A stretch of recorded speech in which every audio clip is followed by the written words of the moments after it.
The date is October 10th and it is an autumn evening in the village hidden in the leaves. A figure stands atop the Hokage monument. He is wearing blue shinobi pants, tape on his legs and blue shinobi sandals. He is also wearing a matching top with baggy long sleeves. Over this he is wearing a wide ankle-length, short-sleeved cloak with a red flame motif design along the bottom that is moving in the wind. He has shaggy blonde hair with sideburns that frame his heart-shaped face. He is also wearing a hidden leaf headband which is keeping his bangs back. This is none other than the fourth Hokage, Minato Namikaze. The man known and feared throughout the entire shinobi world as the Yellow Flash. Armed with his flying Raijin, many believed him to be the fastest shinobi who ever lived, with the fourth Raikage being the only person who could rival him in this respect. Minato was reported to have single-handedly faced and killed 10,000 hidden stone shinobi at the Battle of Kunabi Bridge and ended the Third Shinobi World War. Minato is standing on his stone head on the Hokage monument overlooking a scene of absolute chaos.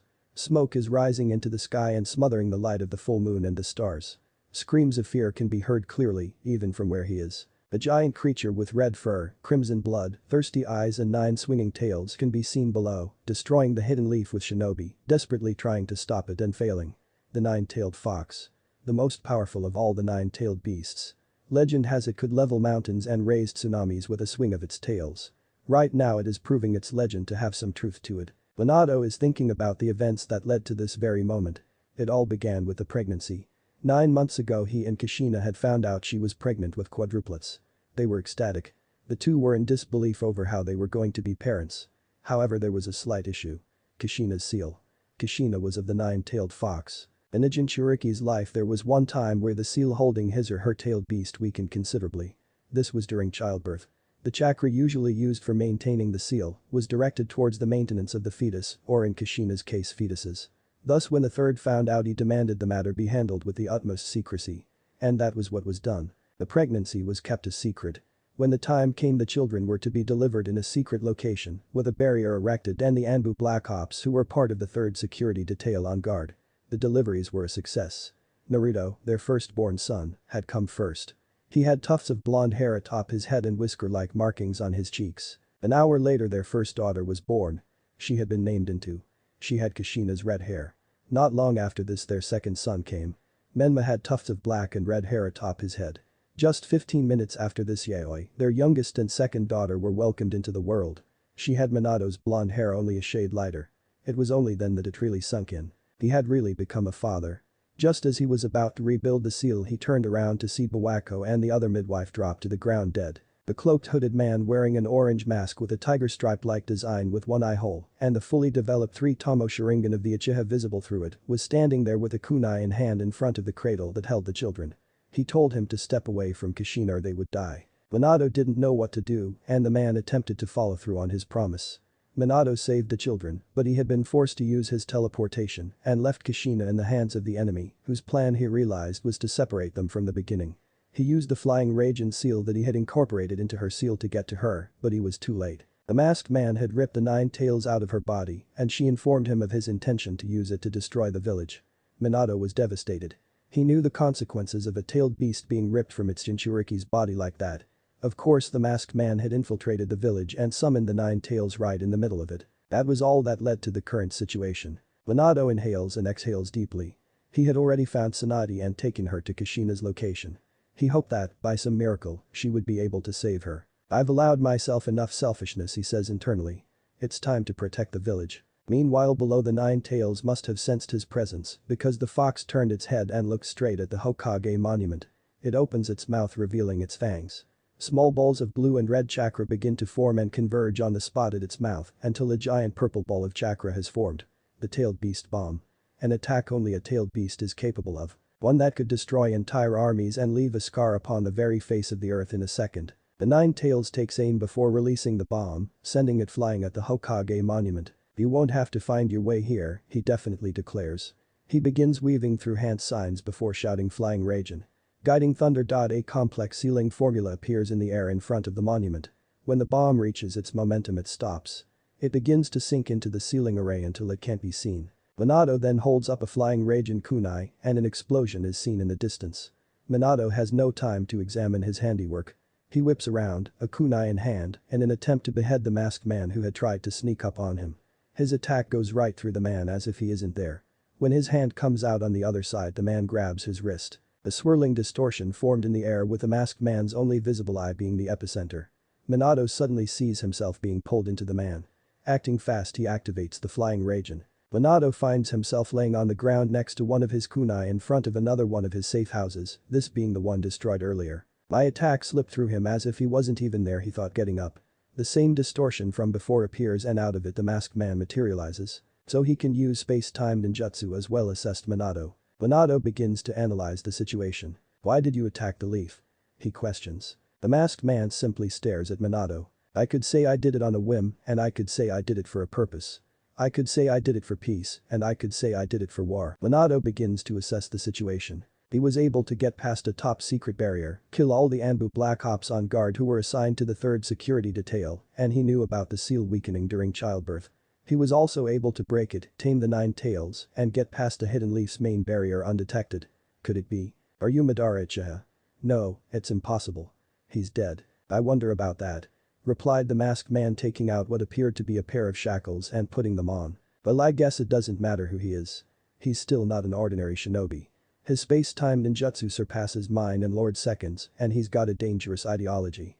I'll have to take him down here and now or he'll cause problems in the future, Minato said internally. The two run at each other. Minato attempts to stab his opponent only for his attack to pass right through him. When he passes through him, Madara uses the chain of his shackles to stop Minato and bind him. Minato quickly disappears and reappears kneeling next to one of his kunai. He's trying to use that chain as an effective method of attack for whenever he materializes, which is the only time he can attack. He can pull objects in, but only when touching them. With the 9 tails summoning time limit on his mind, he'll want to end this as quickly as possible. He gets up and the two run at one another again, Minato with a flying Raijin kunai in hand. Whoever is faster wins this battle. Minato throws his kunai at the masked ninja, and like before it goes through him. A Rasengan suddenly forms in his right hand while the enemy is using his to try to touch Minato's left shoulder and end the battle. It looks as if the masked man has the upper hand. His hand is less than a millisecond away from touching Minato. I win, he internally voices. Minato appears above the enemy, the kunai he threw in hand. He brings his Rasengan down, drilling it into the masked man's back, causing cracks to form in the ground and dirt to be kicked up. Ah! He teleported himself to his kunai. When Minato's Rasengan dissipates, there is a flying Raijin mark on the spot he hit on his back. Ah! The masked man's hand begins to melt and fall off somehow. You really are a flash. I let my guard down for a second and he doesn't get to finish as Minato appears in front of him with his hand on his stomach. The contract seal. The masked man says, seeing a complex sealing formula spread across his body. The 9 tails is no longer yours, Minato declares. He jumps back to the enemy having been defeated. It doesn't matter. You winning this battle is only prolonging the inevitable. I plan to rule the world. There's plenty of ways to go about doing that. He says in a serious tone, disappearing, leaving Minato worried. Meanwhile, in the hidden leaf, the battle rages on. Several shinobi are trying to subdue the 9 tails, but are unsuccessful so far. None notice, but the 9 tails' eyes revert from the normal pupil with 3 dots at the very edge of the iris to an eye with just a slit for a pupil. We'll push the 9 tails out of the village. Advance. The third order. The shinobi all comply, running forward to occupy the demon fox. The third meanwhile bites his thumb, weaves through some hand signs before slamming his hand down. A poof of smoke follows, and when the smoke clears, standing next to him is none other than Monkey King Ema. Did the seal fail? He questions. The former Hokage nods. We have to push the 9 tails out of the village. There is a poof of smoke, and when it clears, a large black staff stands in his place. Hiruzen grabs it, places it under his arm and yells, adamantine staff. Extend. It complies as it suddenly extends its length, the tip rushing out to meet the 9 tails. It hits the 9 tails in the chest, pushing the beats back until it is out of the village. It's out. Don't stop. Advance and attack. Orders the third. Minato appears atop the Hokage monument once again, this time on the third's head, just in time to see another tailed beast bomb being gathered. He weaves through hand signs. A sealing formula appears in the air above the 9 tails. There is a giant poof, and a giant toad falls on top of the 9 tails. Gamabunta, the chief toady boss summon of all toads. Minato teleports himself atop Gamabunta, just as the 9 tails begins forming another tailed beast bomb. I'm sorry, Kushina, Minato says, gathering chakra. He needs to get this as far away from the village as possible. The third realizes what Minato is gathering chakra for and runs towards him. Lord Third protests the shinobi. Hiruzen jumps onto the 9 tails, and before anyone can do anything, the 9 tails, Minato and Hiruzen are gone. An explosion is seen in the distance. Over there. let's hurry. Scene of explosion. The safe house Minato teleported to with the nine tails and Hiruzen at the last moment is destroyed. Crying can be clearly heard. Minato, what's going on? She looked a bit better. I'm sorry, Kushina. It was the only way. The nine tails was going to destroy the village. Hiruzen and Tsunade run up towards them too, Tsunade holding Menma and Mito, while Hiruzen is holding Naruto and Yaoi. The growl is heard by the group. They turn to see the nine tails getting up. Kushina claps her hands together. Adamantine sealing chains. Yellow chains are made of a special kind of chakra. The chains drill into the ground before coming up and wrapping around the nine tails. Listen to all of you. I'm going to use what little strength I have left to seal the nine tails inside of myself and take it with me into the afterlife. No, Kushina. The man who did this. This wasn't the last the village would see of him, he said, confusing Tsunade and Hiruzen. The nine tails' power will be needed to fight against him when he returns. If I seal half the nine tails in myself and the other half in one of Dot, there's no need for either of you to do that. They turn to see Hiruzen with Naruto and Yaoi in his arms. I will seal the nine tails using the Reaper Death Seal in conjunction with the 8 trigram seal. He says in a tone of finality. I don't know what's the cause of the events that have transpired tonight, but I know the fate of the Hidden Leaf and perhaps the world is on the line. And that's all I need to know. Lord Third. No, Minato. My time has come and gone. You, on the other hand, have just become Hokage. You achieving this at such an age is symbolic of the next generation stepping in. And you're a father now. Your children will need you to be there for them. It is time the baton was passed. Very well, Lord 30 relented. Meanwhile the nine tails is thrashing about desperately attempting to free itself, but to no avail. He knows he is strong enough, but his chakra isn't gathering. This feeling. My chakra won't gather. I feel paralyzed. It's not Kushina's adamantine chains. It's. He looks ahead and his eyes fall on Naruto, that brat. His chakra. With it he's unconsciously suppressing mine. His chakra feels just like. The nine tails thinks of a certain shinobi who lived ages ago. He had the ability to subdue tailed beasts and was a leaf ninja. Could it be that he has the same ability? The group has finished setting up the ritual altar. The nine tails is much too large to seal in one child, so I will split it amongst them. Its chakra I will divide into 3 equal parts and seal into 3 of them, while the beast itself I will seal into 1 of them. Minato. He sighs at Naruto, he's the eldest. Hiruzen nods. He weaves through hand signs, and the Reaper is summoned from his realm. The Reaper puts his hand through Hiruzen, making him feel an indescribable cold. No. The nine tails protests, but to avail as its chakra is ripped from it. Then the nine tails itself is sealed in Naruto. Hiruzen feels himself beginning to fade. He falls to the ground. The 3 gather around him with Tsunade carrying 2 of the children and Minato the other 2. Tsunade, I want you to know I'm proud of you and tell Orochimaru and Jiraiya the same, he says, making her tear up. And Tsunade, I know it's hard, but I want you to open your heart again. I want you to learn to love once more. He turns to Kushina. Kushina. From that little I welcomed to the leaf years ago you've grown into a splendid, strong woman. Lady Mito would be proud, he says as she struggles to hold back the tears. He finally turns to Minato. Well done, my boy. You've done me proud. I leave the village in your hands, he says, handing him 4 scrolls each holding the key to each seal. Minato nods. I won't let you down, he says, determined. Hiruzen looks up at the moon. He hasn't had a bad life. He regrets a few things like not being able to be with his wife in the afterlife and letting his best friend slip into darkness. He closes his eyes, breathes his final breath and allows the Reaper to claim his soul, dying with a smile on his face. Days later, Minato is sitting in his office thinking. A lot has happened in the past few days. The council had demanded answers on the nine tails breaking loose. Minato had decided against revealing what had happened and branded the seal breaking an accident. If the possibility of a shinobi such as Madara Uchiha being alive became common knowledge, panic would erupt throughout the village and shinobi world. This unfortunately meant the Uchiha were facing suspicion from certain council members. He had had to notify the elders, however, who were not pleased with the information. He had however gone public with the information of the nine tails and its chakra being sealed away. The villagers had praised Mito, Menma and Yaoi as the village heroes who stripped the demon fox of its power. They did seem a bit apprehensive about Naruto, but he is sure it will pass. It is still early days after the attack. Kushina by some miracle was still alive and no permanent damage was done. He had thought it was Tsunade's doing, but she was perplexed by it as well. It was put down to her Uzumaki blood in the end. Right now Minato is waiting for Jiraiya, who he summoned to the village.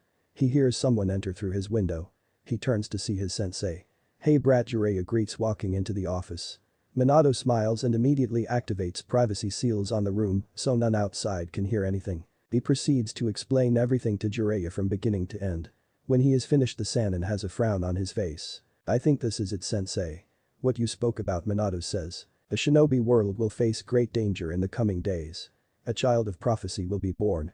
He or she will hold a great power within and will either save the world or bring about its end, Jiraiya had said to Minato and Kushina. I believe one of our children is the child of prophecy, says Minato. Jiraiya adopts a thinking pose. I believe so too. It's got to be either Menma, Mito or Yaoi as they hold a great power, just as the prophecy said. So what will we do? Train them of course. Prepare them to save the world. He shouts in an overly peppy manner. Minato smiles at this. Come on then. Take me to my godchildren. They both get up and leave heading for Minato's home, unaware of the events they've set into motion, events that will lead to the birth of a lion that will either save the world or destroy it, just as the prophecy said. Time skip. 7 years after the Nine Tails attack. Uzumaki Namika's estate. On the southwest end of the Hidden Leaf lies the residence of the 4th Hokage. It is here in the training ground in the backyard of the village leader's home that we find 2 adults watching over 3 children. The first adult is Minato Namikaze himself. The second is Kushina Uzumaki. The first child is the 4th's firstborn daughter. She has red hair that reaches just past her shoulders that she ties up in a ponytail and dark blue or navy eyes. She stands at 4 feet tall. This is Mito. The second is a boy that also stands at 4 feet tall. He has a head of red and black shaggy spiky hair and deep purple eyes. This is the 4th's third child Menma. The third is a girl who has a head of blonde hair tied in pigtails. She has a round face and has green eyes. She is as tall as her siblings. This is the youngest of the Uzumaki Namika's children Yaoi. Currently Minato and Kushina are watching over their kids practicing their taijutsu katas. A decision had been taken by the parents to train Menma, Mito and Yaoi as much as possible so that when the masked man finally emerged from the shadows, the one out of the 3 of them who was the prophesied savior would be ready to face him. Minato had attempted to track the man down using his flying Raijin seal, which never disappears from anything it's marked. All he found was a piece of flesh buried in the ground. It was taken back to the village to see if a positive DNA match with any shinobi could be found for it, but nothing came up. The trouble was conclusive proof of whether it was Madara or not couldn't be found, as the village only started keeping DNA samples from shinobi in the hospital archives under the second's reign. Alright, that's enough for now. Says Minato. Yaoi, you're very strong, but try to be faster with your attacks. Mito, you move with a lot of grace and control when you attack, but try to exert a bit more force. Menma, you have good speed and strength, but try to have more control and grace when you attack Minato. They all nod at this. Let's head in for lunch, Kushina says. Alright, let's hurry. The sooner we finish, the sooner we can carry on with training and I can get stronger. You'll just get left in my dust, Yaoi challenges. Both of you are already in my dust, Mito cockily states. The trio begin arguing. Alright, enough. The 3 of you have still got a long way to go as far as I'm concerned, he says, suddenly grabbing Mito and Yaoi and slinging them over his shoulders like sacks, while Kushina does the same with Menma. The kids protest, but soon the whole family is laughing. The figure watches this scene unfold from his bedroom window. He has blonde spiky hair and cerulean blue eyes. He has strange whisker-like marks on his cheeks and has a heart-shaped face. This is Naruto, the eldest of the Uzumaki Namika's children. One might ask themselves why he is not training with his family. The answer to this is he never does anything with his family. Things weren't as bad as before. Even from a young age Naruto could tell his siblings were receiving more attention than himself, and not just from his parents. The villagers were also very affectionate with the 3, dubbing them the saviors of the Hidden Leaf. This was because they had the 9 tails chakra sealed inside of them. It was the opposite with Naruto. The villagers would whisper behind his back and shoot him glares whenever he was around. This was because he had the 9 tails itself sealed inside of him. In any event, things only grew worse when he turned 5 years old. His parents had explained to him then that they would be training Menma, Mito and Yaoi and preparing them to be shinobi, and that he wouldn't be receiving the same training as preparing his siblings to one day control the power they held took priority. Naruto was saddened but understood. Contrary to popular belief, he was quite intelligent. The difference between him and his siblings was he had the foundation of a civilian academy student because of his parents neglecting to teach him. The neglect Naruto faced got worse and worse to a point where whenever his family went out they would leave him behind. How did his siblings feel about this? Menma and Yaoi would constantly make fun of him for being weak when he was older and convince the kids at the academy not to go near him. Mito simply behaved obliviously towards his existence. Naruto is hoping things change soon. The next day, Naruto wakes up and heads downstairs to find the house empty. He clenches his fist angrily. As always. He smiles, realizing now is his chance. He heads to his father's study and begins raiding the section. The first he grabs is the shadow clone and some shuriken. Then just as he's about to go for another, he hears laughter from outside. He utters a curse before leaving the study. He rushes up the stairs to his bedroom, shuts the door, jumps out of the window, and is off to the nearest available training ground. Hours later, Naruto sits on the ground panting. Since coming here he has been working on his shuriken and taijutsu. He mastered the shadow clone quite fast. It suits him well because of his large chakra reserves. Now he finally has someone to go to the academy for him while he puts in some meaningful training. The academy is a waste of time in Naruto's opinion. It doesn't properly equip one with the skills they will need when they go into the field. A majority of the students in it will fail to graduate, and for those who do it will be a question of will they survive a year in the field. He gets up and heads home. Naruto is walking through the village and begins to see a crowd forming around him. Whispers and murmurs can be heard. There he is. Ugh, just look at him. Disgrace to his family. How dare he call himself the fourth son? Demon. Naruto takes off running, not being able to take any more, and doesn't stop until he reaches his training ground. He falls on the ground and curls himself in a ball. The villagers always do this. The villagers had treated him this way for as long as he could remember. At first they weren't as brazen, but they quickly realized no one was going to stop them. He begins to feel angry and unintentionally infuses his chakra. Naruto suddenly feels something rough wrapping around him. He opens his eyes to see what appears to be branches that have sprouted from the ground out of nowhere and wrapped around him. He quickly untangles himself. What was that? He says to himself aloud. He closes his eyes and places his hands into the snake seal. He infuses chakra and focuses hard. He hears a sound and opens his eyes to see a tree. This could only mean one thing. The next day, Naruto jumps out of his bed and wastes no time showering and getting dressed before anyone else is up, intent on confirming his suspicions about what happened last night. He jumps out of his window not wanting to run into anyone from his family and is off. Training ground, Naruto forms two shadow clones. One heads to the academy, as is now routine, and the other goes off to the library to collect notes on wood-based dot. Then he unfolds a scroll and starts reading. The summoning is that allows the user to transport a target to their location. Before an animal can be summoned, a prospective summoner must first form a contract with the animal and/or its species. Although in rare cases one can use the summoning prior to acquiring a contract to determine the summoning animal, one has a natural affinity. This can have dire consequences however and is not advised. Naruto thinks about this. What the hell, he says, what's the worst that can happen? He says to himself. He doesn't have to worry about chakra exhaustion. He reads further for the instructions.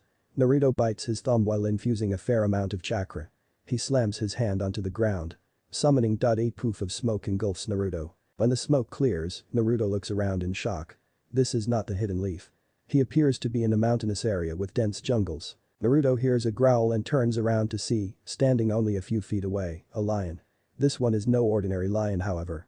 It appears to be about the size of an adult horse. R R R R R R R R R O O O O O O O O O A R R R, it roars, causing Naruto to fall on his backside. Acting fast, he jumps up and takes off with the beast hot on his heels. Naruto jumps into a nearby tree, thinking he's safe only for the lion to leap after him. What? How is that even possible? He says, shocked, leaping to another tree. The lion leaps after him. The chase continues like this until Naruto jumps down onto the forest floor. He forms a dozen shadow clones who all run in different directions. The lion looks around not knowing which one to go after. It releases a roar that echoes through the forest. But Naruto has managed to get far enough from his hunter. What the hell was that? That lion was coming for me with the moves of a shinobi. He says, still trying to calm himself. Alright, now I need to get out of here. Naruto is stopped in his tracks as his hunter jumps down from the trees in front of him. He looks around to see other lions emerging from the surrounding trees. He sighs. Got your friends to help you take down the clones, huh? He whips out a kunai. If this is it and he's really going to die, then he's going to die fighting. A figure dressed in a white haori and black shinobi pants and sandals jumps down next to Naruto. He looks up to see a man who looks to be in his mid-50s. He has gray short hair and a stubble on his face. His eyes are black. Enough. He says in a commanding tone. You dare protect this intruder, growls at Naruto's unidentified hunter. If he's here then that fact alone means he isn't one, the man says in a challenging tone. The lions growl slowly before they part to form a path for them to pass. The man turns around and smiles at Naruto. Follow me. Naruto frowns and gets into a fighting stance. What makes you think I trust you? Would you rather stay here and face them, the man says, gesturing to the lions. Naruto relents and follows him. They walk in silence for a while. So what's your name? Mine's Akasada. Akasada Takahashi. I'm Naruto. Naruto Uzumaki Namikaze. Akasada chuckles. That's a good name. A maelstrom, huh? Naruto smiles. Sorry about back there. No problem. You were right for not immediately coming with me, he says. I know how you ended up here. So you're a shinobi in training. he says. Yes, so what is this place? Naruto asks. This is Mount Rain. Home of the lion summons and you are only the second human to set foot in this place, Akasada answered. Oh, so where are we going? Naruto asks. To the ruler of this place, Lord Helios. In his palace you'll be presented with a summoning contract for the lions and you'll sign it. Akasada explains. They walk for a few kilometers. Naruto sees more lions and lionesses this time. He comes to the realization that they vary in size. Some are a normal size, some are as large as horses, and some are the size of elephants. They continue walking until they get to a large rock. Two large stone lions are at either side of a set of tall double doors. Akasada places his hand on the double doors and they open wide. He walks in with Naruto trailing behind. Inside, an incredibly large lion is seen sitting on a throne. He has golden brown fur and his mane is slightly darker than his fur. His eyes are golden in color. The lion is large enough so that he could crush Naruto easily with one of his fingers. Akasada asks Helios in an intimidating tone. Boss, this is a young man who winded up here after using the summoning without a contract. It appears he has a natural affinity for your people. Akasada says. I'll be the judge of that. Bring out the summoning contract. If it rejects his chakra you will pay Akasada, he says, causing the man to gulp. A lion comes out from behind the throne with a scroll in his mouth and sets it down in front of Naruto. Akasada unfolds it. Sign your name and blood here, put each of your fingerprints here, and infuse chakra and push it in here, he says. Just as Akasada said, his name is the only one on the contract. Naruto signs his name and marks the contract with his fingerprints. He breathes in deep before pushing his chakra into the contract. It appears you were right, Akasada. Human boy, what is your name? Also Helios. Naruto replies. Helios notices the determination and fire in his eyes and inwardly chuckles. You have now earned the right to summon the lions. It is an honor that you are only the second to have bestowed upon. Do not disappoint, he nods. Right, Naruto, let's go. They leave the chief lion's abode. When they get outside, a lion slightly smaller than Helios is sitting there. Akasada, who is this brat, questions the lion, making Naruto a bit angry. This is Naruto, your new summoner. Naruto, this is Leishos, the boss's brother and your new summons. A new summoner? This little cub. No chance in hell. Naruto finally speaks up, wanna bet, kitten? Leishos growls and gets up, bowing his head to meet Naruto at eye level. Say that again, he dares. Kitten. Naruto says. There is silence. Cub's got some roar. But as for your bite, that remains to be seen. He says, getting up and stalking off, leaving an irritated Naruto and an amused Akasada. Don't mind him. He's just testing you. Naruto sighs. So I get to summon all lions. Even the boss? Naruto asks. No, all except the boss. That privilege you will earn when you become a sage, Akasada says. How does that work? Naruto asks. You'll find out soon. He turns to Akasada. I need you to train me, he says, not beating around the bush. Akasada is taken aback a bit. Don't you have people in your village for that? I'm going nowhere fast with them, he replies plainly. Akasada ponders this a bit. When do you need my help? Every day, Naruto says. He sighs. Alright, may as well smirk at Akasada. Naruto grins from ear to ear. Alright, see you tomorrow, sensei. He turns around and is about to walk off when he remembers something. How do I get home, he asks sheepishly. Akasada sighs. This kid is something else. Akasada shows Naruto the hand signs he will need to weave when summoning a lion. Now weave those backwards and you'll be back home. Naruto nods and weaves the hand signs backwards before slamming his hand on the ground. A poof of smoke is the result. When the smoke clears, he is gone. Past learner, Akasada comments. Didn't leaf. The smoke clears and Naruto finds himself back in the leaf. He is happy. He finally has someone to train him. He looks in front of himself to see a book. Must have gotten tired of waiting, he says. He picks it up. The title is God of Shinobi. He opens the book and starts reading. Ashirama Senju was famed for many things, such as establishing the ninja village system that the shinobi world operates by and being the first Hokage. Many believe him to be the most powerful shinobi who ever lived. He practiced many, but perhaps the most powerful in his extensive arsenal was the wood style. With it he could change entire landscapes in seconds, bring down armies, and even subdue tailed beasts. Naruto's eyes widened at this. He reads on. He could use the wood style by combining an earth style change in chakra nature and a water style change in the chakra nature. Naruto takes out the piece of paper sticking out of the back. Moment of truth. Naruto pushes his chakra into the paper. First it splits in half. Then one half turns into dirt and the other becomes wet. There's no other explanation. Naruto has the wood style of the first Hokage. Time skip. 3 years later, Uzumaki Namika's estate. Menma, Mito and Yaoi are in the family's private training ground. They are balancing kunai on their fingers. A chakra control exercise. "Oh, this is so boring," Menma complains. "When am I gonna get the chance to learn some real like dad's Rasengan?" "Quiet down, Menma. Chakra control is essential. If you don't have it then you won't be able to use a Rasengan," says Mito. Yeah. Menma, bored, blows at Yaoi's kunai. "Hey!" yells Yaoi Menma. "I'm telling mom dad," she says, running to her parents who are sitting on the side watching. "Mom, dad," Menma blew my kunai off. "I did no such thing." "Right, Mito, they're both being a nuisance." "Alright, that's enough for today," Kushina says. "Mom, dad," all turn to Yaoi. When can Naruto start training with us?" she asks. In recent years Yaoi's feelings towards Naruto have changed. She's realized how she's been towards him and is trying to change that. Immediately there is silence. Kushina and Minato have sad looks on their faces. They are aware of how for the past few years they've severely neglected Naruto. They want to change that but don't know how to go about it. "Why do you want to train with that loser?" said Menma, visibly growing angry. He despised Naruto. Every time someone mentioned him the mood would grow sour. He was weak. Naruto was dead last at the academy and all he knew how to do was cause trouble. At the mention of his name things would be spoiled. As far as Menma is concerned Naruto doesn't deserve to be called a member of this family. "Menma, don't say that about your brother," Kushina reprimanded. Menma held back a scoff. "Maybe that isn't a bad idea," said Minato, who had been quiet up until this point. "From now on, Naruto will be training with us," Minato says. "Yay. Big brother will be so happy," she exclaims, jumping up. Kushina and Minato chuckle at her. Mito appears indifferent. Menma is frustrated. "Way to go, Yaoi. Mount Rain." Naruto attempts to deliver a claw to Akasada's stomach only for it to be blocked. He jumps back, avoiding Akasada's leg sweep. Naruto is forced to put his forearms up as Akasada attempts to deliver a punch right at his face.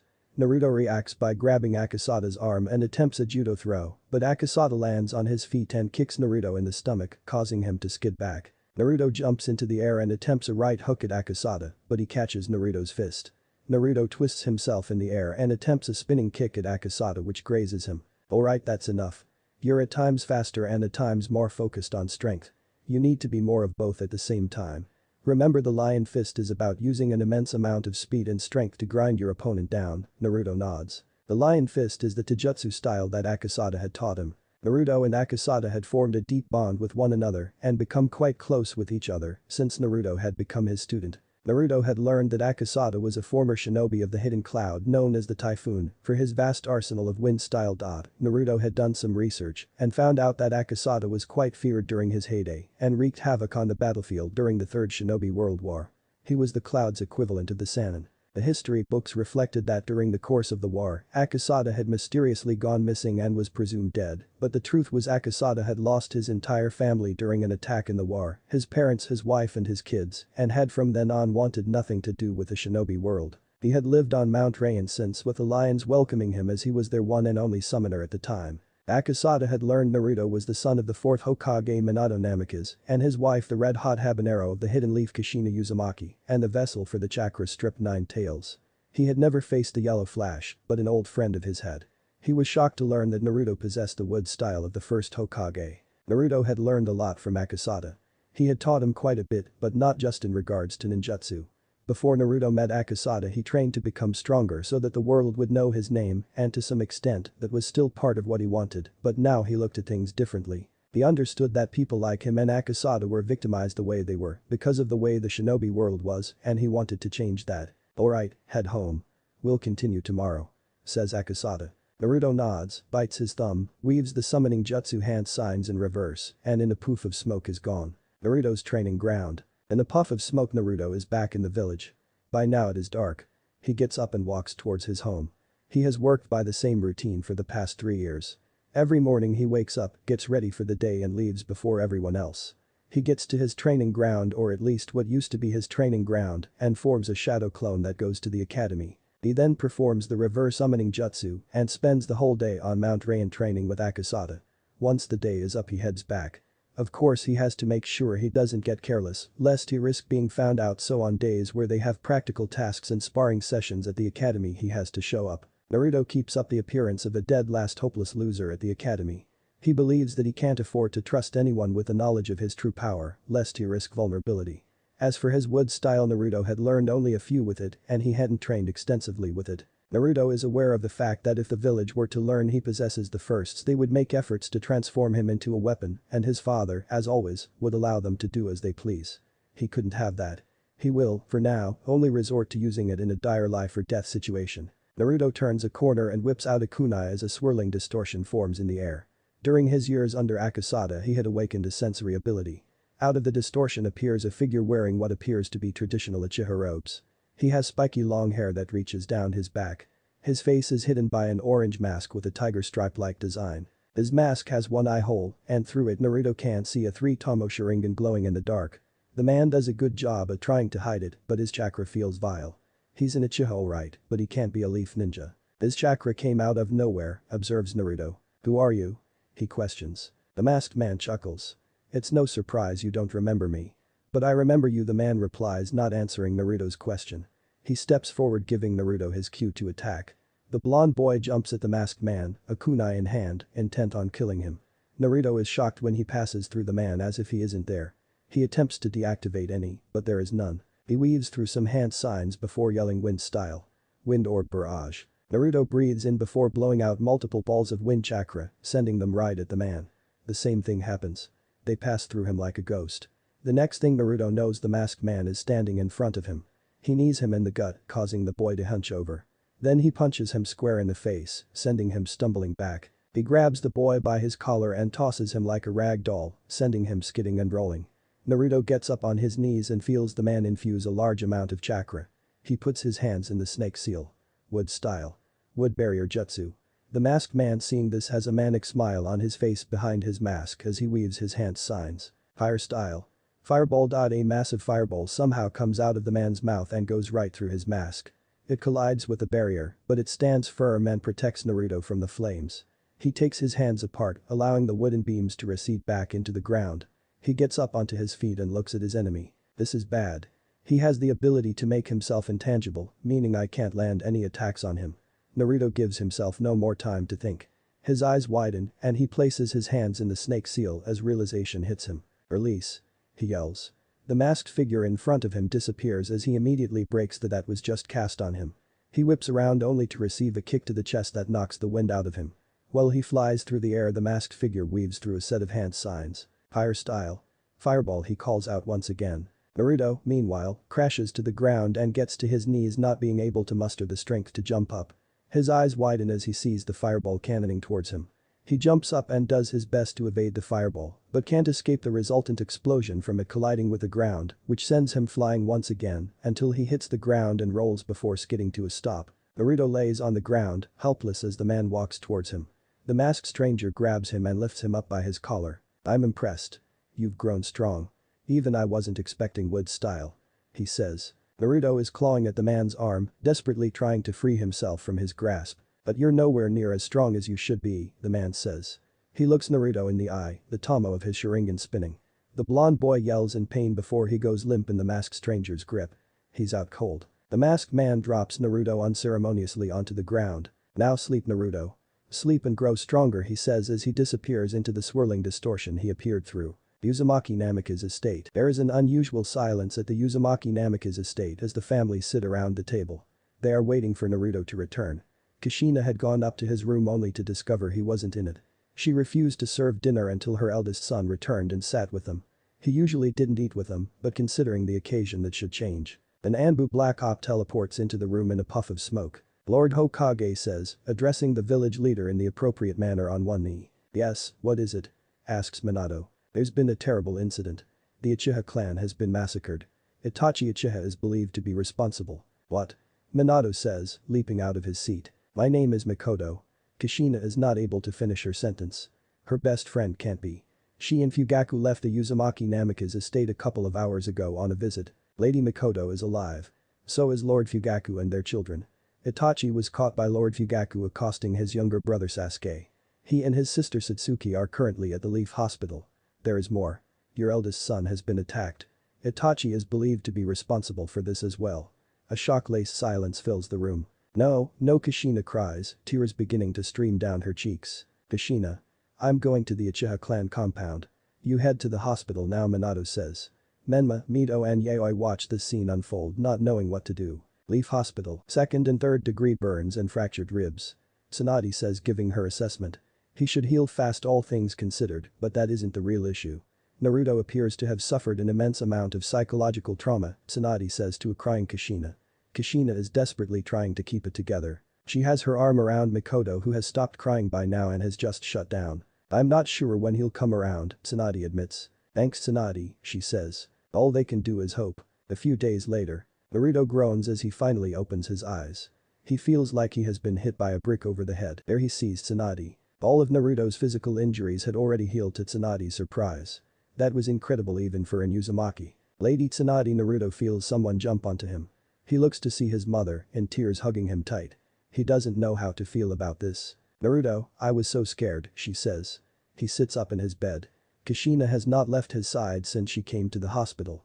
She pushes a small bit of chakra into the flying radiant seal in her wedding ring and seconds later Minato is standing there. Naruto, you're awake he says smiling. Yes he replies plainly. Do you remember what happened to you? Asks Minato. Naruto rubs his head. I was on the way home from some training and he just came out of nowhere and attacked me. I tried to stop him but he was too strong. Minato asks. Itachi Uchiha Naruto replies plainly. Minato looks him in the eyes and can tell he isn't lying. I see. Well all that matters is you're okay. There's something I meant to ask you before all of this. Your mother and I had discussed it. We were wondering if you would like us to train you along with your siblings from now on. Minato asks. Naruto is taken aback by this. Where did that come from? Well it doesn't matter. No thank you, he says, surprising the couple. But why does Kushina ask? The two of you have made so much progress with Menma, Mito and Yaoi, and if I joined now I would only be holding them back. He says lying through his teeth. Well we could train you aside until you catch up, Kushina suggests. I'd rather not. Naruto insists. The conversation ends like this, although the couple take notice of how throughout the conversation, Naruto avoided referring to them as mom and dad. The next day, Naruto is up as usual. Kushina had tried to keep him bedridden, but he quickly reminded her of how he had completely healed. Yaoi had smothered and nearly squashed him to death when she saw him home and well. Mito simply said she was glad he was okay and things quickly turned awkward afterwards. Menma didn't even speak to him. None of it matters to him. He walks through the village with a million thoughts in his head. Akasada will be wondering why he hasn't shown up for training in days. Speaking of which, the whole ordeal is still very confusing. He didn't know Itachi Uchiha very well. He knew his mother was best friends with Kushina and that he was a once-in-a-generation prodigy who became a Chunin at age 10, an Anbu at 11, and captain of his own squad just 2 years later at 13. But that was it. There wasn't much else. Now regardless of being a person who didn't have much knowledge on Itachi the near-complete annihilation of his clan didn't make sense. And Itachi choosing to attack Naruto of all people made even less sense to the blonde. What did he ever do to him? Now that he thought carefully about it the two had never properly exchanged words. The way Itachi spoke when he attacked him was strange.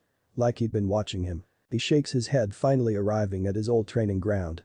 He forms a clone that wastes no time in leaving for the academy. He bites his thumb, weaves through the signs he's become so accustomed to and slams his hand on the ground, disappearing in a cloud of smoke. Mount Rain. Naruto arrives at the usual spot he and Akasada use for training to see his sensei isn't there.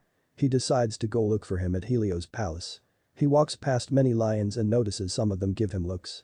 Over the past 3 years they have become accustomed to his presence so this is quite strange. He arrives at the palace, greeted by the usual stone lions at the door. He pushes the double doors open. Lord Helios. Sorry to disturb you.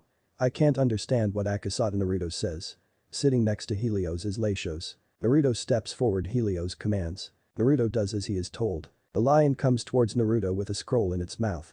He takes the scroll and opens it up. Dear Naruto, if reading this then I'm gone.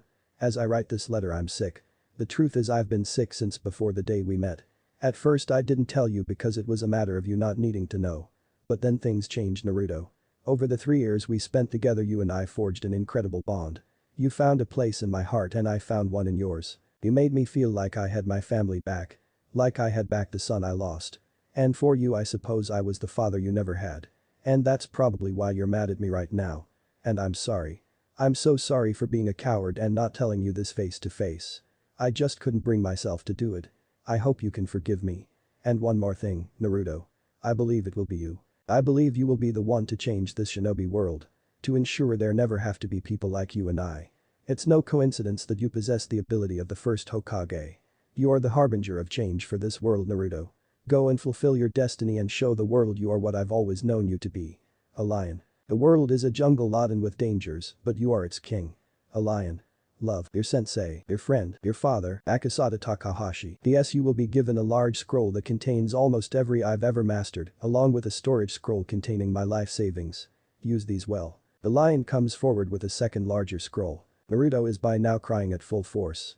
He takes the scroll with one hand and the other is wiping away his tears. Do you want to see his body? Leishos asks. No. Naruto replies, desperately trying to stop crying. I need some time. He walks off. It will be a while before he is able to bring himself to set foot in this place again. The Genin examinations. This event is seen as the culmination of years of work from the aspiring ninja.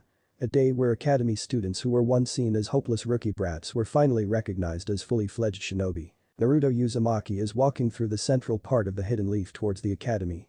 Today he will be taking the same exams. He would be lying if he said he wasn't a little excited. It's been 3 years since Akasada's death. In this time he has continued to keep up the facade of a dead last loser. Whenever he had to write a theory test he would calculate how many he needed to fail and pass to barely pass and sometimes purposely failing and taking extra credit. Whenever they had sparring sessions at the academy he would use the basic taijutsu style and fight until having acquired enough points to pass before taking a dive, but he wouldn't have to for much longer. Once he becomes a shinobi he'll finally legally be an adult and at that point nobody will be able to touch him. Not even Minato. Speaking of which, after his beating at the hands of Itachi Uchiha, Naruto was plagued by attempts by his family to get back into his life. Well, to be more specific, attempts by Minato, Kushina and Yaoi. Mito has always seemed indifferent and uninterested in him, whereas Menma openly voiced his disdain towards him. Years ago Naruto would have jumped at the opportunity to finally be part of the family, but he didn't want that anymore. There's still the matter of the wood style. Naruto realizes he didn't put much thought into that. He couldn't keep it hidden forever. Not because he is incapable of doing so, but because it's powerful and not being able to use it is just inconvenient and a monumental waste. He ends up deciding, like always, to push that to the back of his mind to be dealt with later. He had continued to train himself in its use. He hasn't been to Mount Rain since that day 3 years ago. The day he lost his sensei. Flashback. There is no use in being strong if you don't move fast enough to land a hit, and there is no use in being fast if you're not strong enough to actually land hits that have an effect. Akasada says, sending Naruto flying through the air with a kick to the chest. Naruto rolls and skids along the ground. He sits up. Are you going to teach me ninjutsu or have you been lying to me this whole time and you never really made it past the academy? Naruto asks, growing frustrated. Akasada grows red and steam comes out of his ears. How dare you? Do you know who I am? I am Akasada Takahashi. The great typhoon of the hidden cloud. A man capable of commanding the wind with his very voice. He shouts. Akasada continues to rant, but quickly realizes Naruto is tuning him out. Naruto. Listen to me. He says, growing redder, waving his arms in the air. Naruto sighs and puts both fists to his chin. There's no point in learning ninjutsu without the correct base, which is taijutsu. Your opponent will have you on the ground before you can even finish weaving signs. Why are you so desperate to learn ninjutsu anyway? Naruto mumbles. What? Akasada says. I want to get stronger so they regret ever leaving me out in the cold. So they can't ignore me any longer. I want them to fall to their knees and beg me to come back just for me to shut them out like they did. Naruto confesses. Akasada's face softens. He walks over to his student and sits down next to him. Look at Naruto. I'm not going to sit here and pretend as if I understand and can relate to what you've been through and are going through because the truth is I don't. Akasada says. But if that's really why you're doing this, maybe you should cut your losses and leave now, he says to Naruto, shocking his student. You have immense potential to become bigger than anything this world has ever seen. I know it. This is coming from someone who has fought alongside the 3rd and 4th Raikage. It's for that reason. If your heart isn't in the right place then someone like you could end up causing untold destruction, he says, causing Naruto's eyes to widen in shock. And I don't want that. That's all I will say to you. Akasada leaves his student with a lot to think about, jumping up and twisting in the air before landing on his feet in front of Naruto, who is now reflecting on his sensei's words. So, ninjutsu huh? He breathes in, while weaving signs, before blowing out a gust of wind that lifts Naruto into the air. He watches as it transforms into a miniature tornado. Naruto yells, protesting as the twister whips him about. Before you learn ninjutsu you need to learn how to creatively evade and or neutralize the enemies. Akasada says, sitting down. It's his turn to prop his chin up on his fists. Well. Go on then. Get started. He says, chuckling. Flashback ends. Naruto can't help but chuckle at that memory. Although he isn't sure how to feel about his sensei's words of warning. He sighs, growing sad. Naruto loved Akasada deeply. His sensei had done something for him nobody else had ever done. But he had also lied to him. he still isn't at peace with that. Naruto doesn't allow himself much thought on this subject because it forces him to come face to face with the reality that he's never been able to trust anyone without being let down. Luckily he doesn't have to for much longer as the academy comes into view. It consists of many buildings joined together, built over time. A tree with a swing can be seen not far from it. Perhaps its boldest feature is the large and bold kanji for fire clearly visible at the front above its doors. Naruto has had a change of outfit to reflect the occasion. He is wearing black Anbu-style pants with bandages wrapped around his legs and black sandals. On his upper body he is wearing a snug-fitting black jersey with sleeves reaching his forearms just below his elbows. On the upper part of the right sleeve one can see the head of a golden lion. Over this he is wearing a sleeveless black hoodie with gold lining with a zip left open. Naruto walks into the academy and heads straight for class. The exams are no doubt going to be extremely easy. This is quite stupid. If that is supposed to be the village's assessment of whether one is prepared for the shinobi world, then dark times were ahead for the village. He opens the door to his class and walks in. He usually shows up earlier than all else so he has time to meditate. The seating is arranged in rows that go up as they go further back. Naruto's eyes scan over the room looking for notable participants in the exams. Sitting in the front row is his younger brother Menma, and next to him are his best friends Kiba Inyazuka, son of the Inyazuka clan head. Next to them are Mito and Yaoi and their friends Hinata Hyuga and Kaori Hirota. In the following row are Ino Yamanaka and Sakura Haruno, who are best friends and rivals for the affections of the two most popular boys in class. Opposite them is one of those boys. Sasuke Uchiha, the second eldest son of the head of the Uchiha clan Fugaku Uchiha, and next to him is his twin sister Satsuki Uchiha. Both have blank looks on their faces. And next to them are Shikamaru Nara, the son of the village's Jonin commander and head of the Nara clan Shikaku Nara, and his best friend Choji Akimichi, son of the Akimichi clan head. In the furthest row a little away from some civilian kids was the most mysterious and quiet member of the class, next to Naruto, an heir to the Aburam clan Shino Aburam. All in all there are a lot of clan heirs and individuals of noble blood in the class, leading many to believe this is the most promising generation of shinobi the village has seen in years. Naruto walks towards his usual spot at the back, acting oblivious to the eyes on him. Menma eyes Naruto with a cocky smirk on his face. Poor fool probably thinks a change of outfit is gonna earn points, Menma voices internally. If one thing hasn't changed in the past few years, it's that Naruto is the same hopeless loser he has always been. He remembered how irate he had been when his parents had wanted to start involving Naruto in their training sessions, but thankfully Naruto, being as stupid as he is, had refused despite being in desperate need of the help. His parents have been trying to give Naruto more attention in the years following his supposed run-in with the rogue Uchiha clan heir, but it will all end soon he is sure. Once he fails to graduate today they are sure to realize, like everyone else, that Naruto isn't worth wasting their time on. Another pair of eyes studying Naruto carefully are the eyes of Sasuke Uchiha. Sasuke, unlike most individuals, has been watching Naruto for quite some time now. Ever since after that night. The raven-haired boy, after recovering from his accosting, had received news that Naruto had suffered a similar attack from the same attacker. He has been watching Naruto carefully at every chance he has gotten ever since. Sasuke has been analyzing Naruto and can tell from the way he fights, his muscle movements, the way he studies his opponent, his eyes, and the very nature of the defeats he suffered, that Naruto is not what he is perceived to be by many. You couldn't tell at first glance, but Naruto is hiding his true strength. Sasuke can attest to that from the few occasions he has spared him. He's strong. Perhaps as strong as himself. The question is why would Naruto hide his power? Sasuke is determined to find out. The reason being it may lead him one step closer to him. Naruto gets to his seat in the corner at the back and sits down. He folds his arms and looks ahead at the exam proctors and those who have been in charge of this class since it entered the academy. The first is Iruka Yamino. He has a tan skin tone and brown hair tied in a ponytail. Perhaps his most distinguishing feature is the scar on his face. He has a scar that runs from one side of his nose, across the bridge of his nose to the other. He is dressed in traditional attire. The second is Mizuki. Naruto does not know his last name. He has shoulder-length white with a slight tint of blue to it. He is also wearing the standard hidden leaf shinobi attire, with his headband tied around his head like a bandana. Iruka seemed apprehensive of him, but that wasn't surprising or new to him. He is assuming that according to his age he lost his parents during the Nine Tails attack. Iruka never made any attempt to sabotage him, not that it would have made any difference. Neither did Mizuki, but he could sense the white-haired ninja didn't like him. Iruka only realizes once Naruto is seated that he is staring at the blonde boy. Naruto has been and still is a mystery to him. The other instructors at the academy told him to ignore Naruto, and some even went as far as advising him to take advantage of his situation and sabotage the brat's performance.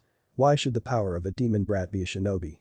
Was the sentiment echoed by most. However, over time, contrary to his expectations, he discovered Naruto was not the troublemaking no-good brat many of the villagers made him out to be. He was very quiet and kept to himself. Though Iruka is sure this isn't by choice, seeing as calling Naruto's reputation bad is an understatement. Naruto is, on a daily basis, mocked and ridiculed for being the only weak member of the Uzumaki Namikaze family. His sisters are always top contenders for the right to top Kunoichi, while his brother has been locked in a duel for top of the class with Sasuke Uchiha since their class entered the academy. As for his parents, their achievements need no mention. Whereas Naruto himself is dead last, barely passing each year and on some occasions surviving on extra credit. Iruka at first supported this popular view, the memory of his parents' death as always still fresh and vivid in his mind, but he, after a while, realized there wasn't any real piece of evidence making Naruto suspicious. In the end Iruka resolved to be impartial towards Naruto, choosing not to sabotage him, but also not offering the struggling boy any help. He didn't make it hard seeing as he never asked. Iruka did however remain cautious of Naruto. He is now wondering if the boy is going to pass. Probably not, he says inwardly. Alright. This is it. The day you have all been working towards for years now. Without further ado, let's get into it. He says, silencing the nervous murmuring that has filled the room. The exams will consist of two main components. A theory portion which will consist of a written test. And a practical portion split into two parts. In the first half each of you will engage in a sparring session with Mizuki here, while I mark your performance and you will perform an accuracy test with some kunai and shuriken. In the other half you will be required to perform the three basics of the academy which the village requires that any shinobi know. These three are the substitution jutsu, the clone jutsu and the transformation jutsu. You will obviously pass or fail to graduate depending on how many points you acquire from the exams altogether. Naruto resists a scoff. Is he serious? That's all there is to becoming a shinobi? No, it can't be. If it is, then a lot of the people in this room are doomed. Naruto suspects something more has got to be up. Minato, as much as it pains him to say, is not a fool. Iruka hands out the tests. Naruto writes it and breezes through it. He intentionally scores just above the pass requirement. He then pretends to fall asleep when in fact he uses this extra time to meditate. After the tests are collected and graded, the class heads outside for the first half of the practical exam. Naruto purposely fails this part of the exams just to keep up appearances. Satsuki and Sasuke tie for highest in this section of the exams. This earns swoons and murmurs from their respective fan clubs. The two do not seem to care. After this the sparring sessions take place. Naruto, as always, fights for points rather than to impress, though he can tell Mizuki is going rougher on him than everyone else. The first half of the practical exam ends and all go inside and take their seats and await to be called upon for the final test. Naruto does as he did before, taking advantage of the opportunity to meditate. He does this for a while and after a while feels a familiar chakra signature outside of the academy. Kushina. Not long after another chakra signature appears, this one more suddenly. Minato. He'll have to try his best to slip past them once he has taken his exam. He doesn't have to wait long. Naruto Uzumaki Namikaze, Iruka calls out. Naruto stands up and heads down, once again, paying the watching eyes no mind. Menma, Mito and Yaoi have all already gone and received their headbands. He steps in front of the two proctors. Right, Naruto, Iruka says with what Naruto can easily recognize to be a fake smile. He knows what this looks like because of the less brave individuals in the village who choose to act like they tolerate him so as not to risk inciting the ire of the fourth. You know what to do.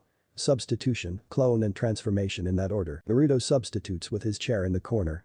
Then he uses the normal clone dot, no need to make any revelations just yet.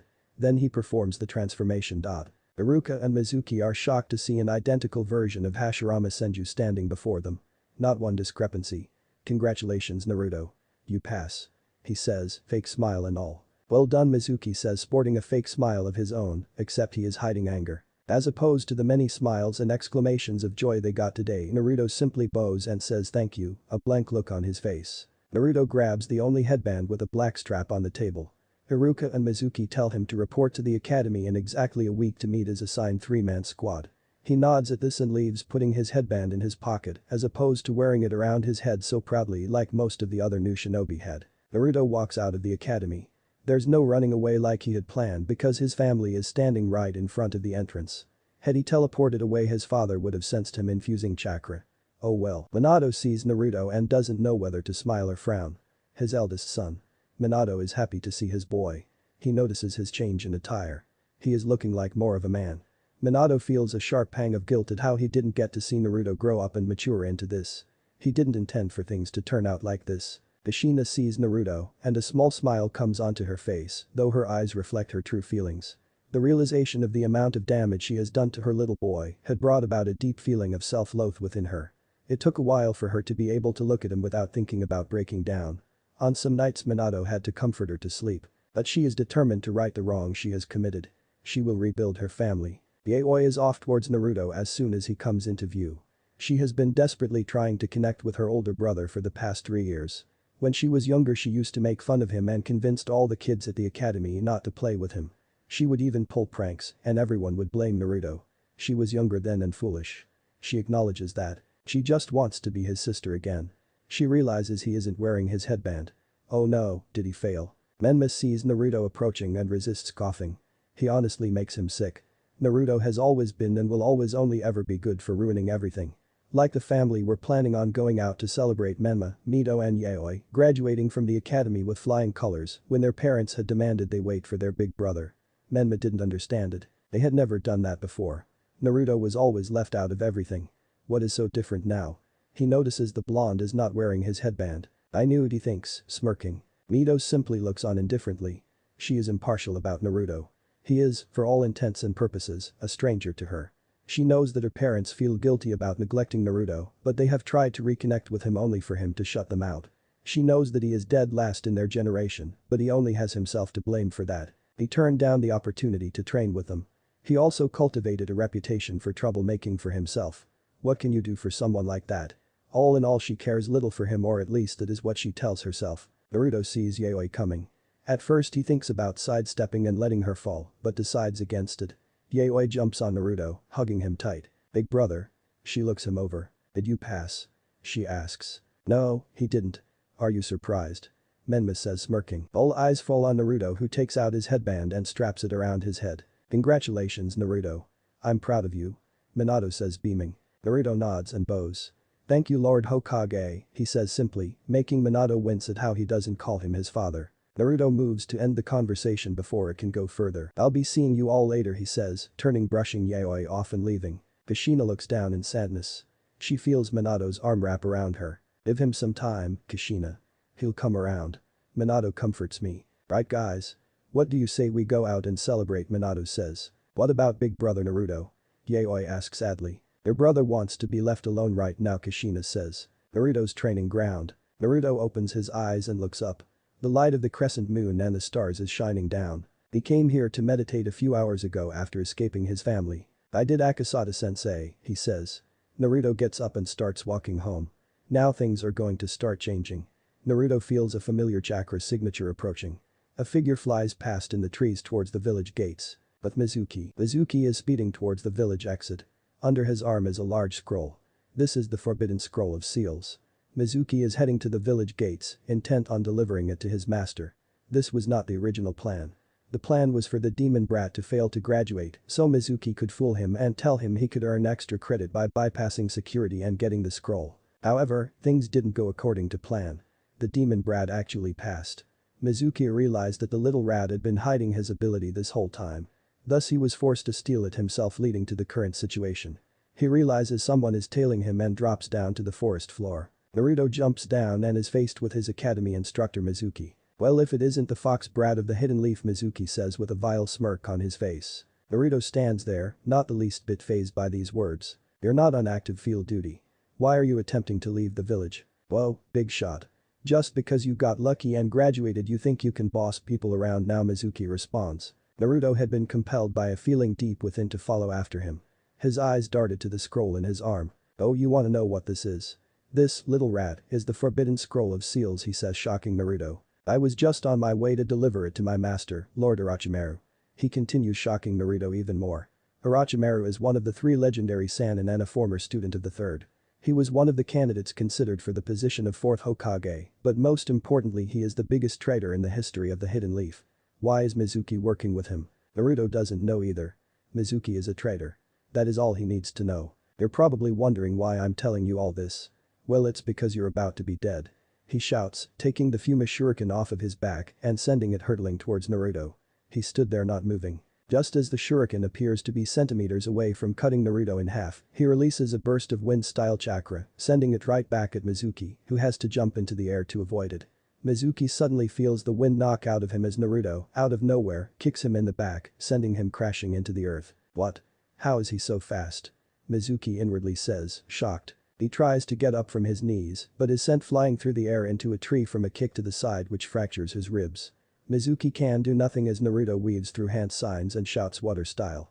Drilling bullet a jet of water emerges from Naruto's mouth and smashes into Mizuki, sending him right through the tree, breaking it. He flies for a few meters before crashing unceremoniously onto the ground. He is out cold. Naruto walks up to him and ties him up with ninja wire. If Mizuki hadn't underestimated him, that wouldn't have been so easy. He still would have won, but it wouldn't have been so easy. He thinks back on everything that has led to this point. He looks up. One step closer. He says before teleporting away. The Hokage Tower. It is the nerve center of the Hidden Leaf. The very heart of the village. It is from here that the Hokage goes about running the village on a daily basis.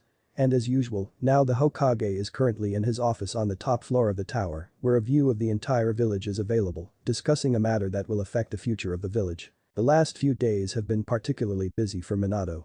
All 4 of his children had graduated from the academy. On the night of the day they were promoted to genin, it had occurred that a Chunin Academy instructor, one of the 2 who had been teaching them, had stolen the forbidden scroll of seals and attempted to leave the village. Mizuki had come very close to making away with the scroll and all the forbidden within, and would have done so had it not been for a certain shinobi. Mizuki had been attacked and stopped by a mystery shinobi and left tied up for the Anbu to apprehend. For the past few days he had been interrogated about why he had stolen the scroll and who took him down before he could leave with it, but to no avail. Some, of the few who knew, had dismissed it as the actions of a power-hungry fool, but Minato is not so sure. Mizuki is just a dot. Surely no matter how much of a fool he is, he would have realized there is nothing a shinobi of his caliber could do with a scroll containing such dot. This leads Minato to the conclusion that someone tasked him with it. But who? An enemy village. Rogue shinobi. The Hidden Stone had been itching to get revenge since the war ended, but the memory of Kanabi Bridge ensured that the very mention of his name struck a terrible fear into them.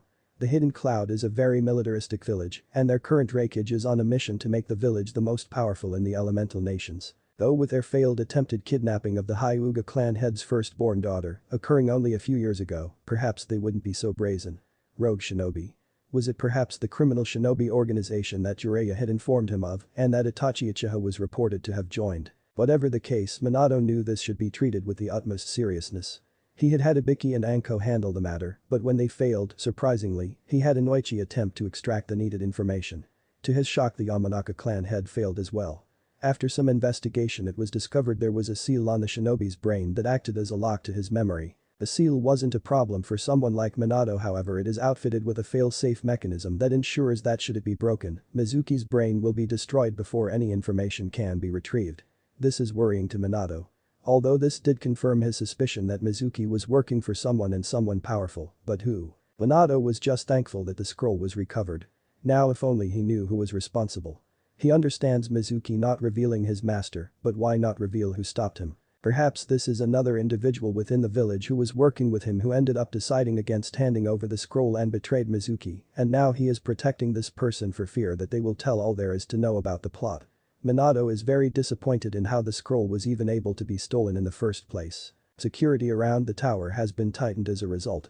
When Danzo gets word of this, he won't hear the end of it. But that is not the matter of importance Minato is handling right now. Sitting across from Minato is a man who appears to be a shinobi himself. 2 scars can be seen on the right side of his face. He has dark hair tied into a spiky ponytail, dark eyes and a goatee beard. He is wearing only a mesh shirt underneath his dark green flak jacket and what appears to be a deerskin coat over this. Besides this, his outfit is the standard one for a shinobi of the Hidden Leaf. This is none other than the Jonin commander of the Hidden Leaf and by far its most skilled tactician and sharpest analytical mind, the Nara clan head, Shikaku Nara. Currently the pair is discussing the team arrangement of the newly promoted generation of shinobi of the Hidden Leaf, which contains their children. So Minato, how do you feel about this lineup? Shikaku asks not to refer to the village leader by his appropriate title. Well, there are a lot more assault squads, Minato observed. There was only one team completely devoted to tracking and that was pretty much it. Shikaku nodded at this. True, there are. But there isn't a shortage of tracking and espionage personnel within the village. It is to be expected. This is what many people in the village looked at this generation as being destined for. Minato adopted a thinking pose. There hasn't been a group of individuals with this much hype surrounding them in a while. The notion that one needs to be from a shinobi clan to be talented is ridiculous to Naruto. He himself has no clan background. Though they are quite the promising bunch. Alright. I'll give it my approval, Minato says. He is hopeful of this generation. And along with this new batch of shinobi, new Jonin senseis would be coming in. Kushina would be coming out of retirement and an old friend of his would be taking up teaching as well. Shukaku leaves Minato's office as the Hokage turns his seat to look over the village. He is deep in thought once again. Time skip. Days later, the academy. Iruka's classroom. Naruto is sitting in the corner of the classroom as usual. He was meditating a while ago. He likes meditating because it sharpens his senses and calms him. As more genin trickled into the room, the level of noise rose until he could no longer concentrate. So now he is just thinking. It's been exactly a week since he was promoted. He is here to meet the team he was assigned to and his new sensei. It has also been a week since he stopped Mizuki. The blonde is thinking about what Mizuki said. My master, Orochimaru, he had said. From all the research he had conducted on Orochimaru in the past week, Naruto had been able to assess that he was a very power-hungry individual, so his attempt to acquire the Forbidden Scroll of Seals shouldn't be surprising. Naruto realizes he has put himself in a bit of a predicament. He wants to notify the Hokage of Orochimaru's involvement, but that would mean exposing himself. He isn't quite ready to do that yet. He does plan on finally revealing his true strength, but not so soon. He isn't worried about Mizuki or adding him out. He knows how deep some people's hate for him runs. Mizuki doesn't want the demon fox brat to be recognized as a hero for taking him down. Naruto has his hood up and his head down, but he can still feel a pair of eyes on him. There are 4 people who make a habit of watching him in the class. Yaoi and Iruka haven't arrived yet. He deduces from the positioning that this is Sasuke Uchiha. It isn't surprising to him. He does this quite a bit. Ever since Naruto was attacked by Itachi 3 years ago, Sasuke has made a habit of discreetly examining him. He had heard the raven-haired boy had suffered a similar attack at the hands of his older brother. Naruto had observed the behavioral changes that resulted from this. Before the Uchiha massacre, Sasuke had been a confident, energetic boy, but after he became more cold and reserved. Naruto detects 4 chakra signatures approaching the classroom, 3 of them closer than the 4th. He lifts his head, takes off his hood and sits up straight with his arms crossed. Not long after she walked the princesses of the Hidden Leaf and the prince of the Hidden Leaf. Menma, Mito and Yaoi are dressed in their usual attire. Menma is wearing a red jacket with a black flame motif along the bottom and along the end of the sleeves with the zip left open. Beneath this he is wearing a white shirt with a kanji for fire on the front. He is also wearing black pants and blue shinobi sandals. His headband is strapped around his head, keeping the bangs of his shaggy hair out of the way, but only a bit. Mito is wearing a red, open front battle dress. It ends just above the knees, and underneath this she is wearing short tights and blue shinobi sandals that reach just mid-calf.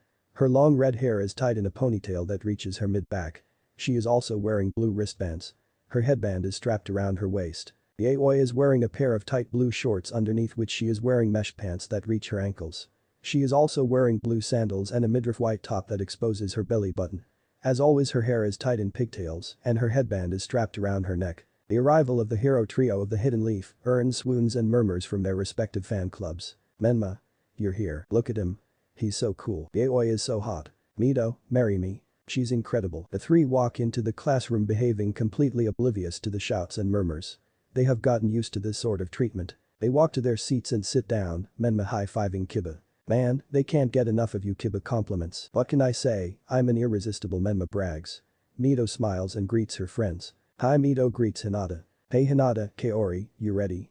She asks. The 2 nod. Yaoi, meanwhile, is with Mito, Kaori and Hinata, but is not paying attention to them. She is looking to the back of the class at Naruto. Naruto realizes that Yaoi is looking at him, but he is behaving obliviously to this. He hadn't lifted his head to see these 3, but rather for Iruka who should be arriving any second now. Hey Yaoi.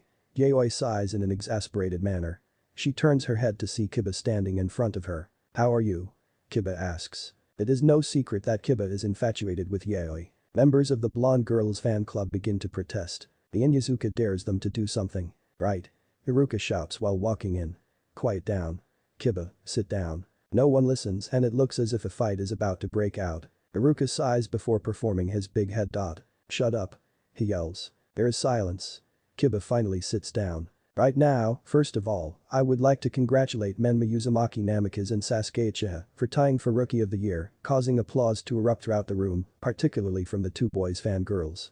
Sasuke displayed his trademark scowl while Menma smirked cockily. And I would also like to congratulate Satsuki Uchiha and Mito Uzumaki Namikaze for tying for top Kunoichi, he says, causing another eruption of applause to occur, this one laced with whistles. Yaoi is clapping happily. She would have tied with Mito and Satsuki, but they had bested her on accuracy and theory. Menma had bested both her and Mito on physicality. Mito is looking at Satsuki out of the corner of her eye. I will. Satsuki glances at Mito, who is looking at her, and simply looks back at Iruka, causing Mito to clench her fist and grit her teeth. So with that out of the way, it's time for all of you to find out your team placements, but before that. Naruto tunes Iruka out, knowing he is giving another of his long-winded speeches. He wonders who is going to be teamed with. He would prefer anyone to his siblings.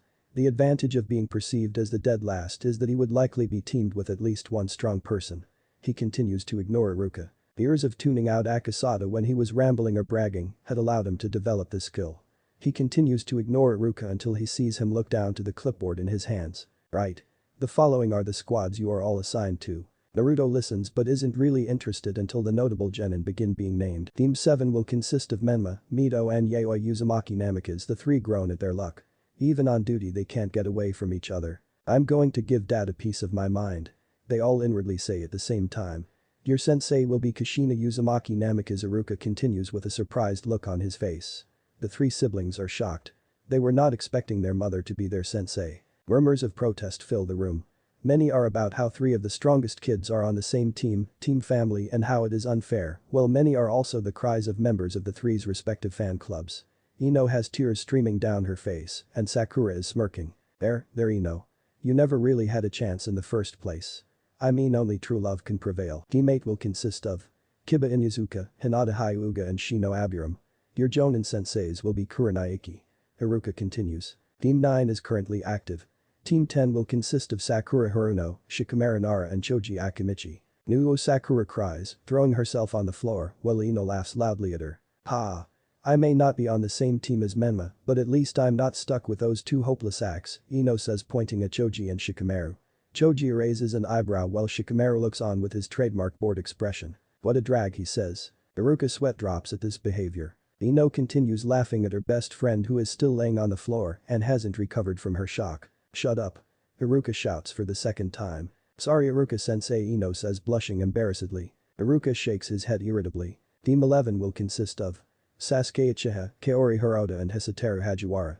Your Jonin sensei is Kakashi Haddock. And finally Team 12 will consist of Naruto Uzumaki Namikaze, Satsuki Uchiha and Ino Yamanaka. Your Jonin sensei will be Fugaku Uchiha. This causes the eyes of the only two Uchiha in the classroom to widen in shock. You will wait here for your Jonin senseis to arrive, Iruka says. Not long after this, Kuranaiki arrives and picks up Team 8. Naruto is not surprised by the team lineups. Of course Menma, Mito and Yaoi are on the same team. Training the village heroes was of the utmost importance after all. He is a bit surprised by the decision not to rebuild the Inoshikachu formation.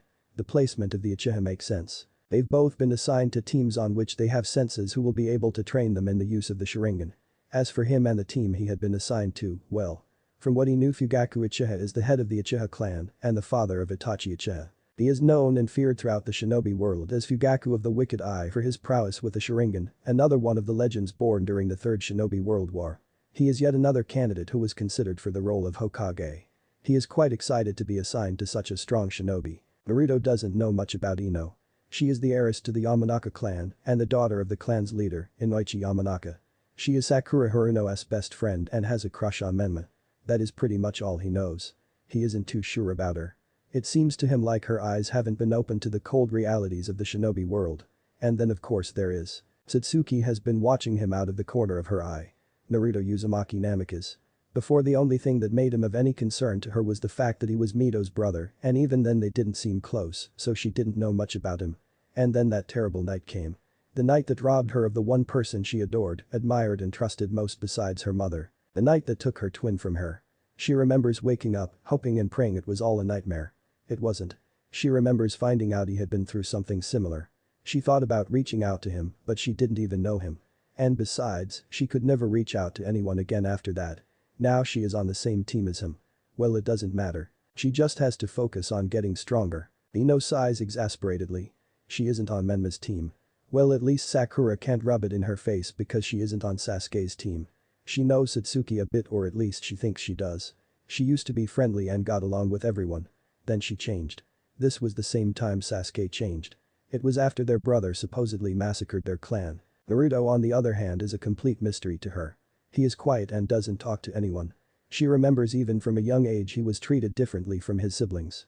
The people of the village didn't look at him the same because of what he held within him. He would get made fun of by all the other kids, and Yaoi and Menma would encourage the other kids to stay away from him. Many of her friends would encourage her to stay away from him. Some of her elder fellow clansmen would say the same, and her father would then say that he is a normal boy and that Ino should befriend him. Arguments between them were the result of this. This led Ino to follow the common belief that Naruto was a troublemaker and to stay away from him or sometimes even ridicule him. Now she is on the same team as him. This should be interesting. A man enters the classroom. He has brown hair that reaches his shoulders and onyx-colored eyes with visible creases below them. He is wearing the standard Jonin flak jacket, along with a black shirt with a symbol of the Uchiha clan on the shoulders, shin guards, and a black open front apron with a white diamond design along the bottom. Team 12, follow me. The man revealed to be Fugaku Uchiha says in a stern tone before turning and leaving. Naruto gets up and heads down the stairs behaving obliviously to the watching eyes. He walks past Menma, Mito, and Yaoi's desk. Yaoi is looking at him with a sad look on her face. Mito, as always, pays him no mind and Menma is glaring daggers at him. He walks out of the classroom for the last time and turns to see a woman approaching. Kushina. She is wearing the standard hidden leaf Jonin attire. Her headband is strapped around her head and her red hair is tied in a ponytail. Naruto says with a smile on her face. Lady Kushina responds by bowing with a blank look on his face and walking off leaving behind a very sad-looking Kushina. Naruto takes some time to study with his teammates. Satsuki is dressed in a skirt that is above the knees. The skirt has a slit that goes down the right thigh which is wrapped in bandages which allows her to draw her kunai from its holster. She is also wearing black knee-high shinobi sandals. On her upper body she is wearing a dark blue long-sleeve midriff top that exposes the shoulders and bears the crest of the Uchiha clan on the back. Her jet black hair is cut above the shoulders and kept out of the way of her heart-shaped face. Ino has fair skin, blue eyes and platinum blonde hair that she wears in a ponytail that extends to her waist, with bangs that frame the right side of her face.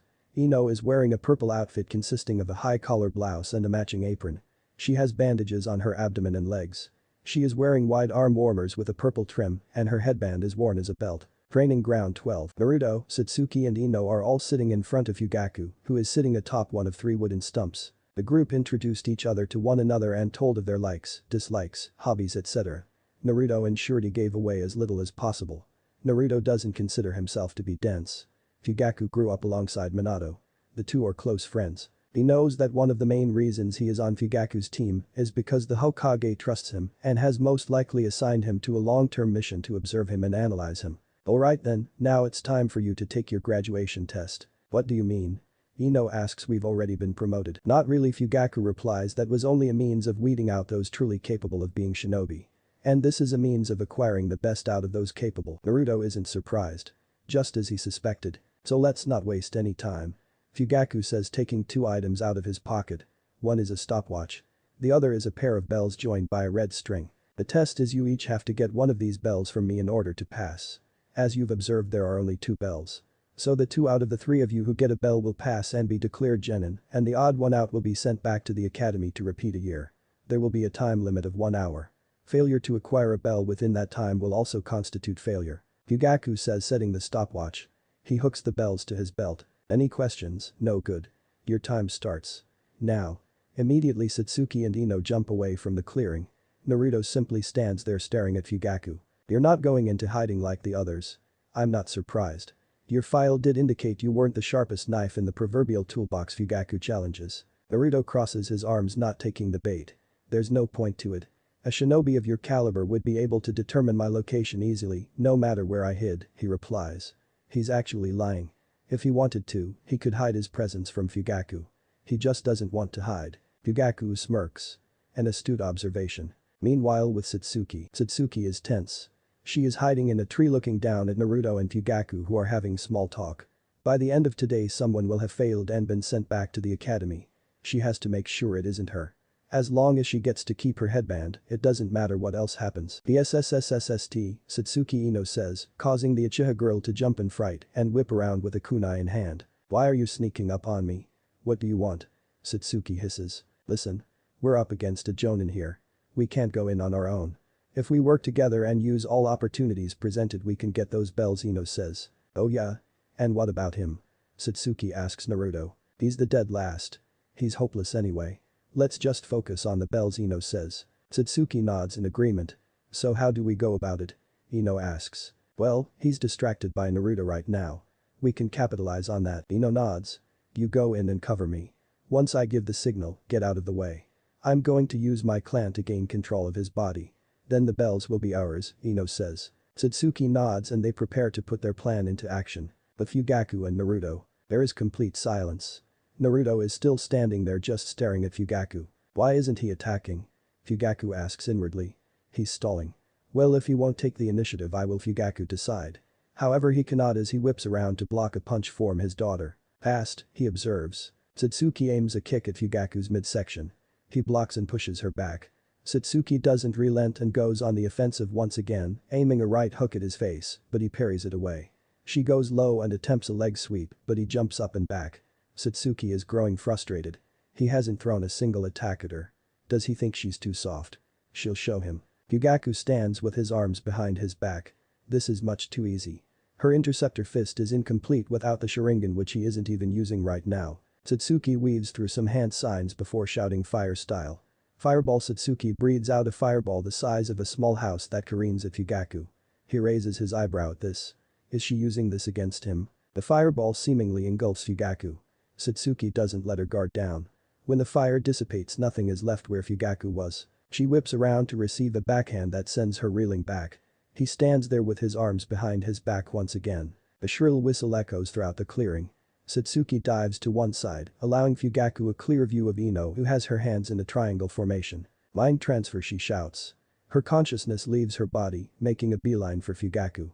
Unfortunately for her, he recognizes this and sidesteps. Fugaku finds himself flying through the air from a kick to the side of the face from Naruto. He skids to a halt by putting his feet back on the ground. His suspicions were correct. Naruto had been lying in wait for his teammates to attack without him so he could use them as a distraction. Naruto suddenly appears behind Fugaku aiming a chop at his neck, but the Uchiha clan head whips around and grabs Naruto's hand. He's fast. Amazingly strong too, observes Fugaku. Naruto continues his assault, attempting a spinning kick which Fugaku kneels to avoid. He is forced to jump out of the way as the blonde brings his foot down on the ground where Fugaku was kneeling, causing a spider web of cracks to appear in the ground from the impact. Fugaku skids to a halt. Satsuki is shocked. How is this possible? The dead last is fighting her father, an elite shinobi, on equal ground. What is going on? Fugaku asks himself. Naruto is supposed to be the dead last of his generation. And yet here he is displaying Jonin level speed and strength. Clearly the academy's files were mistaken. He's been hiding his strength. Fugaku says to himself, a smirk appearing on his face. Naruto is smiling as well. He is trying his best not to look giddy with excitement. He hasn't had a fight this good since Akasata. Alright, I've entertained myself enough for now, he says inwardly. He weaves through hand signs before shouting water style. Tidal wave. A large wave of water rushes at Fugaku. He used a water style like that without a body of water. He must have a strong affinity to it, he observes. The man weaves through hand signs of his own. Fire style.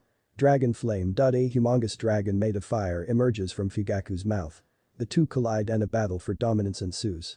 Neither budges and then both dissipate and steam fills the clearing. The steam eventually clears and when it does, Fugaku is standing alone in the clearing, the three kids gone. But Naruto is jumping through the trees.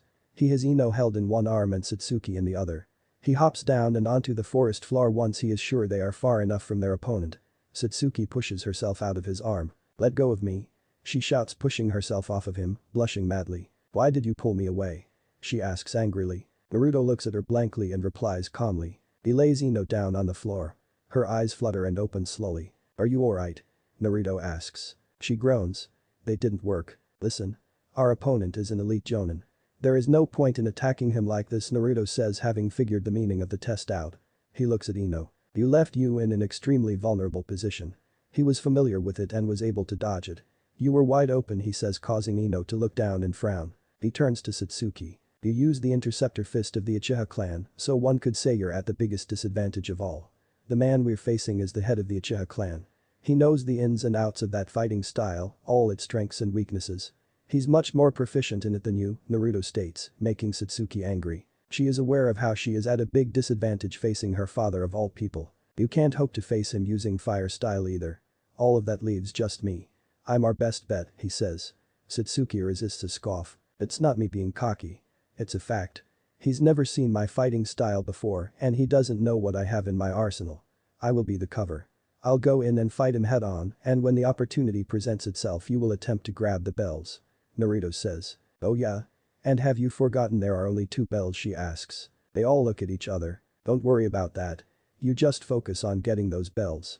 At this rate none of us will pass, Naruto says. He stands up. Wait for my signal, he says. But Fugaku. Fugaku is standing in the clearing with his arms crossed. He is waiting for a move to be made. He had pretty much shrugged off Satsuki. He knows how she fights. It was foolish of her to attack him head on like that.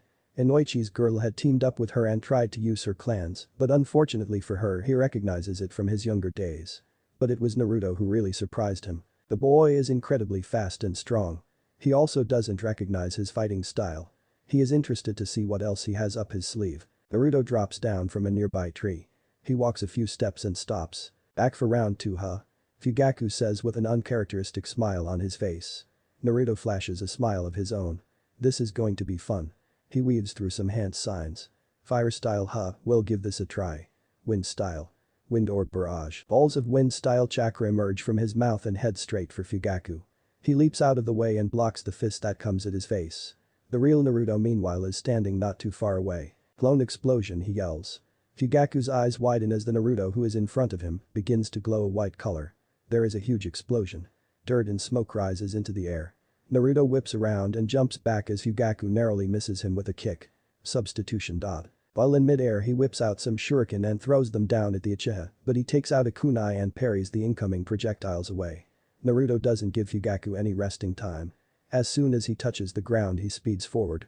Fugaku puts his kunai up as Naruto suddenly appears in front of him and tries to cut him only to be blocked. Naruto, who is holding the one kunai in a reverse grip, whips out another with his left hand and aims for Fugaku's midsection, only for Fugaku to block with another kunai. The two smirk at each other, but Fugaku realizes his kunai are being dented. He looks at Naruto's kunai. They are coated in chakra. Wind style. He jumps back as Naruto slashes at him. Naruto holds his hands next to his side. His hair begins to blow as wind style chakra begins to gather. Fugaku sees a ball of concentrated wind style chakra gather in Naruto's hands. And dodge while you're in midair, he says to himself. Wind style. Godly wind from the mountain, he shouts, releasing the ball, firing it right at Fugaku. Fugaku curses. He holds his hand in a cross-hand seal, to Naruto's surprise. Shadow clone. A clone forms in midair next to Fugaku. It grabs Fugaku and throws him out of the way, taking the full brunt of the attack. The ball hits the clone and a large explosion is the result. Yet again dust and dirt is kicked up. Once it clears, Fugaku is standing with a few cuts to his right arm. That was close. Naruto wastes no time. He suddenly appears behind Fugaku and wraps his arms around the Uchiha leader.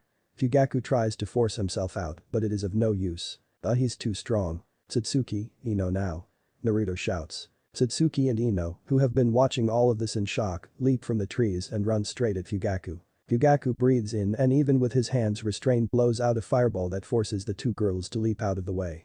Fugaku, however, can do nothing about the clone that comes out of the ground with a kunai in hand. It cuts the red string, grabs both bells and leaps back. It's over, the clone shouts, lifting the bells in the air just as the stopwatch sound signaling that time is up. Naruto lets go of Fugaku. Naruto walks past the clone who hands the bells to him and disappears in a cloud of smoke. He then hands the bells to Satsuki and Ino to their shock. Well then it looks like.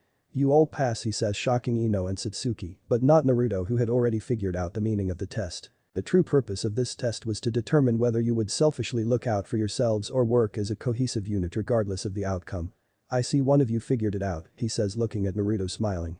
Ino and Satsuki look at Naruto as well with eyes full of wonder and disbelief. They look down guiltily at how they left him out before. We're sorry, Naruto, Ino says. Yes, Satsuki says to him. He nods, it's fine. I understand, he responds. The great team is born from members who give everything for each other instead of for themselves. From this moment onwards you are all fully fledged shinobi of the Hidden Leaf and members of Team 12, Fugaku declares. Fugaku is walking through the hallways of the top floor of the Hokage Tower, his destination being the man's office himself. He is on his way to a meeting with the Hokage and the other Jonin senseis who were holding graduation tests today to give his report. He touches his right cheek that Naruto's foot connected with. He chuckles a bit. He had assured Minato that for Fugaku of the Wicked Eye, there was no such thing as rust, and yet here he's allowed himself to get hit by a kid. A very strong kid, but a kid nonetheless. He walks up to the office door and enters without knocking. He walks up to stand in front of the desk at the end of a long line of other Jonin senseis. There is silence. 2 minutes pass. Kakashi arrives afterwards. My apologies for, I find it redundant to apologize for something you're just going to do again, Minato says, cutting him off. Now that we're all here, let's get started. Going in numerical order, please make your reports on how your teams did. Minato says. The first half of the Jonin senseis give their reports and half of the teams have failed. This is to be expected. The first graduation exam is only a decoy and not an accurate measure of one's aptitude to shinobi life. All heads turn to Kushina. Team 7 passed. They did quite well. Their teamwork is very good, but that's to be expected. She says with a smile on her face. Minato smiles at hearing this. Kurenai then gives her report. Team 8 passes, though there are some blemishes. Kiba Inyazuka makes attempts to assert his dominance over his teammates. Hinata Hyuga is too shy and struggles to voice her opinion at times. Kurenai reports. Team 10 passed Lord Hokage, but they didn't do very well. Shikamaru and Choji are friends and work well together. However, Sakura is quite difficult. Half the time she is complaining about how she didn't get put on Sasuke Uchiha's team, and the other half, she's giving Choji and Shikamaru flack about how one achieved mediocre marks in the academy while the other was lucky not to fail. She needs a serious attitude adjustment, reported Asuma. He is concerned that perhaps the Hokage will live to regret not recreating the Inoshikachu formation. Minato nods at this. He turns to his student. Team 11 passed narrowly, Lord Hokage Kakashi says, surprising those in the room. He had never passed a single team. Sasuke Uchiha has quite the superiority complex and views his teammates as not being worthy of teaming with him. Hisateru Hajiwara repeatedly mocks him and it causes friction within the team. As it stands, Kaori Hirota is the glue that holds the team together, Kakashi says. Minato nods and finally turns to his friend.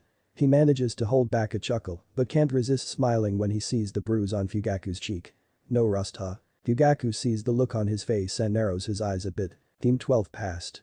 Satsuki Uchiha is impressive, but she seems a bit arrogant in her approach. Wonder where she gets it from, Minato says inwardly in a sarcastic manner. Ino Yamanaka is very distracted.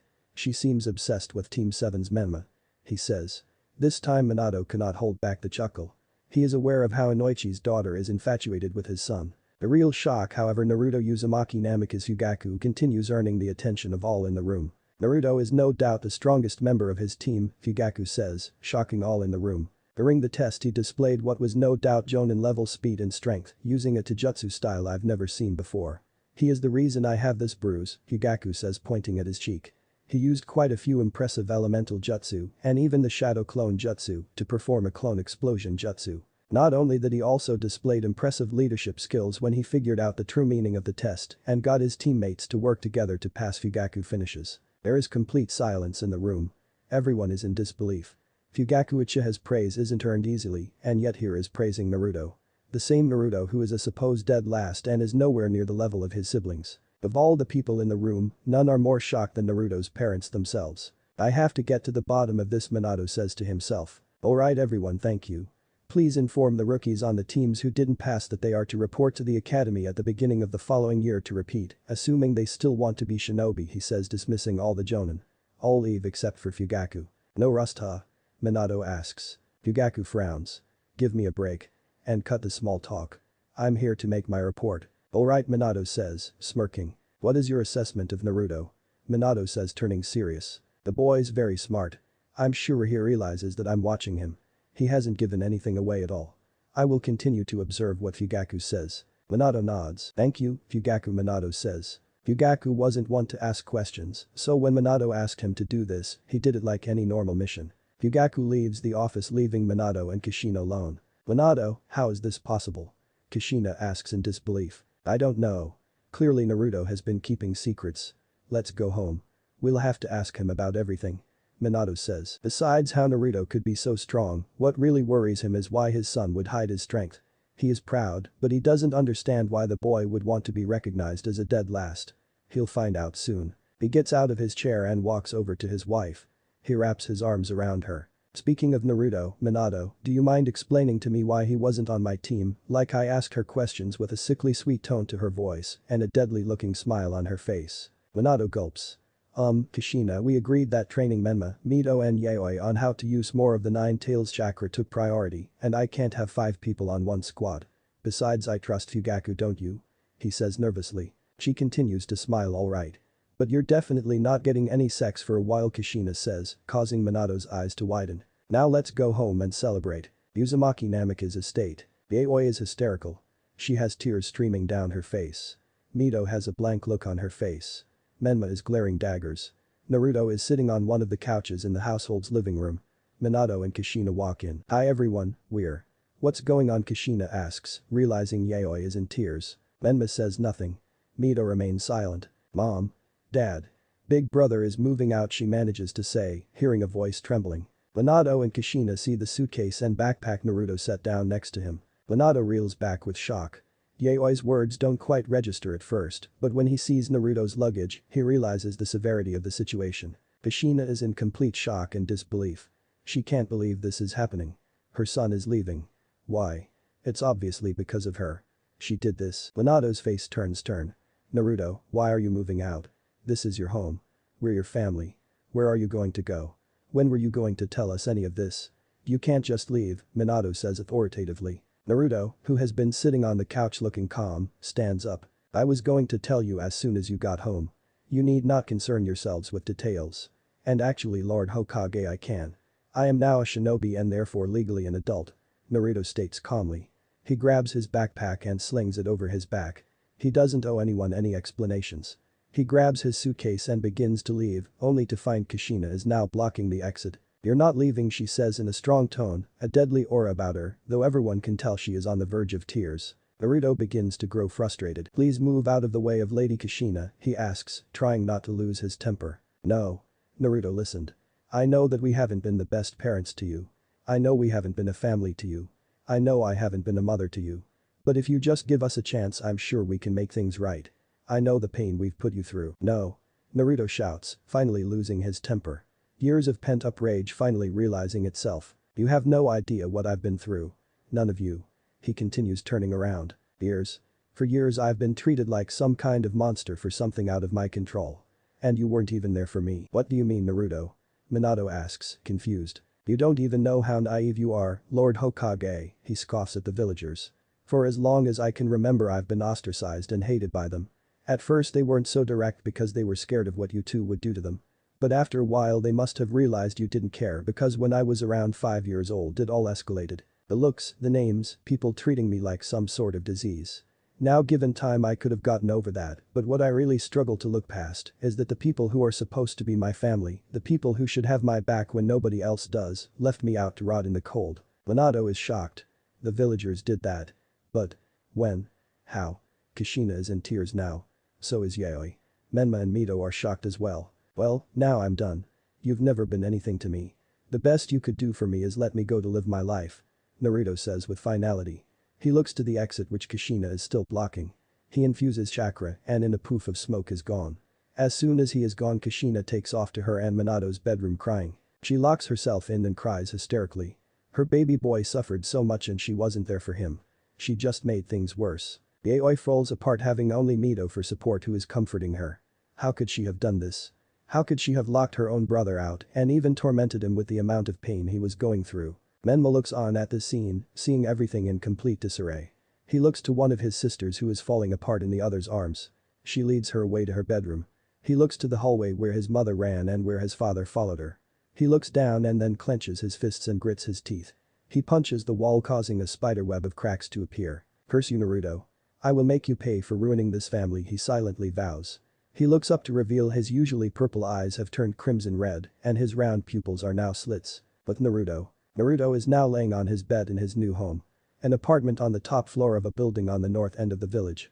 He had put a few shadow clones to work to furnish and clean it and it was all done.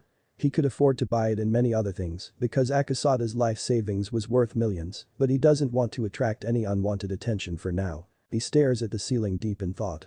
It's only begun. A few weeks later. It's been weeks since Naruto moved out of the Uzumaki Namika's estate.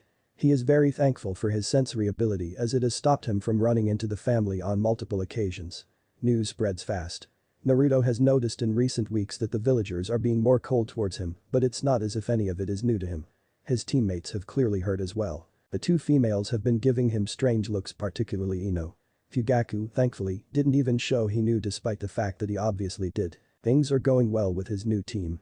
They have been working more cohesively than Fugaku had anticipated. Therefore on some occasions, when not on missions, they worked on team exercises based on a broad range of field simulations based on tracking, assault, espionage etc. But on other occasions, Fugaku worked with them on a rotational individual schedule. He would spend a day focused on one of them, whilst the other two were given a set of exercises to complete in one half of the day, and then they were to face each other in no-holds-barred combat for the other half of the other day. During this time you were not permitted to submit to your opponent for any reason. In terms of individual exercises with Satsuki, he has been focusing very much on her strength and power. She is fast but that isn't enough.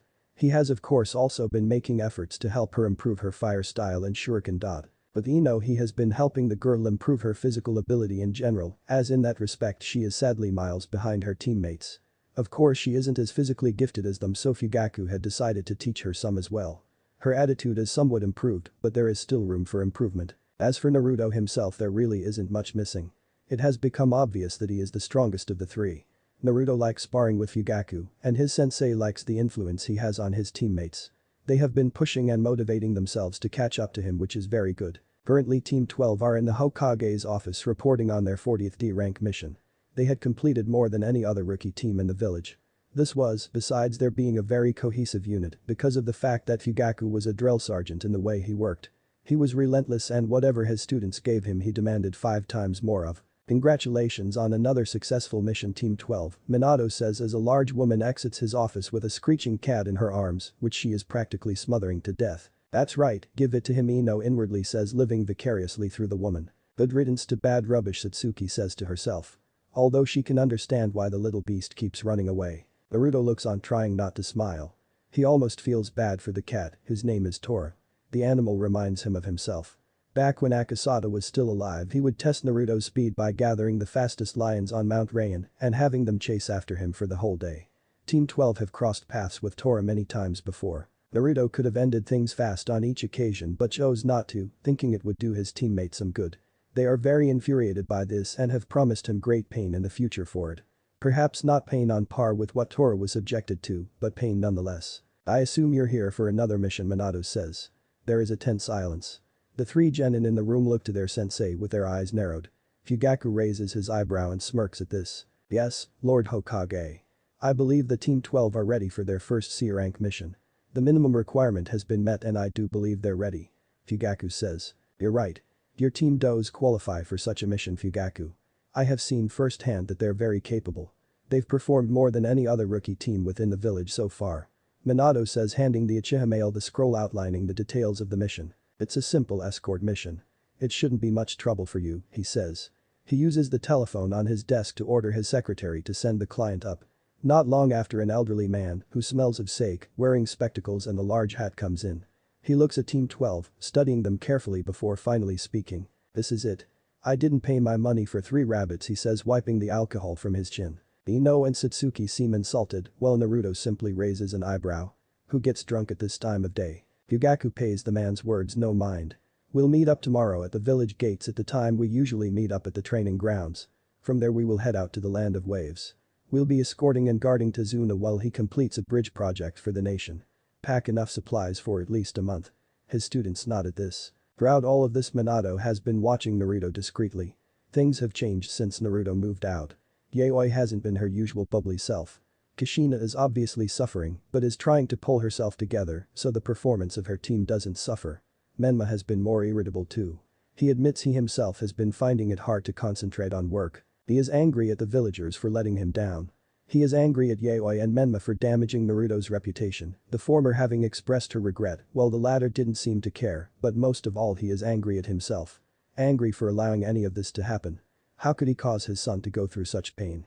He wants to make things right but doesn't know how to go about it. Naruto realizes that he is being watched by the Hokage and before the man can say a word he leaves the office using a teleportation unlike his teammates who used the door. Minato sighs at this. The next day. Naruto is standing in front of the village gates with a backpack slung over his shoulders. Ino and Satsuki are with him. The two seem quite excited and he would be lying if he said he wasn't either. Sai look at him says Kotetsu Hagane, one half of the eternal gate guards of the Hidden Leaf. What I would give to trade places with them he continues. Stop daydreaming Kotetsu and focus on the mission at hand his friend and the other half of the eternal gate guards, Izumo Kamizuki reprimands. You call this a mission? Yeah right, he scoffs. He remembers when they had initially been approached about being gate guards. Regulating who comes in and out of the village is serious business. It's a big responsibility they had been told.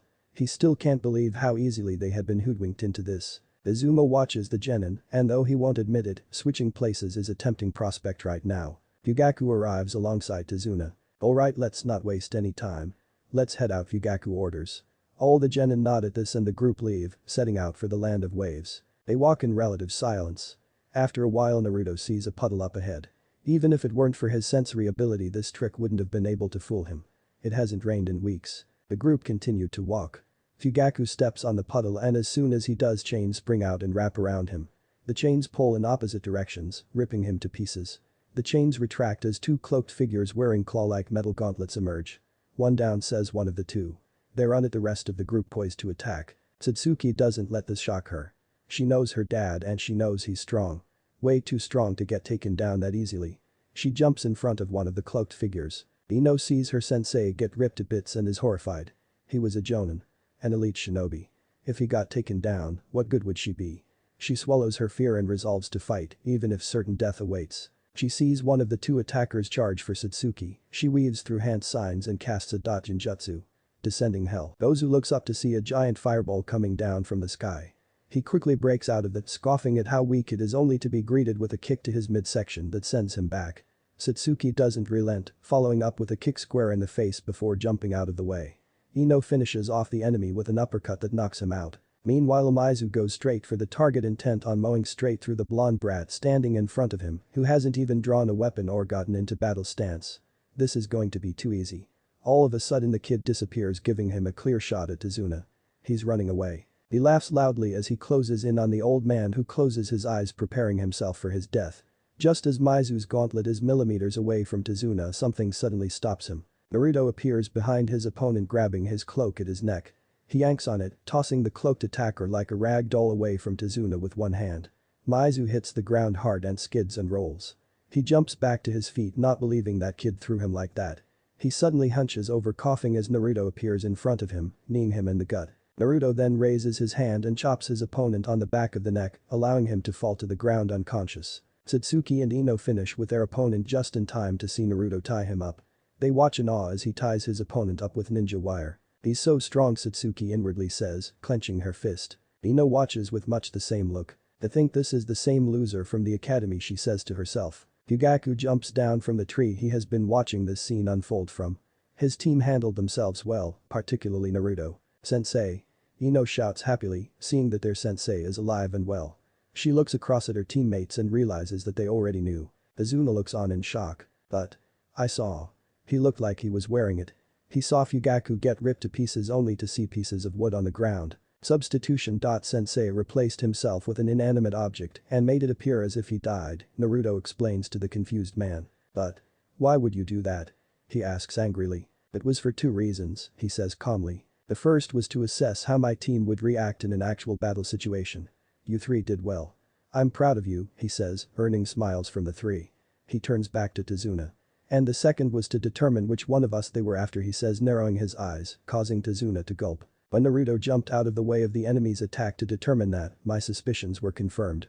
Tazuna, these two are the demon brothers of the Hidden Mist, Chunin level rogue ninja. Their ambushing us means this is no longer a C-rank mission. Explain yourself, Fugaku demands in a serious tone, causing Tazuna to gulp once more. Tazuna looks to the genin, desperate for help, but he'll receive no such help from them. He sighs. Are you familiar with Gato of Gato Industries? Fugaku recognizes the name. Gato is one of the wealthiest men in the world. He also happens to be one of its biggest criminals, having a criminal empire that spans many nations. Years ago he came into my country posing as a legitimate businessman who wanted a share in the potential rich economy. But he would soon reveal his true colors. Tazuna proceeds to explain how Gato had conducted a hostile takeover of the nation and how his bridge project was a threat to the crime boss. I only lied to you because the allotted funds of my people could only pay for a C-rank mission, he says, falling to his knees. I'm sorry. Please help me. I just want to save my country, he pleads. Fugaku's face softens as he hears the man's story. He adopts a thinking pose. Strictly speaking, he should be on his way back to the village with his team to report this matter to the Hokage, but he can't just hang him out to dry. He turns to his team to make a decision. We're heading back to the village, Fugaku says, causing shouts of protest to arise, but he quickly silences them. This mission is no longer ours to complete. I'm not asking. Let's go, he orders. No. All heads turn to Naruto. What? Fugaku questions. I said no, sensei. I won't abandon this manor his people while they're in need. Naruto states, crossing his arms. A standoff ensues between the two. There is complete silence. Fugaku sighs. Alright. Fine. Tazuna, you're in luck, Fugaku relents. The genin smiles while Fugaku bows, tears streaming down his cheeks. And so they continue walking until they reach it. It's Naruto's first time seeing the ocean like it is his teammates. He tries to hide his awe, but it's a bit hard. It's foreign to him and yet at the same time it does feel familiar. They get into a boat lent to them by a friend of the bridge builder and make the journey to the land of waves. They finally arrive at Tazuna's homeland. We're about an hour and a half away from my home, Tazuna informs. The group continues moving. Naruto's eyes narrow. Sensei says so no one else hears him. I know, Fugaku replies. Fugaku knows about Naruto's sensory ability. He, like the boy, knows that someone is following them. How many? He asks. There's two of them. One is further away while the other is following more closely. Naruto reports. Fugaku nods at this. Staying on guard, he orders his other two students to nod. The group continues for a little while. We should be there soon, Tazuna says to Fugaku. Uchiha nods at this before his eyes narrow. Everyone get down. Yell Fugaku and Naruto at the same time. All comply, with Naruto grabbing Tazuna and dragging the elderly man down as a large blade soared through the air where their heads had been and embedding itself in a tree behind them. A man appears, standing on the handle of the sword.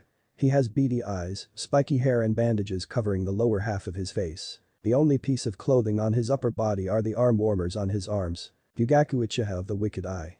It's no wonder the demon brothers failed, the man says. Fugaku narrows his eyes as he gets up and takes a good look at the man. Zabuza Mamachi, the demon of the hidden mist. Fugaku says, recognizing the man. The one and only. I'm not going to beat about the bush. Hand over the old man. If you do so I'll allow you and your genin to leave quietly, Zabuza offers. I'm afraid that isn't going to happen. My mission is to protect him, Fugaku says plainly, his eyes turning crimson red with 3 black tomo marks around the pupil. Alright. I can do it that way. I don't mind having the head of a shinobi war legend. Zabuza says, holding his hand up in a seal position. Hidden mist. A thick mist begins to gather, engulfing and covering everything in sight. Naruto draws his kunai and though is nervous, can't help smirking. Now the real fun begins. Satsuki is trembling and struggling to breathe, the kunai she had taken out held in front of her. She has a tight grip of it, not trusting her sweaty hands. An inexplicable feeling of fear has gripped her, robbing her of the will to even move. This feeling. I can't. I haven't felt like this since. Memories of blood-stained streets illuminated by the moonlight and crimson eyes come flooding back, only further weakening her and adding to the toll she is taking from the killing intent. She begins to realize her life is flashing before her eyes. She sees herself growing up with her 2 brothers and her mother and father, meeting Mito and the 2 of them becoming best friends and rivals. She sees her aunt and uncle, her cousins and many other relatives laying dead on the ground. She sees her elder brother claiming responsibility and saying he never cared for her. She sees her falling out with Mito and drifting away from Sasuke and finally being assigned to Team 12. Ino's legs are shaking. She is barely even able to stand. She's never felt anything like this before. She can feel her heart threatening to beat out of her chest. She is going to die. She can't die. There's so much she hasn't done. She can't. Images flash before her in her mind. She saw herself with her parents when she was younger. She sees herself laying eyes on Menma for the first time and meeting Sakura and defending her. She sees herself being assigned to Team 12 and all other events that led to this moment. Naruto has a kunai held out in front of him and is standing in formation with his teammates. He is faring much better than them as his late sensei gave off much stronger killing intent. That doesn't mean he isn't a little nervous. This is the first time he's faced an enemy this strong in an actual battle situation. Zabuza, to his knowledge, is a former member of the 7 ninja swordsmen of the Hidden Mist and thus a wielder of one of the 7 swords, in his case the executioner's blade. Zabuza is famed for his silent killing. It was said he is so proficient in this art that one would not even know they have been killed by Zabuza until they're already dead. Naruto's heart is beating fast. Nerves coupled with excitement. Naruto doesn't know why, but he enjoys battle. The feel of the perspiration running down his body, the sound of his heartbeat ringing in his ears as he stands across from an opponent of a high caliber. It just does something to him. He isn't a fan of violence, but he really appreciates a challenge. Satsuki, Ino, Naruto. Don't be afraid. I won't let my comrades die. Fugaku assures his students, his voice cutting through the mist and its effects as his students visibly eased up. Ino stands up straight and Satsuki breathes in deep, pulling herself together. Zabuza's voice rings through the mist as well in the form of a laugh. Then he suddenly appears in the middle of the group in front of Tazuna, with his executioner's blade raised in the air and poised to cleave the old man in half. He attempts to bring it down, but finds his arm won't move. What? Zabuza turns to see the blonde brat out of the three holding his arm back. His grip is surprisingly strong. Naruto doesn't allow himself any shock. When Zabuza appears and attempts to kill Tazuna, he stops the man, grabbing his arm. Satsuki grabs Tazuna and jumps back. Ino follows by overcoming her shock. Naruto aims at Zabuza's side intent on stabbing the swordsman. He finds his kunai blocked by another executioner's blade. He looks up to see another Zabuza standing in front of the original with his blade underneath the swordsman's arm, which he is holding, stopping his kunai with his large sword. Brat's got moves, huh? The original Zabuza says, looking at Naruto with his head turned. Naruto smirks. Meanwhile, not too far away, Fugaku is weaving through hand signs while standing next to a clone of Naruto which the boy created when the mist rolled in. Fire style. Fireball, he yells, blowing out a large fireball which cannons straight at Naruto and the two Zabuzas. Naruto quickly substitutes with his clone and watches alongside Fugaku as it along with his opponent and his clone are engulfed in the fire. Naruto nods at his sensei before disappearing and reappearing alongside his teammates in formation once again. Zabuza, unsurprisingly, appears once again. Fugaku is standing in between him and his team of brats and the target. He begins to make an analysis. He wasn't expecting that to happen. That brat is strong. He wonders what else he has up his sleeve. But right now he needs to worry about the man standing in front of him. He realizes he is at a disadvantage here. Fugaku is a fire style user and a proficient one at that. But from what he'd heard, the man retired from active field duty following the war. He had made a name for himself in and joined the Leaf Police Force. Facing lowly criminals and thugs as opposed to shinobi. He has to have gained some rust over the years. He would use that to his advantage. And as for his fire style, Zabuza smirks as a plan begins to form in his head. He doesn't look to the lake on his right so as not to give away his plan. He looks ahead at Fugaku making a decision. I must admit, I really wasn't expecting to be going up against you of all people. It said that armed with those wicked eyes of yours and an arsenal of lethal fire style, many believed you to be a demon straight from the depths of hell, Zabuza says. Fugaku doesn't dignify him with a response and simply looks at his opponent blankly. But I'm sure that after being reduced to a lowly cop in return for your services you've lost your touch, Zabuza says, smirking.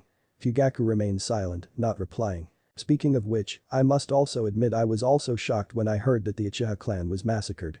Apparently the culprit was the son of the clan head in the air. Zabuza continues.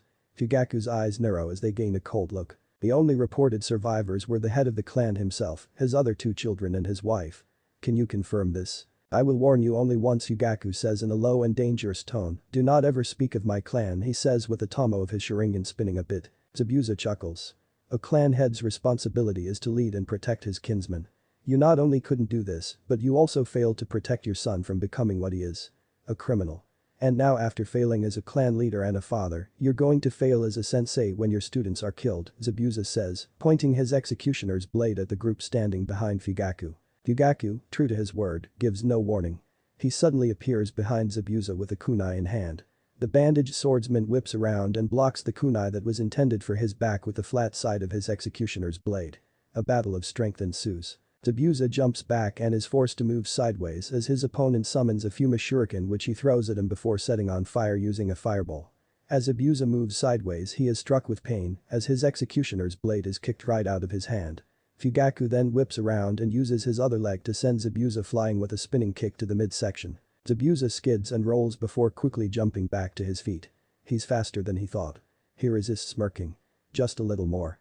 He turns and begins running across the lake, intent on retrieving his executioner's blade which is still sailing through the air. He runs until he is directly underneath it while his opponent is hot on the trail. He smirks. The smirk almost immediately disappears.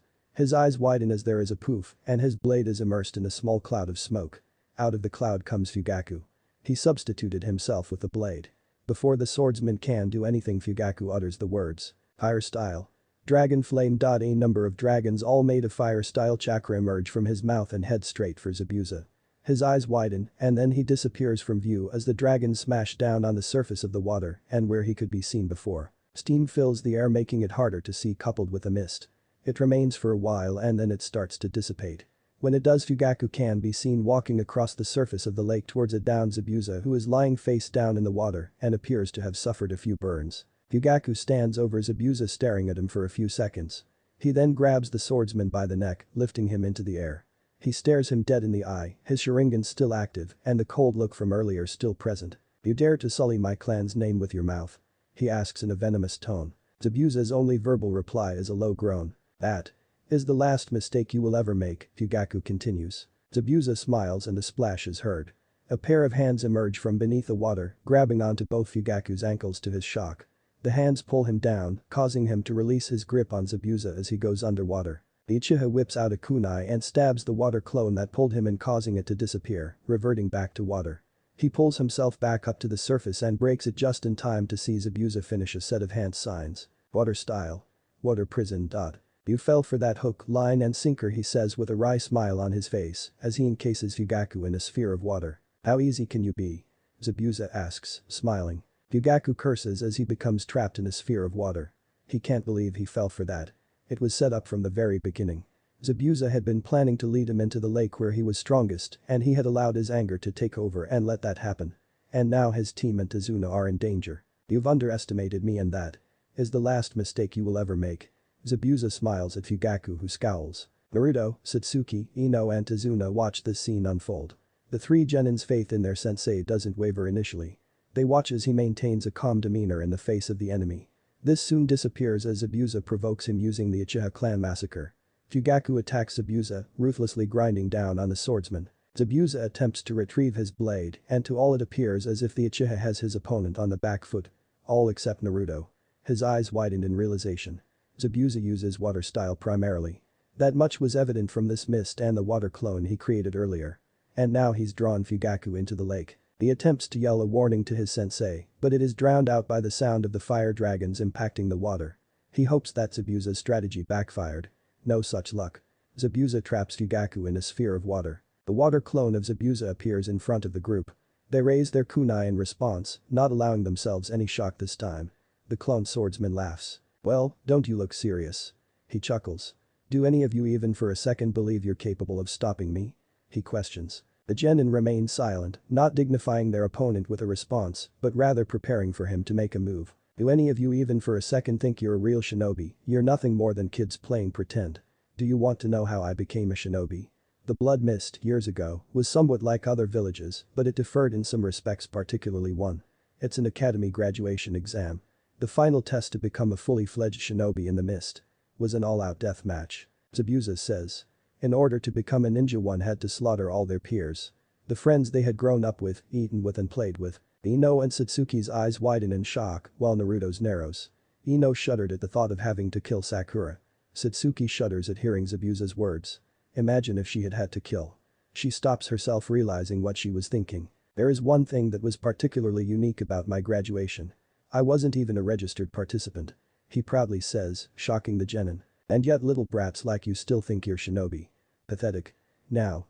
Zabuza leaps forward, his executioner's blade raised. "Die!" he shouts. Ino, Satsuki and Tazuna close their eyes, waiting for the blade to cleave through them and claim their lives. It never comes. Instead, the sound of metal clanging is heard. They open their eyes and they widen in shock. Naruto stops Zabuza's blade with his kunai. Zabuza is a bit surprised. This brat had displayed strength that was admittedly impressive earlier, but he wasn't really trying as much back then. A battle of strength ensues. Zabuza eventually jumps back. "Think you got the stones, kid?" Zabuza challenges, smiling. Naruto smirks. Without turning around, he speaks to his teammates. "I'll take him on, you two stay here and guard Tazuna," he says. "Are you insane? You can't fight him." Ino shouts. "It's suicide." "If you're fighting, then I'll fight with you," Satsuki says, stepping forward. "No," Naruto says, turning his head. "You need to protect Tazuna. He didn't come alone. He has an accomplice. That person could strike at any moment," Naruto warns. He turns his attention back to Zabuza, who is a bit surprised. The kid knew about Haku. Isn't he full of surprises? He takes out two kunai and gets into his lion fist stance. Naruto closes his eyes and opens them, infusing his chakra, releasing it in a burst. A wide aura becomes clearly visible around him, causing his jacket to flap about and his hair to blow. Satsuki steps back in shock. "Naruto. It's unbelievable. His presence. It worse that of Zabuza, who she was quaking in fear in front of a matter of seconds ago." This can't be the dead last, she thinks. Even though he is on her side, it was still very intimidating. The doubt from before seems to begin to disappear. Ino watches in shock as Naruto infuses his chakra. It changes the very feeling in the air. The killing intent, though not directed at her, causes her to shake. The mere presence he exudes is so insurmountable. Is this really Naruto? Azuna falls to his knees. His heart is beating faster than it ever has. This boy. He had seen firsthand from earlier with the demon brothers that he was strong, but this was just unbelievable. This feeling. It by far outweighed what he had been feeling before from Zabuza. He is thankful Naruto is on his side and can't help but have faith in the boy. The clone Zabuza takes a step back, not looking as cocky as before. This brat. His killing intent, it actually made him worried. His chakra was no doubt low cage level, but how? It feels incredibly potent and strong, unlike anything he's ever felt. The look in his eyes has changed. Before it was blank, revealing little, but now his eyes are filled with determination and strength. The original Zabuza watches on, his executioner's blade with him once again, waiting to see his clone complete the mission and kill the Genin and Azuna. Instead he sees the blonde brat stop him and then release what is no doubt low cage level chakra. The killing intent aside, the mere presence of the blonde changes the atmosphere. Fugaku watches on in shock. He had expected to be seeing his team killed because of his overzealousness and lack of self-control. Instead he sees Naruto stop the clone. He can't believe this. Naruto is in Uzumaki, so naturally his chakra reserves should be large, but he is not a vessel for a tailed beast's chakra like his siblings. So how is it possible that he has low cage level reserves? Just how many secrets is he keeping? Naruto readies himself as the aura about him calms down. Yeah, I got the stones, do you? Naruto challenges. Naruto speeds forward. The clone swings its executioner's blade in an attempt to behead him. He disappears and reappears behind the clone, spinning in a circle and slashing right through it. He is looking ahead at where his sensei and Zabuza are as the clone disintegrates back into water. Zabuza looks on in shock, seeing his clone taken down by a genin with one attack. He scoffs and forms 5 more water clones. Kill him. He orders, growing frustrated. The clones run forward. Naruto runs forward as well, running on the water as if it is a hard surface, surprising his teammates. He makes it to the first clone who attempts to bisect him. He avoids this by turning his body at a 90-degree angle while maintaining his momentum and slashing through the clone. He suddenly appears in front of a second clone who tries to cut him in half. He jumps up to avoid the horizontal slash and stands on the blade. Before the clone can react, he jumps over it, stabbing it in the head on his way down. He touches down on the water and lines his other kunai with wind-style chakra before throwing it at another clone. The clone uses his executioner's blade to block the incoming kunai. Naruto doesn't relent and continues to throw wind-coated projectiles. The real Naruto meanwhile jumps out of the water from behind the clone and twists his neck. The clone who has been throwing kunai runs at Naruto and jumps up. It stands upright in Naruto's hands. He throws his clone to 2 other water clones and infuses chakra. Clone explosion. The clone explodes, destroying its intended targets. Zabuza is watching in shock. He is witnessing the unthinkable. A genin mowing through his clones like they're nothing. He grunts and forms more clones who run straight at Naruto. Naruto grunts in frustration. He can't waste his time on clones. Fugaku has got to be running out of breath by now, and there's still Zabuza's unknown accomplice to worry about. He watches as the clones prepare himself. Naruto forms 5 clones of his own who leap into the air, going straight for the water clones. Clone explosion barrage. Multiple explosions occur, causing waves to rise up. Zabuza watches as his clones are once again taken down. All of a sudden Naruto appears above him with a wind-style chakra-coated kunai in hand. He throws it down, sending it right at Zabuza's arm that is maintaining the water prison. Zabuza curses. His arm would be useless if that kunai hits him. He jumps out of the way, releasing the water prison, causing Fugaku to fall back into the water. He gasps and wheezes, savoring the first few breaths he's taken in what feels like ages. Naruto sighs in relief at seeing his sensei freed. He doesn't allow himself to relax though as Zabuza charges at him, his executioner's blade in hand. Naruto whips out 2 kunai in reverse grip, 1 in each hand. He runs forward and the 2 meet, a clang and sparks flying being the result. Naruto struggles a bit with Zabuza being serious now, but he doesn't relent. The 2 jump away from one another. Zabuza runs at Naruto once again and moves to cut the boy in half with a diagonal slash. Naruto moves back, avoiding the full brunt, but not a cut to the shoulder. Zabuza lifts his blade into the air and brings it down, intent on bisecting his opponent. Naruto once again stops the blade with both his kunai. Zabuza tries to force his blade down, while Naruto pushes up trying to oppose this force. Zabuza takes advantage of the opening presented and sends a kick right to the blonde's midsection, sending the boy flying. Naruto uses his chakra to skid and roll across the surface of the water. Okay, that's enough of this. Time to do what I'm getting paid for, Zabuza says, inwardly weaving through a set of hand signs after placing his blade on his back, intent on crushing Naruto once and for all and turning his attention to the target. Water style. Water dragon. The dragon forms from the water surrounding him. It roars before laying its glowing yellow eyes on Naruto. It speeds forward intent on crushing him. Naruto gets up on his knees just in time to see it. He realizes he doesn't have enough time to dodge or weave hand signs for it to cancel it out. He summons his chakra and releases it in much the same way as before, wide aura and all. The power from this causes the water dragon to disintegrate, much to Zabuza's shock and chagrin. Naruto suddenly disappears and reappears next to Fugaku. Zabuza doesn't have much time to marvel at the boy's display as he whips around while weaving through a set of hand signs. Higher style. Majestic destroyer, shouts Fugaku. A large wall of fire emerges from his mouth and heads straight for Zabuza, who is finished preparing his dot. Water style. Water formation wall, he says. A wall of water forms and meets with Fugaku's fire. The two battle for supremacy for a few fleeting moments, and then Fugaku overpowers Zabuza's, who is forced to jump out of the way of what was surely death by incineration. He doesn't, however, escape unscathed and suffers yet more burns. Zabuza gets up from the kneeling position he had adopted and looks up to find himself staring Fugaku dead in the eye. Your mind, Fugaku utters as everything suddenly becomes a blur to the swordsman and it appears as if the world is spinning. He can't seem to move. Fugaku hits a pressure point in the swordsman's neck, rendering him paralyzed. He falls backwards into the water. The mist begins to subside. Fugaku draws a kunai as Naruto drops down next to him.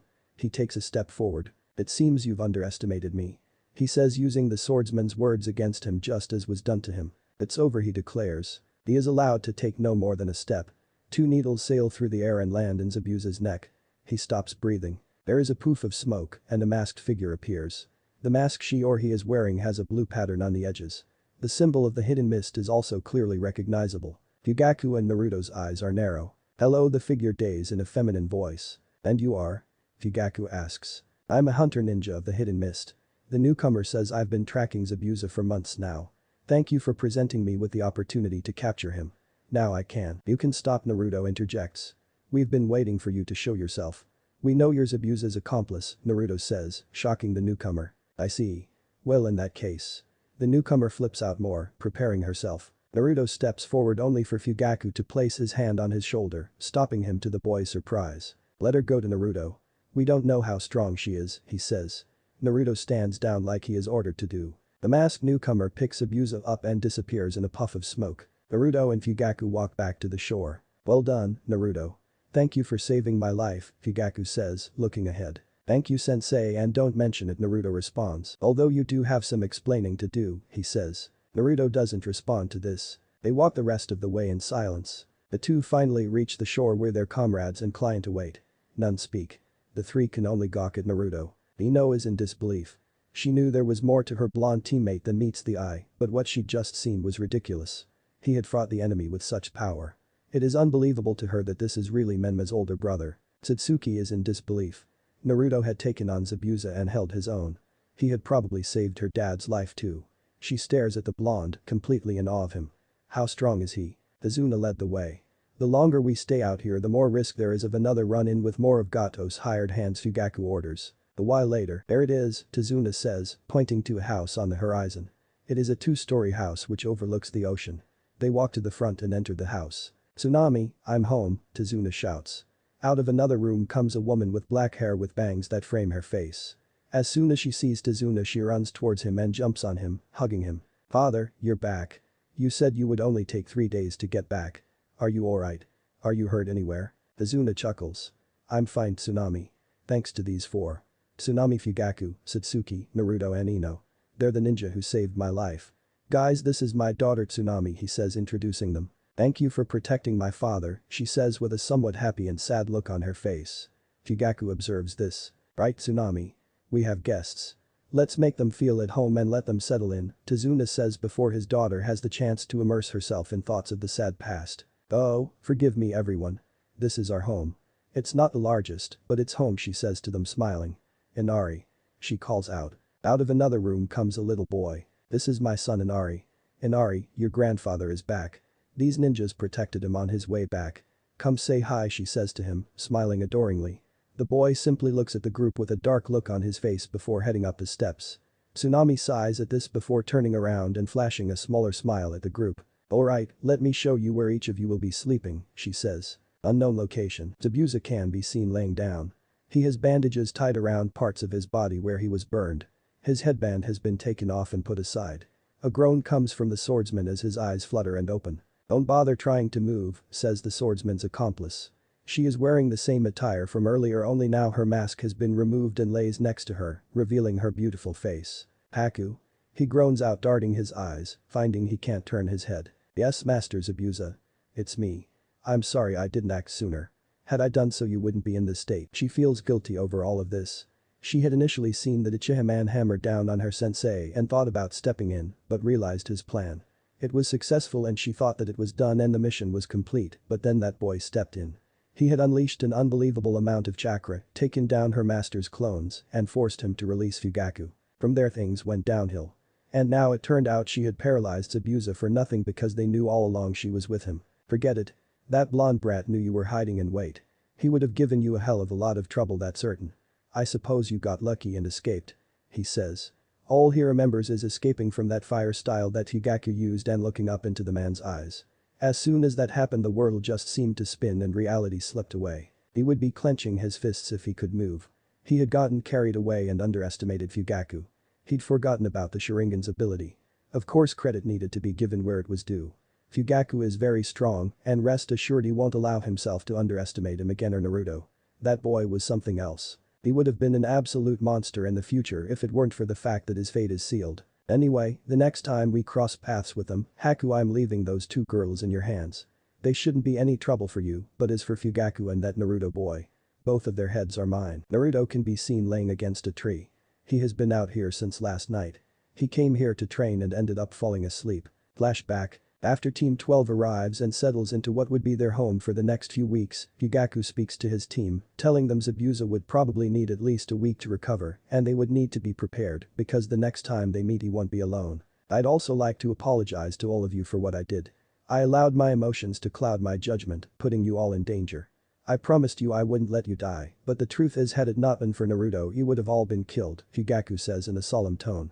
The Uchiha students quickly forgive him, understanding his position. The mention of Naruto causes his three comrades to turn their heads to him. He knows what's coming.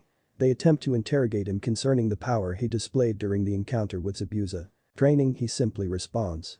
They know there is more to it than this of course and continue to interrogate him, but Fugaku and Satsuki quickly realize he isn't going to give anything away. "Oh come on Naruto." Ino pleads, begging her blonde-haired teammate. She desperately wants to know how Naruto had done what he'd done. Naruto doesn't dignify her with a response. Ino was notorious for being a gossip monger back in the academy, hence her refusal to relent and let the matter go like the two Uchiha on the team. He's hoping she realizes sooner rather than later that he isn't going to tell her anything. "Let it go Ino. He isn't going to tell you anything," Fugaku says. He, despite his attempting to talk down Ino from questioning Naruto on his ability, had been intent on doing much the same thing, but quickly realized his student had no intention of revealing anything to his teammates.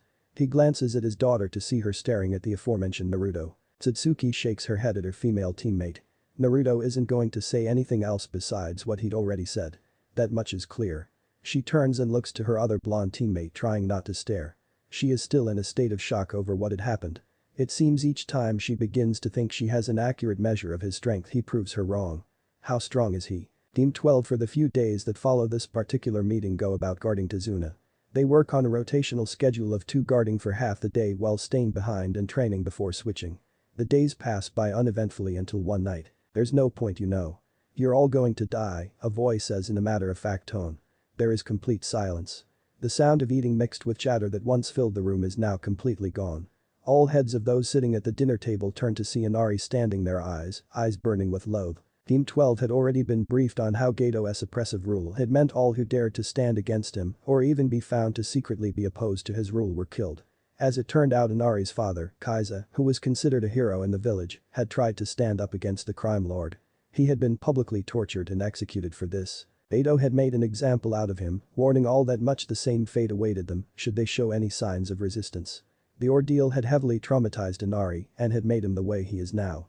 Pessimistic and hateful. Fugaku displays no outward reaction. Satsuki stares at the boy. Ino's eyes darted around the room, nervously seeing the mood turn tense. Tazuna and Tsunami become sad. Naruto raises his eyebrow before seemingly turning his attention back to his meal, speaking after swallowing a mouthful of food. "I'm sorry. I didn't hear you." "Say that again," he says nonchalantly, not even looking at Inari, but rather focused on his plate. "I said you're all going to die, you idiot. It doesn't matter how hard you train, how much you fight. It's hopeless. You're no match for Gato and his men," Inari says, glaring at the blonde-haired idiot who has the nerve to mock him. "And I suppose you are?" Naruto asks, his tone laced with sarcasm as he finally looks at Inari with his eyebrow raised. "Well, why don't you tell me about that, because from what I've seen, nothing's been done for this land since Kaiza died," he continues. Inari loses it. As if it isn't enough that these ninja fools show up here and dare to think they could challenge Gato, one of them has the nerve to mention Kaiza. "Don't you dare talk about Kaiza." The boy yells angrily. "Who do you think you are anyway? Kaiza was my hero and he was ripped away from me. You have no idea what that's like. Living in that ninja village of yours all your life. You know nothing about suffering," Inari continues shouting. A dark look comes onto Naruto's face. He places his chopsticks down before standing up. He looks straight at Inari, causing the boy to step back nervously. "And don't you dare stand there and speak as if you know I am and that you've had it worse than anyone else. Look around you. You have a home, a mother and grandfather who care about you and the memory of your father to look back on. There are kids just like you out there who have nothing and have lived their whole lives with nothing," Naruto says, yelling the last part, causing Inari to begin to tear up. He turns around and begins to walk away. He walks until he is standing right in front of the door. "You should be glad your father isn't alive," he says without turning, causing the eyes of all those in the room to widen in shock. "Because that means he was a hero. Better to die a hero than to live as a coward. If you're not happy about the way things are, then stop crying, become a hero and change them," he says. He opens the door and steps out, closing it behind him. Inari stands there staring at the door which Naruto had left through, like all in the room, mulling over the blonde ninja's words. There is silence for a while. It is eventually broken by Ino. "Fugaku-sensei. Who is Naruto?"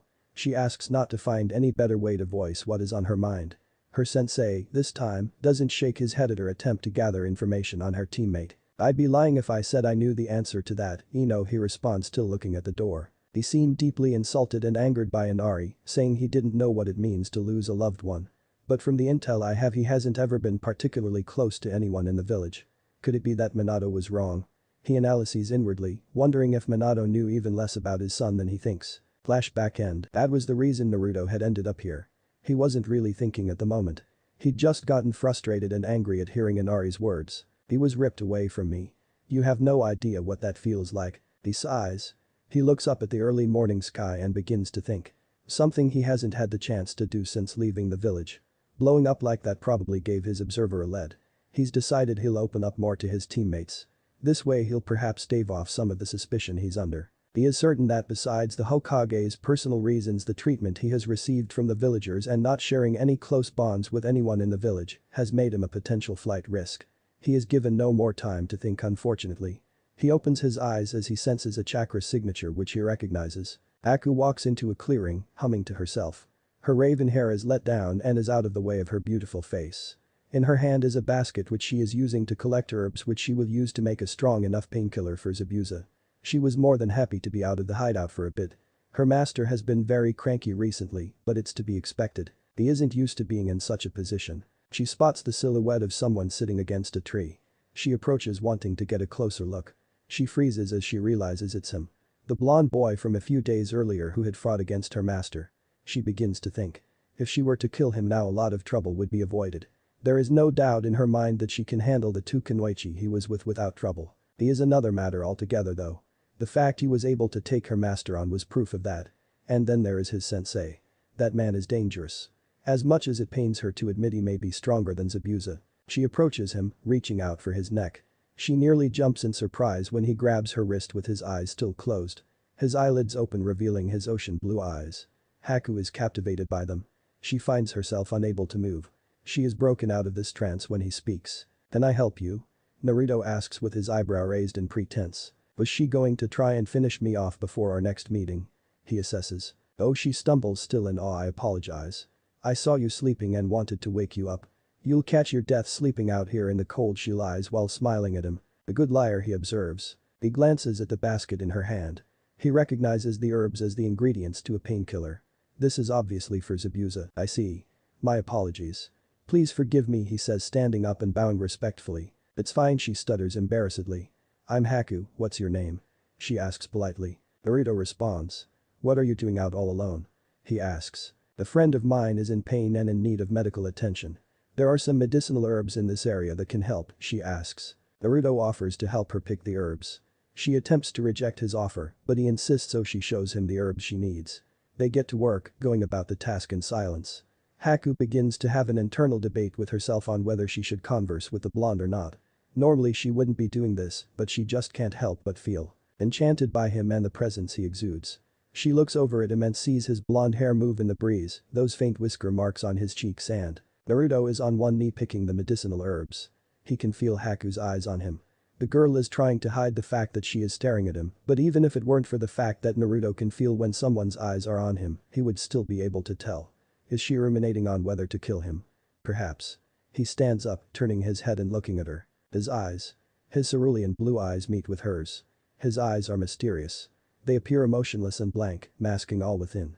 But Haku can perceive some of what he is trying to hide behind those eyes. They are laced with much the same determination and conviction she had seen on display against her master. His eyes also clearly have a dark look. They look as though they belong to one who has felt great pain.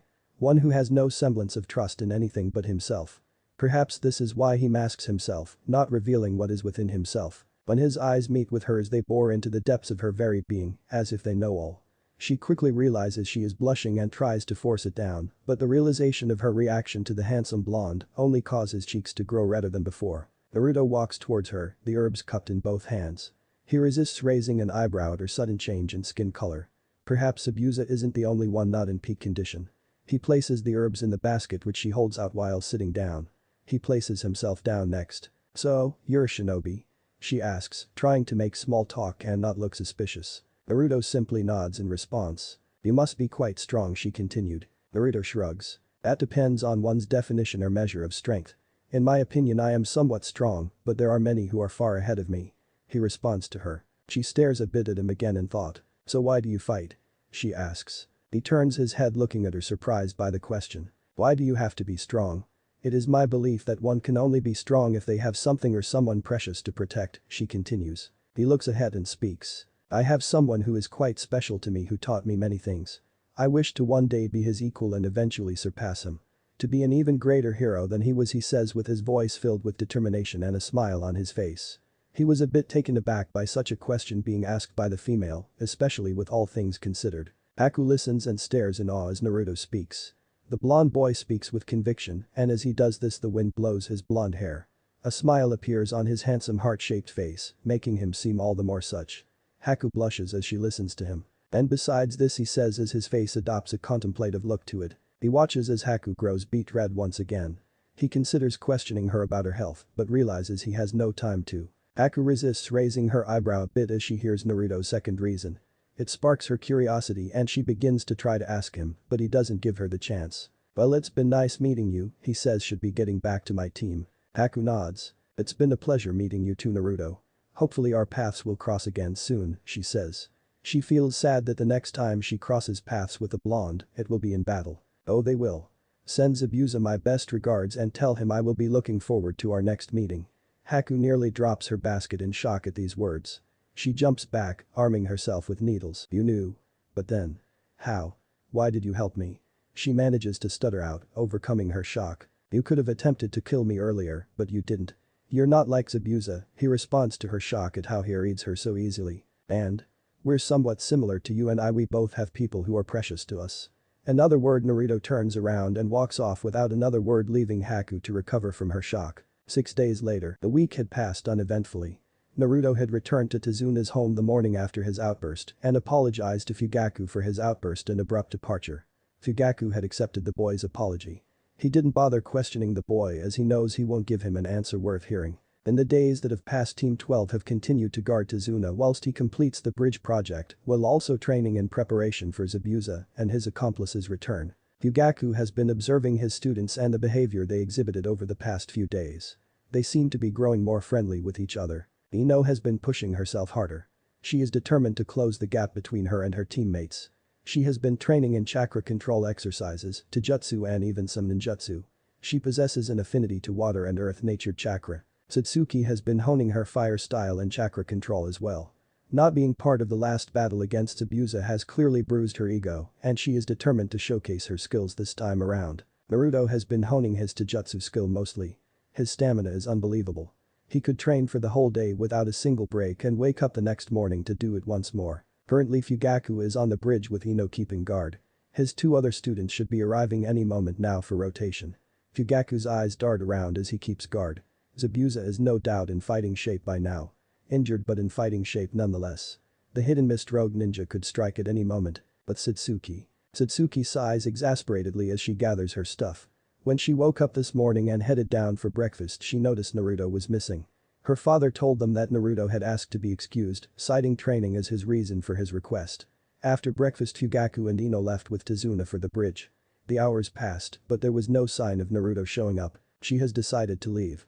She is already late enough. She is quite worried. Could something have happened to him? Satsuki inwardly asks herself. Are you sure you can't wait a little more?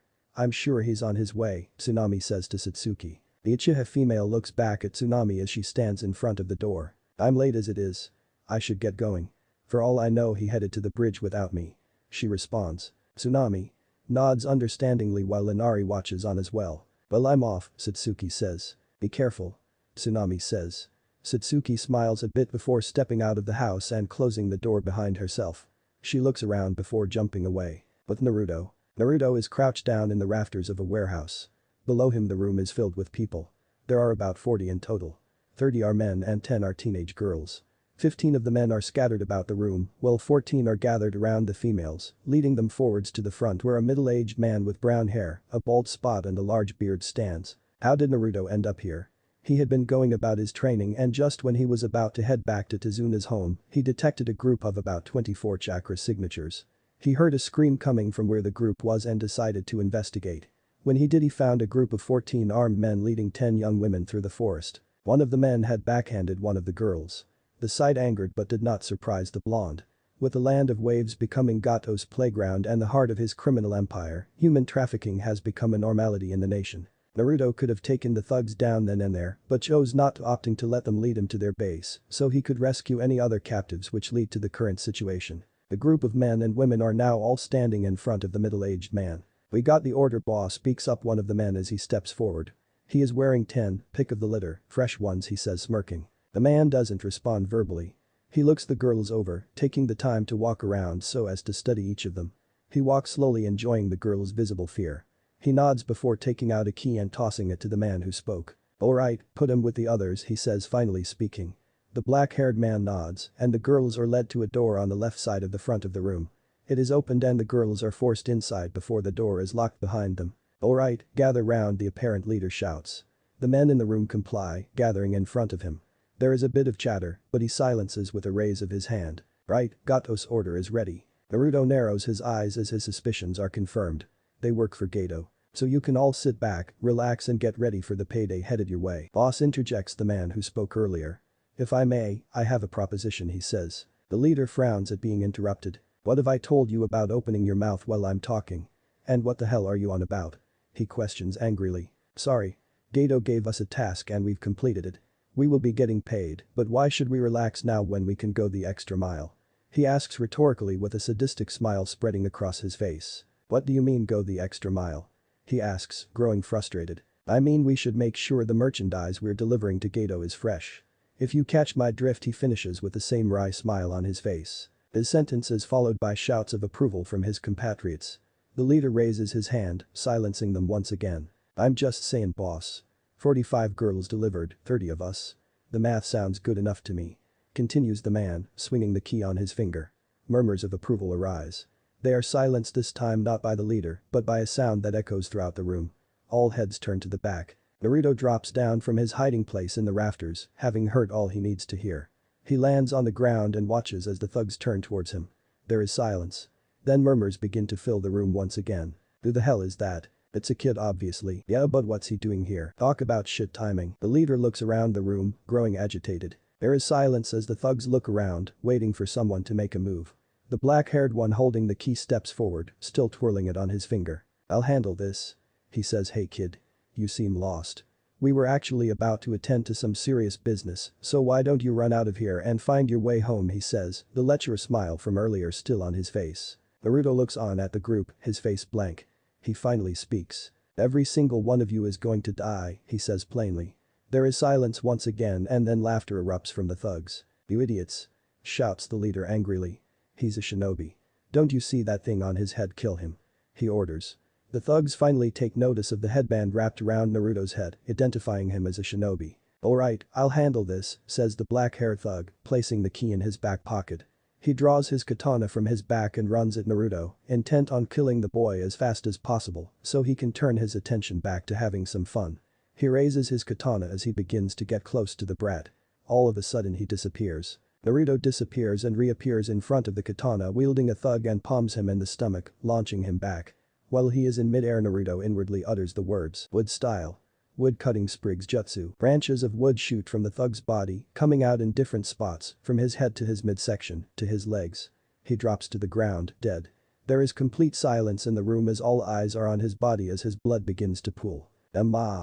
Marichio, one of the thugs, says in a low voice, not believing their partner in crime is dead. A loud yell comes from one of the thugs standing in the front as he runs forward with a battle axe in hand.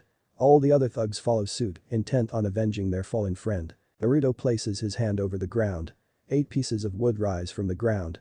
He places them each between his fingers and crosses his arms before releasing the projectiles, sending them right at the thugs. They are on target, all 8 stabbing one thug each. Naruto utters the words once again, wood style. Wood cutting sprigs. Branches of chakra-infused wood shoot from the bodies of those who have been hit, killing them and 5 other thugs who were standing close to them. The thugs reel in shock, seeing more of their friends killed. Before they can act, Naruto places his hands in the snake hand sign before slamming a hand on the ground. Wood-style summoning. Burrowing carnivorous Buddha. A massive ceiling formula appears on the ground that the remaining thugs are standing on.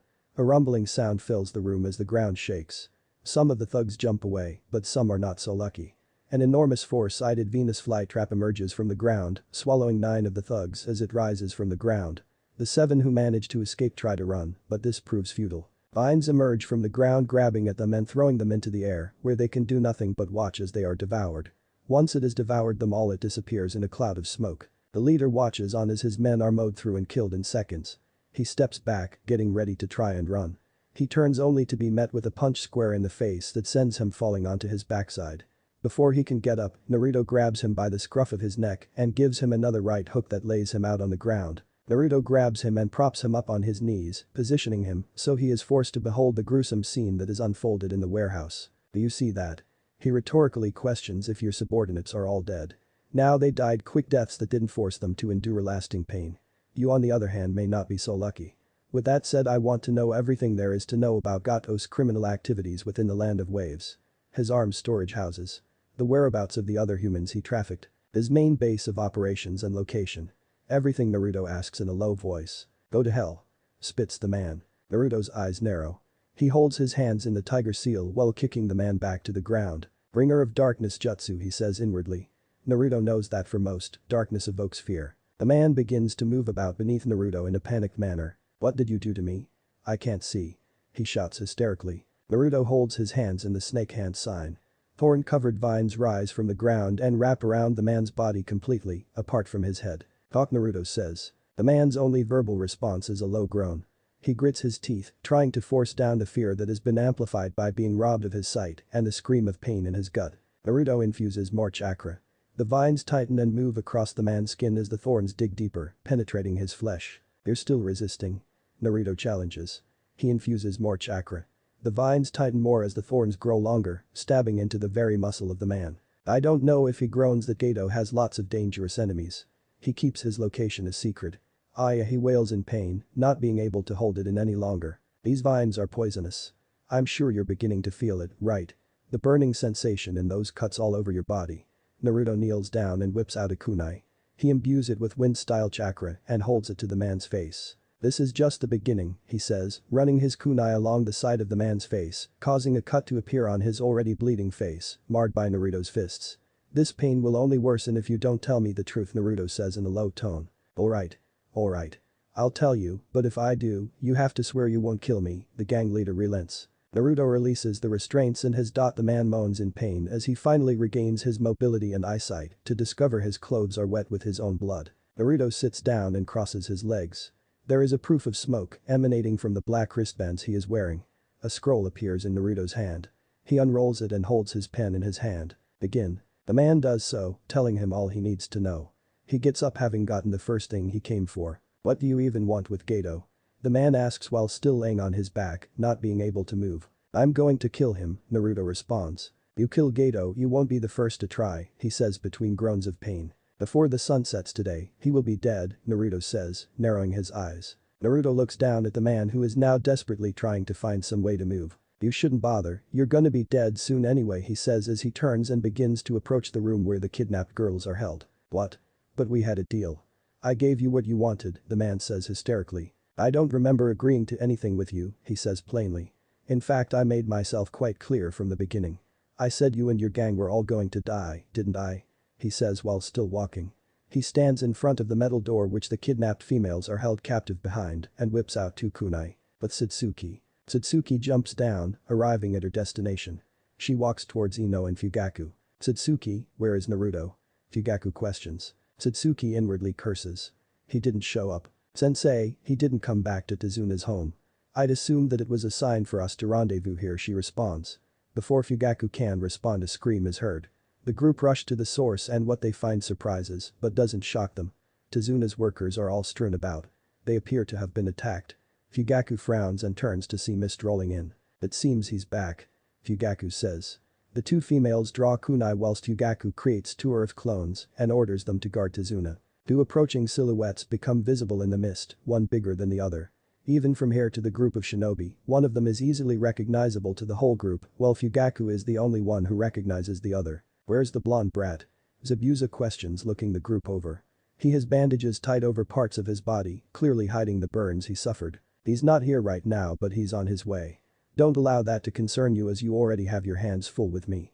Fugaku responds by challenging Zabuza. The swordsman narrows his eyes as his hand wraps around the handle of his executioner's blade on his back. Fugaku appears in front of Zabuza with a kunai poised to pierce the man's chest. Zabuza reacts fast, stopping the kunai with the flat side of his executioner's blade. Haku, just as planned. You take care of those brats and I'll deal with him, Zabuza says with his eyes closed as Fugaku activates his Sharingan. Yes, Master Zabuza, his masked accomplice replies before jumping away. Ino and Satsuki follow suit. You realize that those 2 are not much for Haku, right? They're merely newly promoted genin. She's on a whole other level, far above them, Zabuza says while attempting to overpower Fugaku. As I'd said before, you already have your hands full with me. So I would advise you not to allow yourself to get distracted. Fugaku responds, smirking. The 2 jump back from each other. They stand in silence. I see. You plan on fighting with your eyes closed to combat my visual, Fugaku assesses. In order for you to use yours, you need to make eye contact. This will ensure that isn't possible for you. My specialty is killing based purely on sound. Not having my eyes won't pose the slightest hindrance, Zabuza says, smirking. Well, it doesn't matter. Because I'm stronger than you, Fugaku states in a matter-of-fact tone with a cocky smirk on his face. An irritated frown comes onto Zabuza's face. Our last meeting was a clear indication of that. I'll admit I allowed you to get under my skin, but that won't happen again. All I have to do is outpower you. Your failure to compare to me will be your downfall. Fugaku continues, attempting to anger Zabuza. Zabuza grows angry. He is aware of the fact that the last time he faced Fugaku he was on the back foot each time the 2 went one-on-one. If it hadn't been for Haku he would be dead. But the Uchiha had still allowed himself to nearly be killed by the swordsman. That fact alone means Zabuza can and will kill him. He lifts his blade and points it right at Fugaku. Do yourself a favor and don't underestimate me. Zabuza says in a threatening tone, you are strong. At one point you were strong enough to be a cage. But it's like I said before. You're not the same shinobi you once were. Our last meeting is a clear indication of that. And it will be your downfall, Zabuza vows, once again turning the Uchiha's words against him. Fugaku smirks. A proof of smoke forms at his hands. The smoke quickly clears, revealing a Tanto with a black blade in the Uchiha's hands. Zabuza grins at this. The 2 run at each other. Meanwhile with Haku, Ino and Satsuki. Haku stands across from Ino and Satsuki in silence. I'm very sorry, but I must do as Master Zabuza orders, Haku says, sounding genuinely apologetic. What are you apologizing for? Satsuki says as she runs forward alongside Ino. You're the one who's about to get her ass kicked. Ino says. The pair jump into the air. Ino unleashes a torrent of shuriken while Satsuki weaves through a set of hand signs. Fire style. Phoenix flower small balls of fire emerge from Satsuki's mouth and set the shuriken alight as they head straight for Haku. The masked ninja sidesteps them only to be met with a kick to the back that sends her forward. Pass, she says inwardly as she is sent forwards towards Ino. Water style. Water bullet, Ino yells as she sends multiple balls of water barreling towards Haku. They meet their target, who is sent in the opposite direction. Satsuki sidesteps Haku as she flies through the air and spin kicks her in the side. Haku lands on the ground and skids and rolls before stopping. But Fugaku and Zabuza. Blades clash, resulting in a shower of sparks. Fugaku smirks at his opponent, as does Zabuza with his eyes still shut. The two battle for dominance. Zabuza pushes Fugaku back before lifting his blade and bringing it down in an attempt to bisect him. Fugaku brings his tanto up, stopping the swordsman's attack. He tries to sweep the swordsman's legs out from beneath him. Zabuza jumps up and blocks the blade aimed at his stomach with the flat side of his executioner's blade. Fugaku breathes in and blows out a small fireball at point-blank range that heads for Zabuza's face. The swordsman's enhanced senses allow him to feel it coming, and he jumps and rolls out of the way. He jumps to his feet and skids to a halt. At least you're smart enough to realize that even with those eyes of yours, you can't hope to defeat me in a swordsman's fuel, especially considering that my executioner's blade is far superior to that tanto, Zabuza says, smirking. Fugaku smirks. You disappoint me, Zabuza.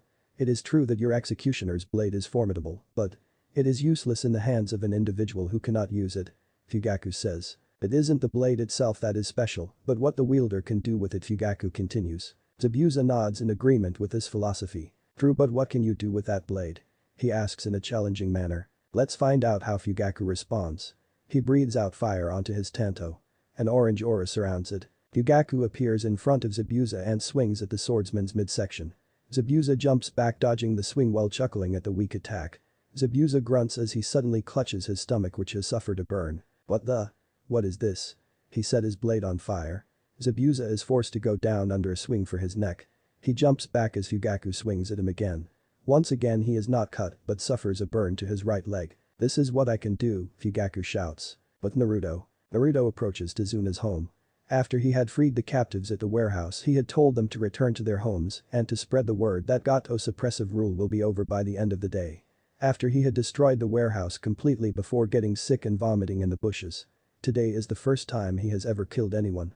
He needs to hurry. Something in his gut is telling him this. He knows Satsuki has already left. He has come here to ensure the Inari and Tsunami are safe. His eyes narrow. He senses 4 chakra signatures inside the house. Inside Tazuna's house. Let go of me, Tsunami yells at the man who has grabbed her by the arm. He backhands her, sending her falling onto her backside. I said you're coming with us, he says. Inari watches on in despair. When he'd heard a loud noise, he had come downstairs to see these 2 men trying to take his mother. Leave her alone. He shouts desperately. All heads in the room turn to the boy. Hey, nobody said anything about a kid, the shorter of the 2 says. Doesn't matter, take care of him, the one who has a hold of the Tsunami says. The shorter thug complies, stepping towards Inari whilst unsheathing his sword. Inari's life begins to flash before his eyes. He sees himself growing up in the care of his grandpa and his mother. He sees himself nearly drowning and meets Kaiza for the first time. He sees Kaiza dying and finally sees Naruto speaking to him. Become a hero. Inari narrows his eyes. The man raises his sword in the air, preparing to kill the boy. So long, kid.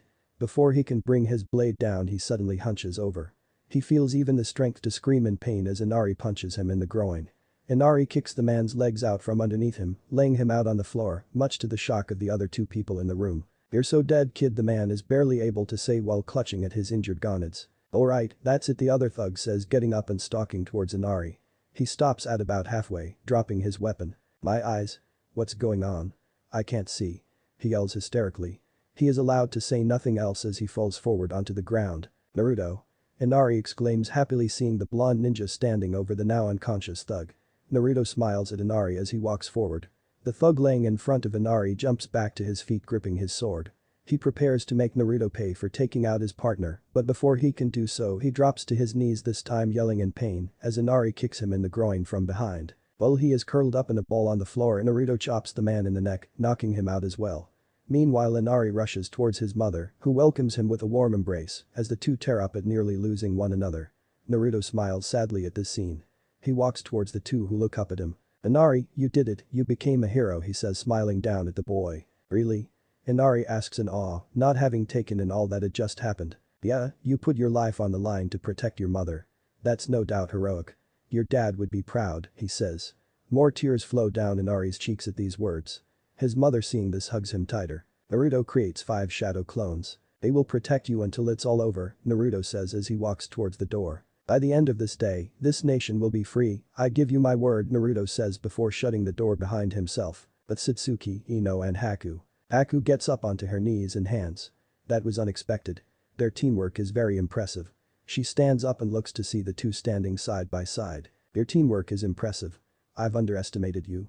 But now the time has come for this to end, Haku says to the two. You're right, Ino responds while glaring at Satsuki, let's finish this. The Uchiha female nods and the two charge forwards, intent on ending things so they can join their sensei. They skid to a halt as Haku steps back into the mist and disappears. The mist becomes thicker as this happens. They stand back to back while each holding a kunai. Ice style. Demonic mirroring ice crystals. Haku's voice rings out through the mist. The pair of genin can only watch as mirror-like sheets of ice form in the air, creating a dome around them. There are 21 mirrors in total. 12 are at ground level, 8 float above the first 12 and are angled towards the ground, and the final mirror is above the rest and directly faces the ground. An image of their opponent is clearly visible in each mirror. It ends now, the masked female's voice says once more. A hail of mirrors rains down from above on the genin. But Zabuza and Fugaku. Zabuza pants as his body drips with sweat. Fugaku is proving more and more difficult to fight against. Fugaku appears behind Zabuza. The swordsman whips around in an attempt to behead his opponent. Fugaku jumps back while swinging his blade. An arc of fire-style chakra emerges and heads straight for Zabuza. The former hit-and-miss shinobi moves out of the way, and although he doesn't take the full brunt of the attack, it grazes his side. He placed his feet on the ground, skidding to a halt. He touches his side and grunts. Another burn on top of the several ones and cuts he's already suffered. Fugaku smirks seeing the look of frustration on his opponent's face. You must have noticed it earlier. Unlike other swords, this one has a black-colored blade. That's because it's made of a special kind of ore I forged myself. It effectively conducts, makes use of and even amplifies fire-style chakra. It can only be used by one who possesses a particularly strong affinity to fire style, such as an Uchiha. But this blade I am able to do 3 things all at once: cut, pure sense, scorch, Fugaku explains with the smirk still present on his face. Zabuza frowns. So that's how. Fugaku speeds forwards with his blade in hand. Zabuza weaves through a set of hand signs. Water style. Water dragon. A large dragon rises up and roars. It speeds forward towards Fugaku. Just as the two are about to meet, Fugaku raises his blade and pushes more chakra into it, making the fire burn stronger. He brings his tanto down, cutting the dragon in half.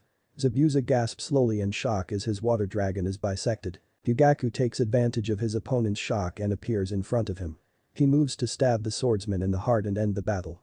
Zabuza curses as he realizes he can't dodge the incoming attack. He yells as he raises his arm to stop the sword, and it embeds itself in it, piercing and burning him at the same time. Pure sense, scorch, Fugaku says in a voice of intent. But Satsuki, Haku and Ino. Satsuki doesn't know what's worse. The feeling of pain plaguing parts of her body or the feeling of numbness slowly spreading through others. Everything had been going well until the moment this dome of ice mirrors appeared. Haku had from that point on proceeded to attack them using waves of needles. She has tried using her fire style to destroy the mirrors, but they rebuild themselves each time. Ino is down on her knees and hands. She doesn't think she can take much more of this. Wave after wave of steel is raining down on them. She looks up at Satsuki who, just like her, is covered in needles and cuts and is bleeding. Satsuki. I don't think I can take much more. We can't land one attack, and with each one against us things get worse, Ino says in an anguish-filled voice. Satsuki holds out her hand while her eyes dart around looking at all the mirrors. Come on, Ino. We need to keep fighting. Satsuki says. She looks down at her teammate. You can do this, she says. Haku watches on from one of the mirrors. She can't help but feel pity. Naruto could arrive at any moment. I need to be prepared for him. It's time to end this, she says inwardly with a bit of sadness. She draws her and launches them at the two. Ino looks up at her teammate and takes her hand, gaining a newfound determination from the Uchiha's words. Her eyes widen as she sees the enemy release another wave of dot. She realizes there is no chance of dodging. She pulls Satsuki down onto the ground, jumping up. She stands above the Uchiha with her arms outstretched. Time seems to slow down as it approaches. She closes her eyes. Time returns to its normal state as she meets with her body. It pierces her arms, chest, abdomen and legs. All strength that remained in her leaves her body as it meets with a hail of steel. Her legs buckle and she falls backwards. Satsuki doesn't even have time to protest when Ino pulls her down onto the ground. She lands on her stomach and turns onto her backside, only to see Ino standing there covered in steel. Ian. Ino, Satsuki manages to whisper. She wants to scream, but the sight seems to have robbed her of voice. She jumps forward as Ino falls backwards and catches her in her arms. Ino, Satsuki manages to say, her voice reflecting her horrified state. Ino looks up at Satsuki, clearly struggling to keep her eyes open. You idiot. Why? I don't. Why did you do that? Satsuki demands. She can't begin to understand why her teammate would do something like this. Ino gurgles, struggling to get out a response. Asp. Because. We're teammates and we're swimming partners. Satsuki's eyes widen as it comes to her what Ino is talking about. Flashback. Ino and Satsuki stand on the surface of the water in deep concentration while infusing their chakra. After their battle with Zabuza, though not really a battle for them, Fugaku was having them learn to walk and fight on water. Both are sopping wet, a clear indication that they still haven't quite gotten the hang of their training. They stand on the surface of the water in complete silence. Ino glances over at Satsuki nervously to see the Uchiha standing there with her eyes closed. Should she say something? She wants to get closer to her teammates and become friends with them.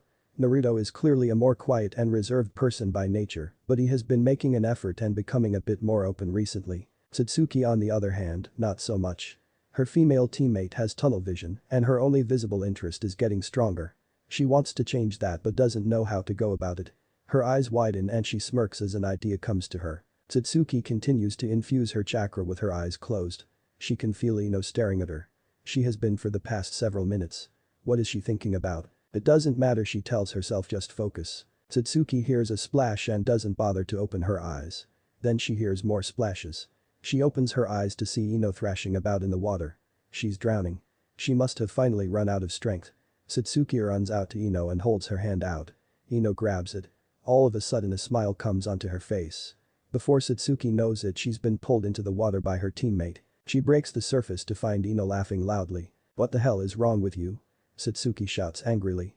As if it isn't enough that she can't get this training down, now she has a nuisance like this to deal with. You said to your dad you would fall in less than 10 times today, Ino manages to say between laughs. And Satsuki shouts, getting frustrated. This is the 35th time you've fallen today, Ino laughs. Satsuki continues to glare at Ino. Then her lip starts to quiver as she tries to hold back her smile. She fails. She smiles and starts to laugh along with her blonde-haired teammate. They laugh together all the while wading water. Come on. Let's swim back to shore, Ino says, making Satsuki laugh harder. The two swim back to the beach and lie on their backs together. For a while there is silence, and then it is once again broken by Ino. You're a racehorse, aren't you? Ino asks. Satsuki turns her head to look at the Yamanaka heiress with her eyebrow raised. You're all tunnel vision. Forward is all that exists, Ino continues. Satsuki looks back up and sighs before chuckling. I know. It's just how I was raised, she responds. Yeah, well, you don't have to be like that all the time. Stop and smell the roses, Ino says. Well, it's easy for you to say, you're the floral expert, Satsuki says to Ino. It's the Yamanaka's turn to chuckle. She sits up and looks down at Satsuki with a serious look on her face. It's okay not to get everything perfect the first time. And until you get this down and maybe even after. If you let me. I'll be your swimming partner, Ino says smiling. Satsuki sits up looking at Ino and giggles. Alright, well, it's good to see you two hard at work. The pair of girls cringe. They both turn to see Fugaku standing next to Naruto with his arms crossed. Sensei, Ino says with a forced smile on her face. Fugaku sighs. You two go to rest for the next couple of hours and then head back to the bridge with Tazuna, he orders. He turns to his other student. Naruto, time to get to your training. He says, pointing out to the ocean. Naruto raises his eyebrow. Sensei, I've already mastered this, Naruto says confused. You're very impressive, but you can always be better. We'll start with laps. There's a small island with 2 pine trees on it not too far from here. Get moving, Fugaku orders. Naruto sighs. He takes off his jacket before removing his tight jersey, rendering himself topless. Fugaku shows no outward reaction though is impressed by his student's incredible physique, especially considering his age. He isn't muscle-bound or overly bulky, but still well-built. His arms are toned and well-sculpted, whilst his abdominal section is well-sculpted as well with a six-pack clearly on display. Ino's mouth drops open as she grows beet red in seconds. She stares at Naruto in complete awe of his body. His face and hair aren't too bad either. Who knew Menma's older brother was so hot? Satsuki, unlike Ino, has the decency to try to hide a reaction, and though her jaw isn't on the floor, she is still as red as a tomato. She shakes her head. What is this? She's seen this sort of behavior on display plenty of times, but it's never happened today. Fugaku chuckles at the reaction of the two females on his team, particularly his daughter. Wait until Makoto hears about this. Naruto meanwhile, as always, acts completely oblivious to it as he takes off. Flashback end, but most of all because we're friends. At least I think we're friends. We are friends, aren't we? Ino asks as she looks deep into Satsuki's eyes, searching for an answer before she is given one. Why yes, of course we're friends, Satsuki manages to stutter out as tears flow down her cheeks. She smiles at her friend in an effort to strengthen her somehow. Ino is the first friend she has had in years. Ino flashes her own smile, this one revealing joy and sadness at the same.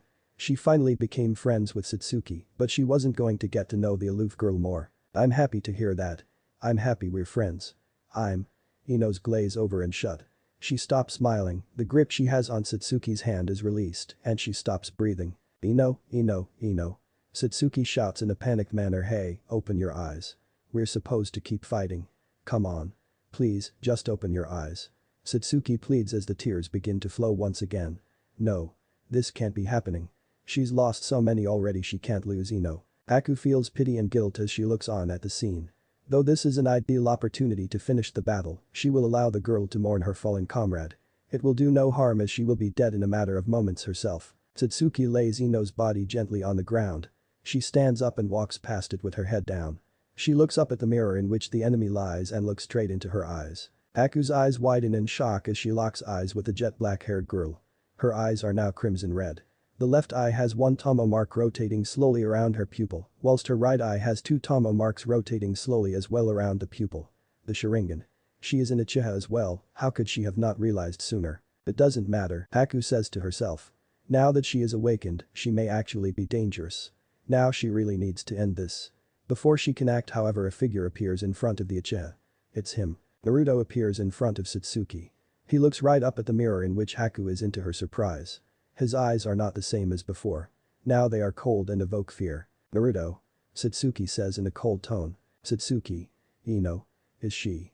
Naruto asks, not finishing his sentence, not having the strength to bring himself to ask. Get out of the way, Satsuki orders. I see. Naruto responds, let me finish this. I said get out of the way. You show up late and you let Ino die, and yet you still want to play the hero, Satsuki says in a venom-laced tone while glaring at Naruto's back. All of a sudden a burst of chakra comes from Naruto. The atmosphere changes as he is surrounded by a wide aura. The ground beneath him cracks as Satsuki steps back, intimidated a bit. Aku's body stiffens as she sees that power on display once again. She draws her and launches them at him. Naruto infuses chakra and releases it in a burst, and they are blown away. Haku's eyes widen in shock as she looks around the dome and realizes that cracks are forming in the mirrors. How is this possible? She looks down to where Naruto is to see that cold and deadly look in his eyes once again. All of a sudden he appears right in front of the mirror she's in. Acting fast, she attempts to speed to another mirror. He grabs her foot and tosses her down to the ground, not allowing her to do so. The impact results in a spiderweb of cracks. Naruto lands on the ground and watches as she sits up. He disappears and reappears in front of her with his fist cocked back. He unleashes a strong punch that destroys her mask and launches her to the other end of the dome. She rolls before skidding to a halt. He walks forward and stands by Satsuki's side, who is staring at him with a look of shock on her face. Naruto places his hands at his side and gathers wind style. It forms a ball that grows to nearly the size of his body. Wind style. Godly wind from the mountains, he shouts, releasing it and sending it right at Haku. Forgive me, Master Zabuza. I have failed. But Zabuza and Fugaku. Fugaku pushes his blade deeper into Zabuza's upper arm. Zabuza's other arm that holds his executioner's blade has a tight grip on it from the Uchiha. Zabuza grunts as he can see the Tanto's blade is now protruding from the other side of his arm. He can feel it burning him. All of a sudden the two shinobi feel a humongous spike in chakra. I told you he was on his way, Fugaku said, smirking. Zabuza kicks Fugaku in the gut, sending him back. He embeds his executioner's blade in the ground and pulls the now bloody Tanto out of his arm. Give it up. You were already hard pressed against me, so there's no way you can hope to beat me with one arm. Fugaku advises. Zabuza frowns in response. Haku jumps down next to him. Her mask is gone and she is covered in cuts and bleeding all over. Haku, forgive me, Master Zabuza. He was just too strong. He destroyed me, she says, falling to her knees. She had narrowly escaped. If she hadn't jumped away at the last second, she would probably be dead right now. Naruto and Satsuki appear on either side of their sensei, with Satsuki holding Ino in her arms. Naruto, why are you late? Fugaku question sounds stern. Forgive me, sensei. I had to deal with another gang of Gato subordinates. But I was able to gain useful and considerable information on his operations, including his whereabouts. And sensei detects a large amount of chakra signatures headed this way, Naruto responds. Fugaku nods at this. Bad. Satsuki whimpers out. Fugaku turns to see his daughter crying. He hasn't seen her cry in years. He looks down at Ino, who is in her arms, and sees Ino. It's only now he realizes that she isn't breathing. His face darkens. How could he have let this happen? What is he going to say to Inoichi? He turns to Zabuza and Haku and steps forward, intent on ending them both here and now. All of a sudden he hears the tapping of the cane echoes across the bridge, breaking the silence. Well. It seems the demon of the hidden mist was nothing but hype after all. A voice is heard saying. A short man emerges from the mist. What are you doing here, Gato, and what the hell did you just say to me? Zabuza questions angrily. I said you're nothing more than hype. Smoke and mirrors. I gave you a simple mission and you failed. And as for why I'm here.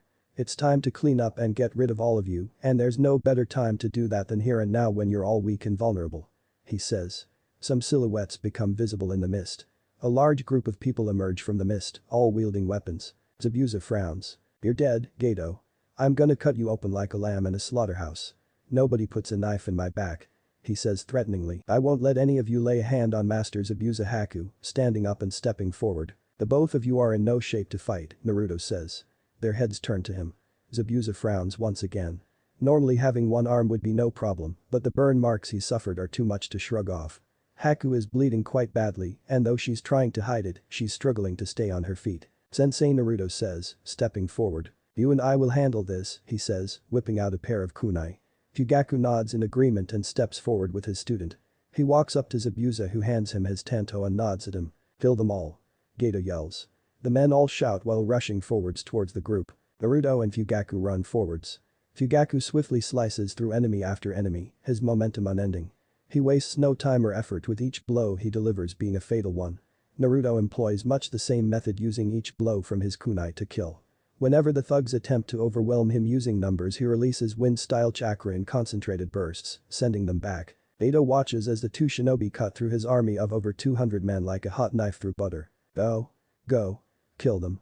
He orders, pushing more men forwards. Fugaku sees a second wave of men sent forwards. Naruto disappears, needing nothing else to be said. Fugaku weaves through hand signs. Fire style. Fireball. He blows out a humongous fireball that spans the width of the entire bridge and swallows several mercenaries. They can only scream as they are incinerated. Gasps as he sees more than half of his army killed from one attack. He begins to step back. Get me out of here. He turns to see all 4 of his bodyguards laying on the ground with their throats slit open. Before he can say or do anything, Naruto kicks him square in the face, sending him onto his backside. Ahhhh, he cries, clutching his now broken nose. Despite the tears in his eyes, he can clearly see Naruto walking towards him. The boy stands above him. Gato shakes in fear as he sees a humongous creature with white glinting teeth and golden eyes standing behind the boy. It's a lion. Please.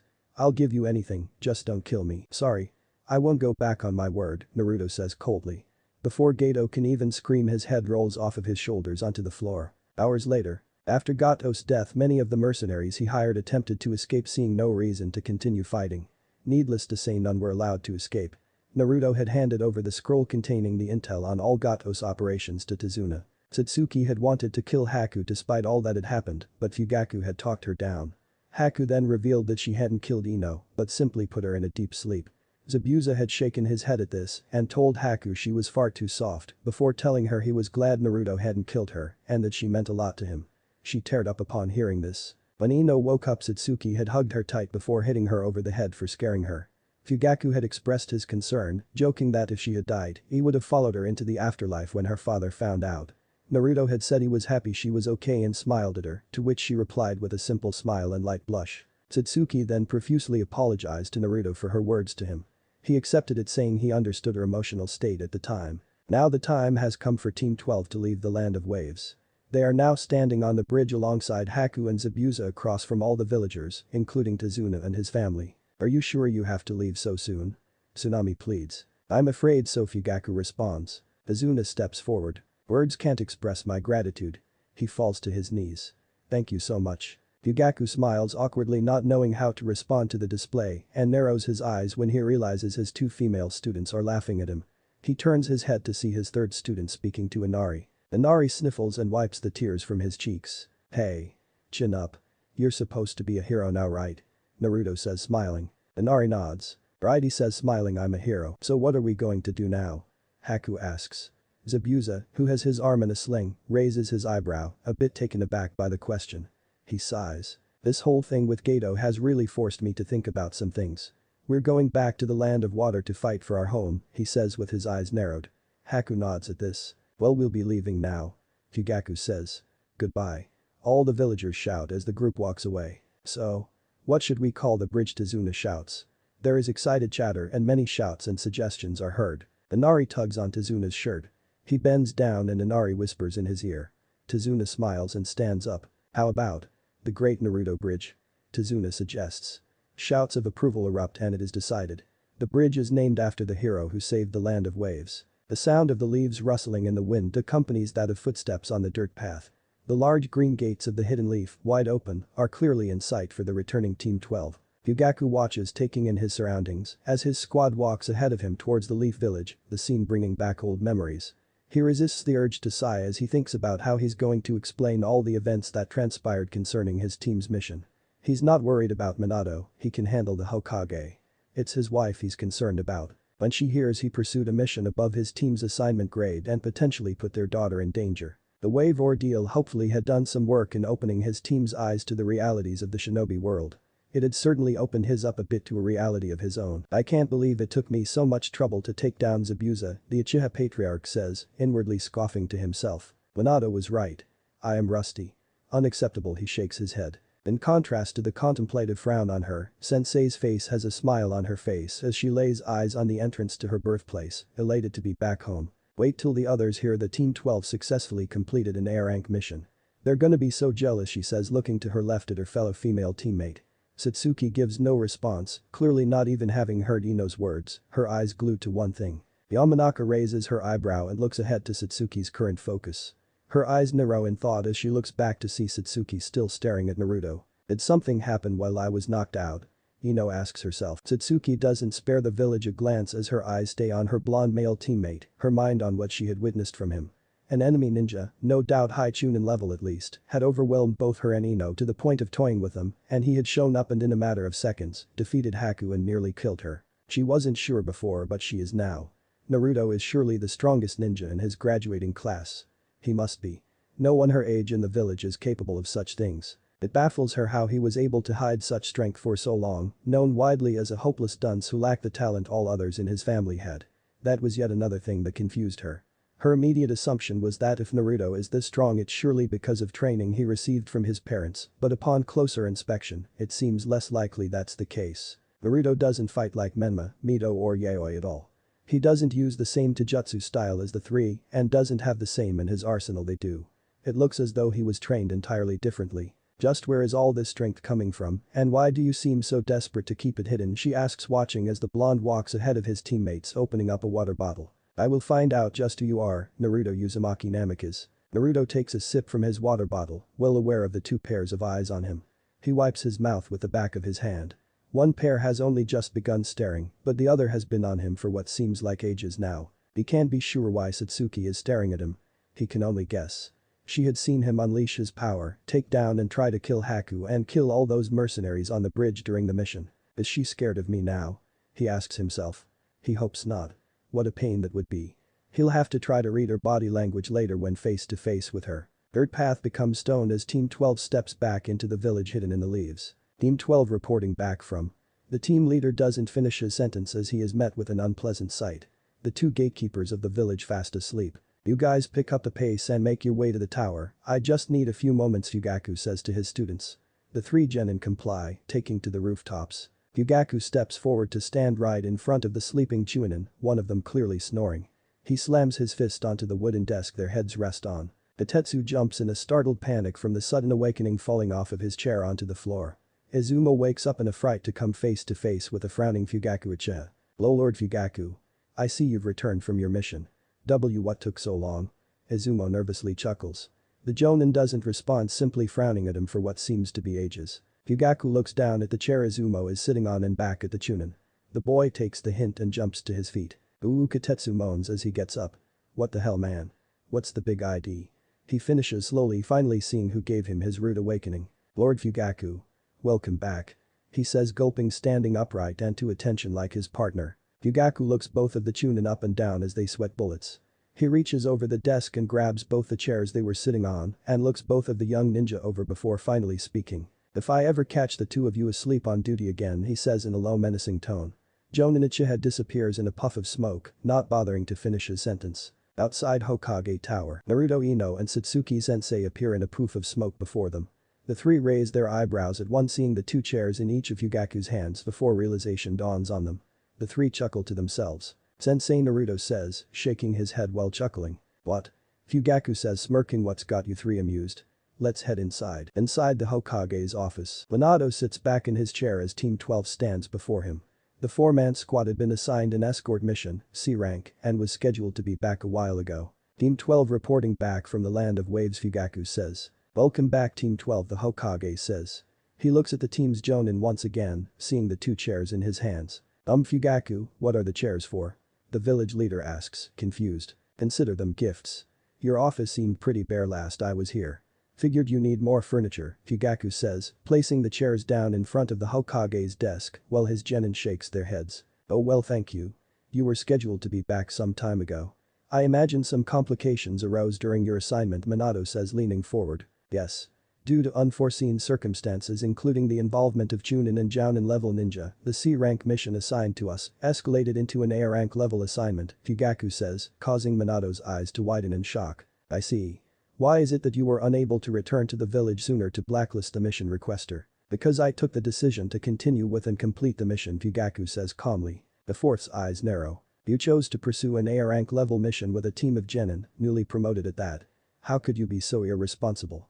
The village leader asks, raising his voice in his last sentence. Fugaku doesn't flinch or show any emotion. Lord Hokage, Naruto says, directing the attention of everyone in the room to himself. It wasn't Fugaku-sensei's decision alone to continue with the mission. I was. Silence, Naruto, Fugaku says, interrupting the blonde. The two of you as well, he says, glancing at his daughter and Ino, who also look ready to spring to his defense. He turns back to face Minato. I'm the Jonin commander of the squad. The decision to continue with the mission was mine and mine alone. Fugaku says calmly, his eyes locked with Minato's. The two stare at each other for what seems like an age to the other three in the room. The Hokage sighs, finally breaking eye contact with Team 12's leader to look at the genin. The three of you are dismissed. Excuse us, the village leader says. The three don't move, awaiting the instruction of their teacher. Leave, he says, giving it. Go home and get some rest. The three reluctantly leave the room, the only sound in the office being that of their feet. It is only when the door shuts and footsteps down the corridor are heard that words are spoken again in the office. Explain what Minato says. With Naruto, Ino and Satsuki. Do you guys think sensei's in trouble? Ino asks, worriedly looking to her left at her teammates as they walk down the corridor. I don't know, what Naruto says. There's nothing we can do about it. Elsewhere in the village, a man looks about himself nonchalantly, hands in his pockets. He is dressed in the standard attire for shinobi of the leaf. An obvious difference, however, is the navy mask on his face that hides the lower part of it. The only visible part of his face is his left eye, the right obscured by his headband titled over it, which also somewhat holds in place a shock of white spiky hair. Kakashi Haddock should be with his team of genin right now, but he isn't. A shadow clone is instead. One that no doubt took its time getting to his students. Instead, here he is standing in front of the fridge in someone else's home. A few items are here, including a few bowls of ramen and pasta. Unsurprising. He'd taken some time to examine the kitchen cabinets, and the individual who lives here has a clear fetish for these foods. He closes the fridge and walks back into the living room. He sits down on the sofa and lounges back, flipping out a bright orange book with the words "Make Out Paradise" on the cover, opening it and quietly giggling to himself. Having already given himself a tour of the place, he'll make himself at home while he waits for his host to arrive. With Naruto. Naruto flies forward, jumping from tree to tree. He's not heading home. Not yet. He jumps down onto the ground in a clearing. His training ground. Once word had spread he was using this place, people quickly began to stay away from it. As a result, no one is ever here. He walks towards an isolated tree in the clearing, his surroundings filling him with nostalgia. He relishes the feel of the wind on this hot, clear day. He stands in front of the tree, which has grown to be very large. An inscription has been carved onto it. A single word. Growth. He runs his hand over the word. Every time he came here before, he ever had anyone, he left having grown. Grown just a little stronger, just a little more resilient. And when he found himself alone once again, this is where he came to grow once again. He'd spent many a night here. When he was younger and found himself not wanting to go home, this had been his shelter. His refuge. On warm and cold nights. On calm and stormy ones. Naruto sits down and leans back against a tree, sighing to himself and shutting his eyes. Hello old friend. It's been a few weeks. Good to yawn. See why Naruto's head turns as he falls asleep. Hokage's office. Minato sits back, Fugaku having given him his full report, trying to process all this information. One word plagues his mind. Naruto. Naruto really did all that? He asks, staring at one spot on his desk, not looking up at Fugaku. He sure did respond to the Uchiha, who is now sitting back casually in one of the chairs he'd brought in. He looks at his childhood friend closely, seeing him deep in thought. Minato. I think you owe me an explanation. Fugaku says, causing the Hokage to look up at him. When you first told me to watch Naruto closely and report back to you, I thought it was because you simply wanted to be kept updated on his progress. Since you already have Kushina watching over your other 3 kids. But all I've seen from him and the way you're reacting to me telling you about his strength tells me you didn't know at all what your son is truly capable of, Fugaku says. Minato frowns and looks down again in response. That boy. I thought at first that his immense ability was because of you and Kushina training him. But after seeing more of him, I'm sure it isn't the case. He doesn't fight like either of you. He moves and strikes differently. Even his ninjutsu aren't the same as yours. It's like he was taught by someone else entirely. Tell me Minato, why was Naruto not trained by you and Kushina? How is it that despite this he's likely the best genin in the entire village? And why is it you don't know what your own son is capable of? Fugaku asks. Minato stands up from his desk, turning and walking over to the window of his office, looking over the entire village. Thank you Fugaku. You can leave now. The Uchiha patriarch frowns at this response. He stands up and departs without another word. The Yamanaka clan compound. Ino gulps nervously as she sits in the living room of her home, watching her father sit in silence after having told him all about her mission. Inoichi stares at the ground, clenching his fist so tight his knuckles turn white. He stands up and makes his way out of the room. Tell your mother I'll be back in time for supper, he says excitedly. Wait daddy. Daddy, where are you going? Ino exclaims. Oh no, she says, putting her hands to her face. I should have just kept my mouth shut. Outside Naruto's apartment. Naruto walks towards the entrance to his apartment. The rays of the setting sun shining on him. He yawns, having woken up from his nap of a few hours not long ago. As he's about to open the gate, he notices fresh dirt on his welcome mat. He infuses chakra and senses it. A foreign chakra in his apartment. The blonde narrows his eyes and flips out a kunai. Uzumaki Namika's clan compound. The members of the Uzumaki Namika's family sit in silence as disbelief stuns them. Minato had arrived not long ago and informed them about Naruto being back in the village and the events that had transpired in the Land of Waves, namely Naruto going toe-to-toe with one of the 7 ninja swordsmen, defeating his closest accomplice, and killing a crime boss to free an entire nation. Fugaku had also told him about the naming of the bridge, which he'd heard about from other travelers on the way back. No way. Big brother really did all that, Yayoi says in disbelief. She knew Naruto to be the weakest of his entire class, and yet here her father was telling her he faced one of the 7 ninja swordsmen and held his own. A feeling of pride swells up in her as she smiles. Big brothers are stronger than before. How? Mito shakes her head in disbelief and recognizes the burn of a little jealousy. Naruto, the dead last, had faced one of the most feared men in the shinobi world and made a hero of himself. So there is more to her brother than she first thought. Menma scoffs to himself inwardly. No way. There's no way the dead last, the loser Naruto, went toe-to-toe with one of the 7 ninja swordsmen and saved a whole nation. And yet here his father is saying he heard it from Sasuke's dad himself. Menma frowns. Perhaps it must have been chance, luck. Or perhaps not. So the loser's actually improved for the first time in his life, Menma chuckles inwardly. Naruto can enjoy doing something of note for once in his life, it doesn't matter to him. He still doesn't compare to someone like Menma, who's the best damn genin in the whole village and the best leaf shinobi of his generation. I don't care what he did. He still doesn't hold a candle to me. Kushina's hair begins moving as though it has a life of its own as rage overtakes her. The others in the room, seeing what this means, grow nervous. What? You mean to tell me that bastard Fugaku put my baby boy in danger? Kushina exclaims.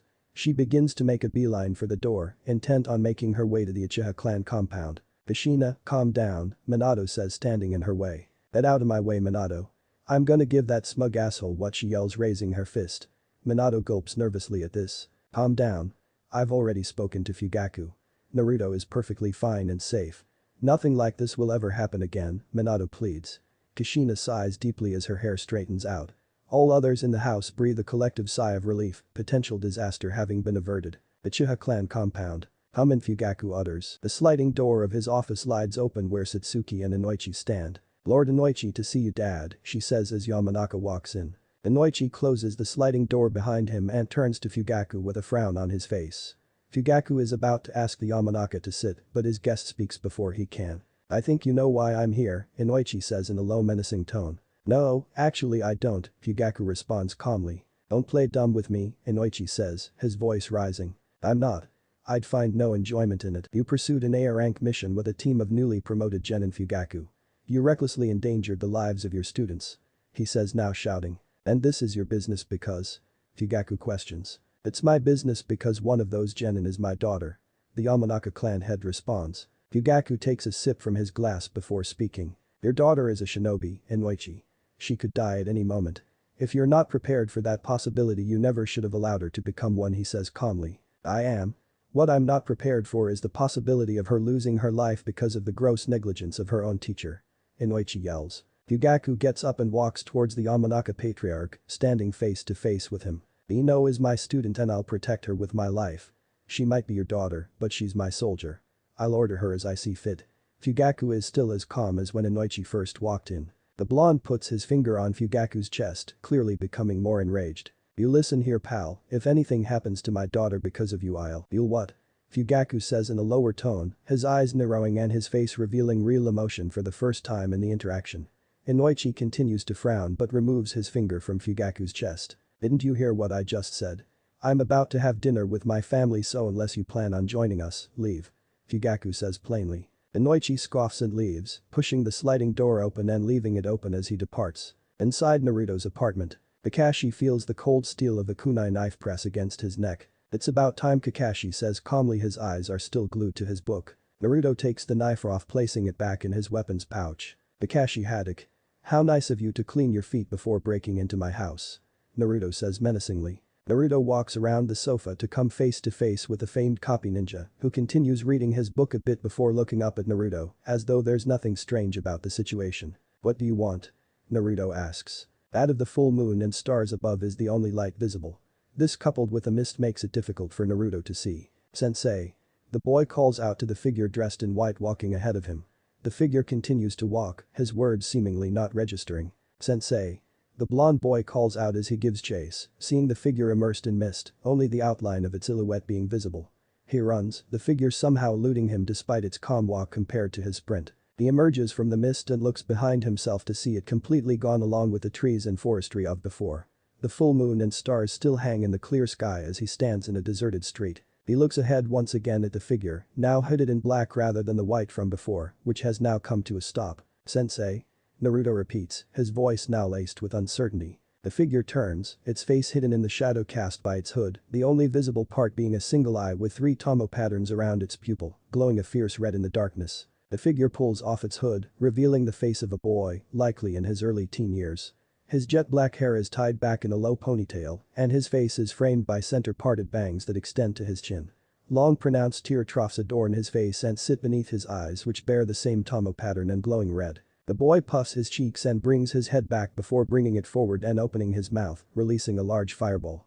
The orange ball of flame lights up the alley as it cannons toward Naruto. The blonde boy can only let out a blood-curdling scream as the flame meets his body. Naruto sits up suddenly in his bed, gasping for air. The blonde places his hand on his forehead, feeling it wet to the touch with sweat, all the while attempting to steady his breathing. He lays back once again, not closing his eyes, afraid of what his mind might show him. He's been having the same dream for years now, and yet he never seems to get used to it. It always has the same effect on him. He stares at the white ceiling of his bedroom, his breathing finally under control as he attempts to steer his mind away from its current state and let it drift to other thoughts. Flashback. Hey Naruto. It's been a while, Kakashi says casually. I never even got to congratulate you for becoming a ninja. Naruto clenches his jaw, trying to keep calm, met with the sight before him. A man breaking into his home and trying to be friendly with him. What can I help you with? Naruto responds. Kakashi glances down at his book for a few seconds, looking back up this time at the view of the village visible through the glass, rooftops littering the horizon, and the stone faces of the village leaders visible in the far distance. Since when haven't you been living with your family? Kakashi questions. Naruto resists the urge to scoff at this. Of course. This is the reason for Kakashi's visit. Did the Hokage send you here? The blonde boy asks, crossing his arms. No, sensei doesn't know I'm here, the masked shinobi says, taking note of the boy's wording. You haven't answered my question, Kakashi utters. You broke into my home. I'm not under obligation to answer anything from you, Naruto retorts. The pair of blue eyes and single black eye in the room stare into one another for a few moments of silence. If you want to speak with me, you approach me like a normal person. You knock on the door. This is disrespect I won't stand for. Naruto coldly says, pointing at the door. Kakashi's body language remains relaxed, his lone visible eye not betraying a single emotion. Alright. He says, standing up. I can tell you're in a bad mood. You've clearly had a long day. I'll come back some other time, Kakashi says, looking at the boy who stares right back at him. Those eyes, the masked shinobi says to himself, staring into the blonde boy's cerulean orbs, eyes that behind a cold blank stare he could tell held both sadness and anger. Sadness and paranoia akin to that of an abused stray animal that trusted nothing and no one. A kind of fear that revealed itself in territorial and defensive behavior like that on display now. Anger and rage akin to nothing he could say he'd seen before. Nothing as deep as the black pits of those eyes. Have a good night now, Kakashi says, throwing up a two-fingered salute before a cloud of smoke bursts from his position, only momentarily remaining present before dissipating, revealing the Jonin to be gone. Naruto places his hands in his pockets, staring at the spot that Kakashi had been standing on for a few seconds before turning and walking to the large glass screen of his living room.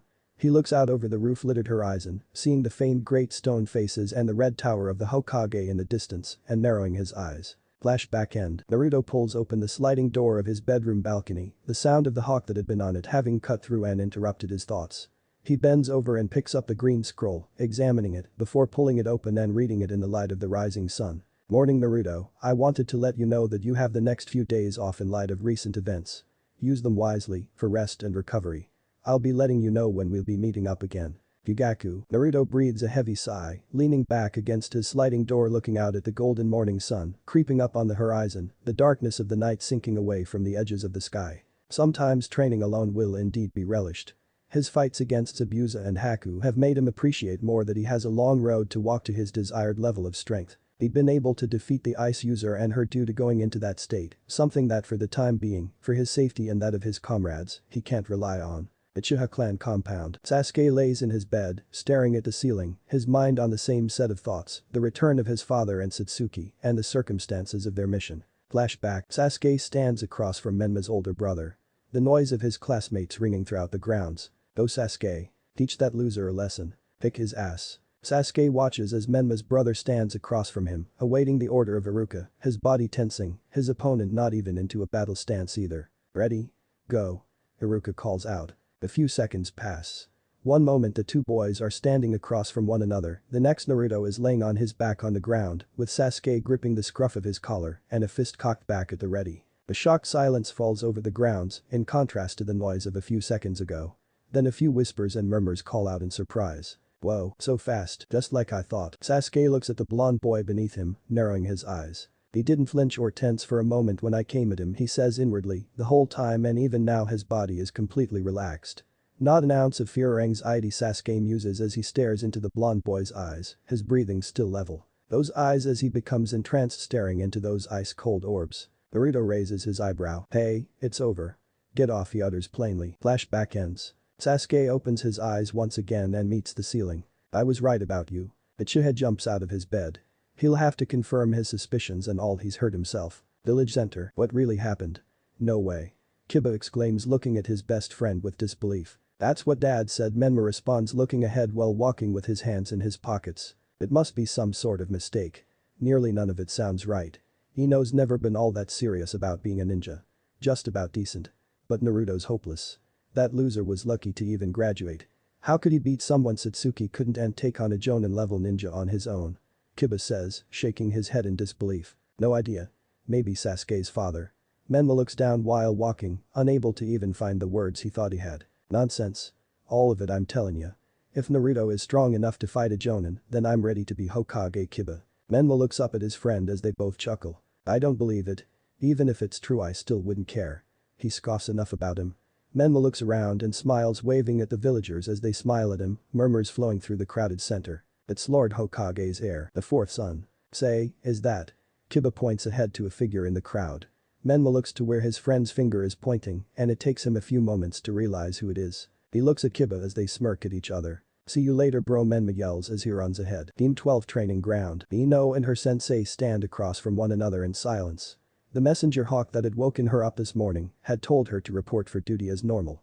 She'd done so only to find she is the only one of her teammates present. The reason I asked you here today and not your teammates is because what I have to say directly concerns you, Fugaku says, the usual stern expression on his face. Ino groans inwardly. Amid ad.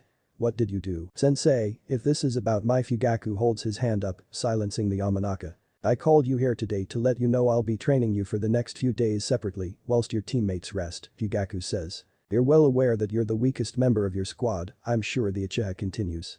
Ino's head lowers as she hears the words, knowing them to be true. The extent to which this is true, however, is not acceptable. Your physical condition is unacceptable.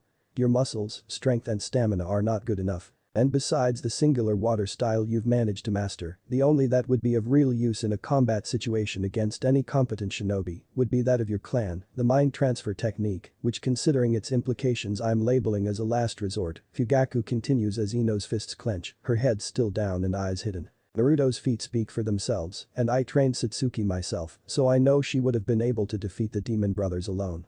The same can't be said for you, however. The reality is, Ino, you're simply not a good enough shinobi. At the level you're at now, you'll simply be a liability instead of an asset to your teammates. On every assignment they take, though they might not say anything, they'll have it on the back of their minds that they have to worry about you holding them back. In a future that could even endanger their lives, the Uchiha watches as the floor in front of Ino becomes stained with drops as she desperately tries to stop her trembling, head still down. That's why I'm going to go hard on you. I'm going to put you through the most grueling training you've ever endured. And I need you to be ready for it. Not just for your own sake but that of your teammates. The clan leader says. Ino stays silent, now visibly shaking. Yes sensei, the blonde chokes out. Team 7 training ground. The boy slams into the ground on his back. A foot rests atop his chest. Sasuke wins. Nice work, Kakashi says casually. Way to go, Sasuke. Better try, Hisa, his female student shouts, standing alongside him. Sasuke takes his foot off of his opponent's chest. It seems as though his sensei and teammates' words haven't even registered. Damn it. I'm wasting my time here, playing with weaklings when I could be. Satoru jumps to his feet, brushing the footprint off of the front of his black tracksuit with a white leaf insignia on the right side of the chest, then brushing the dust out of his spiky black hair. Lucky that time, emo boy, the brown-eyed boy scoffs. For the third time in a row. Yeah right, loser, Sasuke responds. His teammate frowns. Wanna go? He challenges. I've already wiped the floor with you enough for my taste. Sasuke responds as he starts to walk away. Before he can, however, a hand grips him by his blue collar. Think you're better than me? History questions. No, I know I am, Sasuke says, grabbing his teammate's own collar. They frown at each other, fists clenched at the ready. They let go of each other, hands clutching at their heads, as they hunch over, a sizable bump appears on each one. Do the two of you ever stop, damn it? Kaori angrily shouts, fists raised over their heads. Kakashi sighs watching the scene unfold. The uncertainty over allowing his team to compete in the exams is strong as ever. Forget about competing against other teams, the two boys would sooner spend their time beating each other up and Kaori trying to separate them. Village center. Satsuki walks down the fairly crowded street, a plastic bag in hand. She considers taking to the rooftops to get home quicker, but opts not to. Well, if it isn't the most stunning girl on the planet, an all too familiar voice cuts through her thoughts. Satsuki turns to see Menma standing alongside her, his smiling face red with a blush. Hi, Satsuki, Menma says, hands behind his back so he doesn't fiddle awkwardly with them. Hello, she responds, plainly looking him over a bit, his heart skipping a beat as they lock eyes. Where you off to? He asks, now walking alongside her. Home, she responds. Let me walk you home, he responds with a smile still firmly plastered on his face. Shouldn't you be with your team? She questions, raising her eyebrow. He flicks his hand in a dismissive motion. Don't worry about it. I'm right where I should be, he says, raising his eyebrows looking at the Uchiha.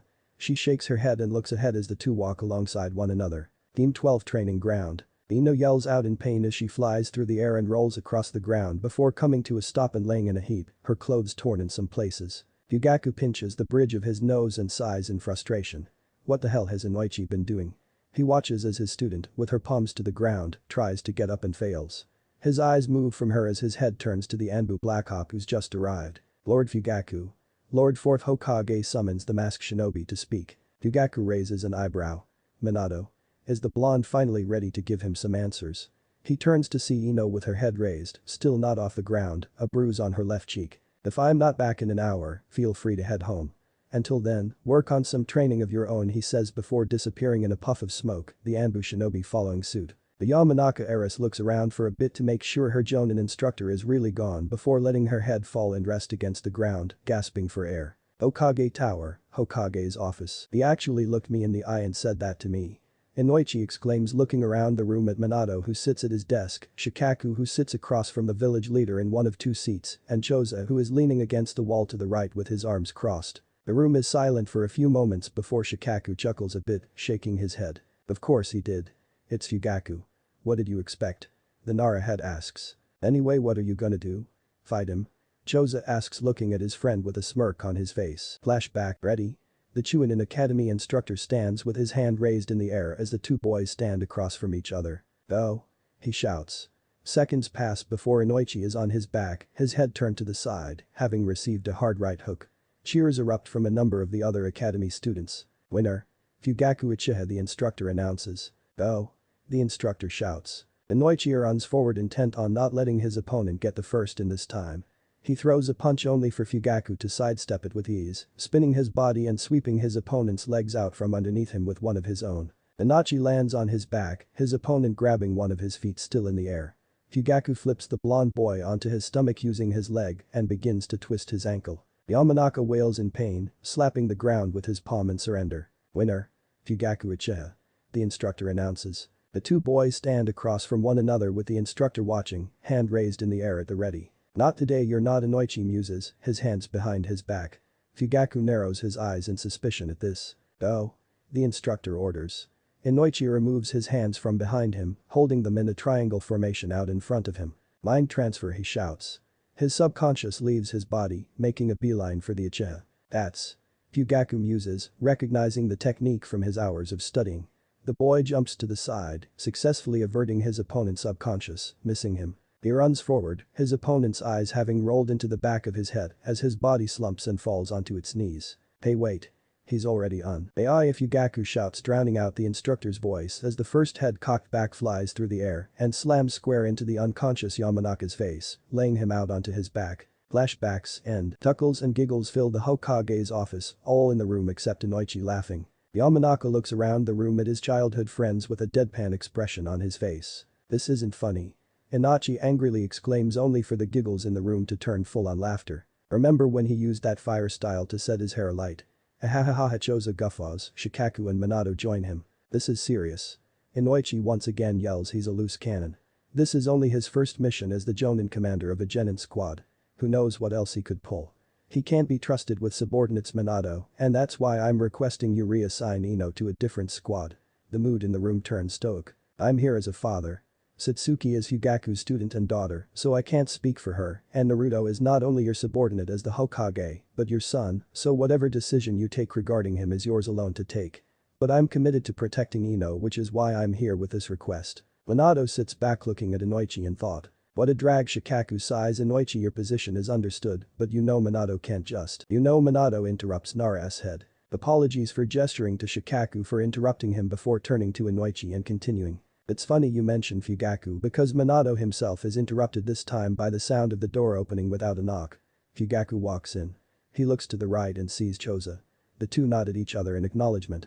He walks forward, turning to Inoichi, who frowns at him, not attempting at all to hide his feelings towards the Uchiha. Fugaku simply stares back blankly, walking past the Yamanaka and sitting down in one of two seats in front of Minato's desk, the other occupied by Shikaku. Old friend, Shikaku says, shaking Uchiha's hand before he turns to Minato. What's up? Fugaku asks, sitting back casually. Minato nods at both Shikaku and Choza, who nod back. Nara stands up and leaves the room with Akimichi without a word. The door closes and only once the sound footsteps faint does Minato address the two remaining men. Inoichi being here when I sent for you is actually convenient. Because he's relevant to what I want to discuss with you. Fugaku raises an eyebrow, listening intently. A few weeks ago, a Chunin Academy instructor attempted to steal the forbidden scroll of seals and defect from the village with it. Naruto's training ground. An explosion rings throughout the forest, birds taking to the skies as a ball of wind-style chakra erupts into a spinning sphere after ripping through several trees. Naruto stands in the clearing of his training ground, his arms forward and palms out, panting as he examines the handiwork of his most powerful dot. His mastery of the technique has grown. But it's still nowhere near perfect. His sensei was capable of forming them faster and with one hand. Naruto brings his arms down staring at the palms of his hands. Then again Akasada's affinity and mastery over wind style was unprecedented. Borderline superhuman. Would such a thing be possible for him? His thoughts are interrupted as he senses another chakra in the area, clearly heading straight for his training ground. Sasuke Uchiha. What could he want? He frowns.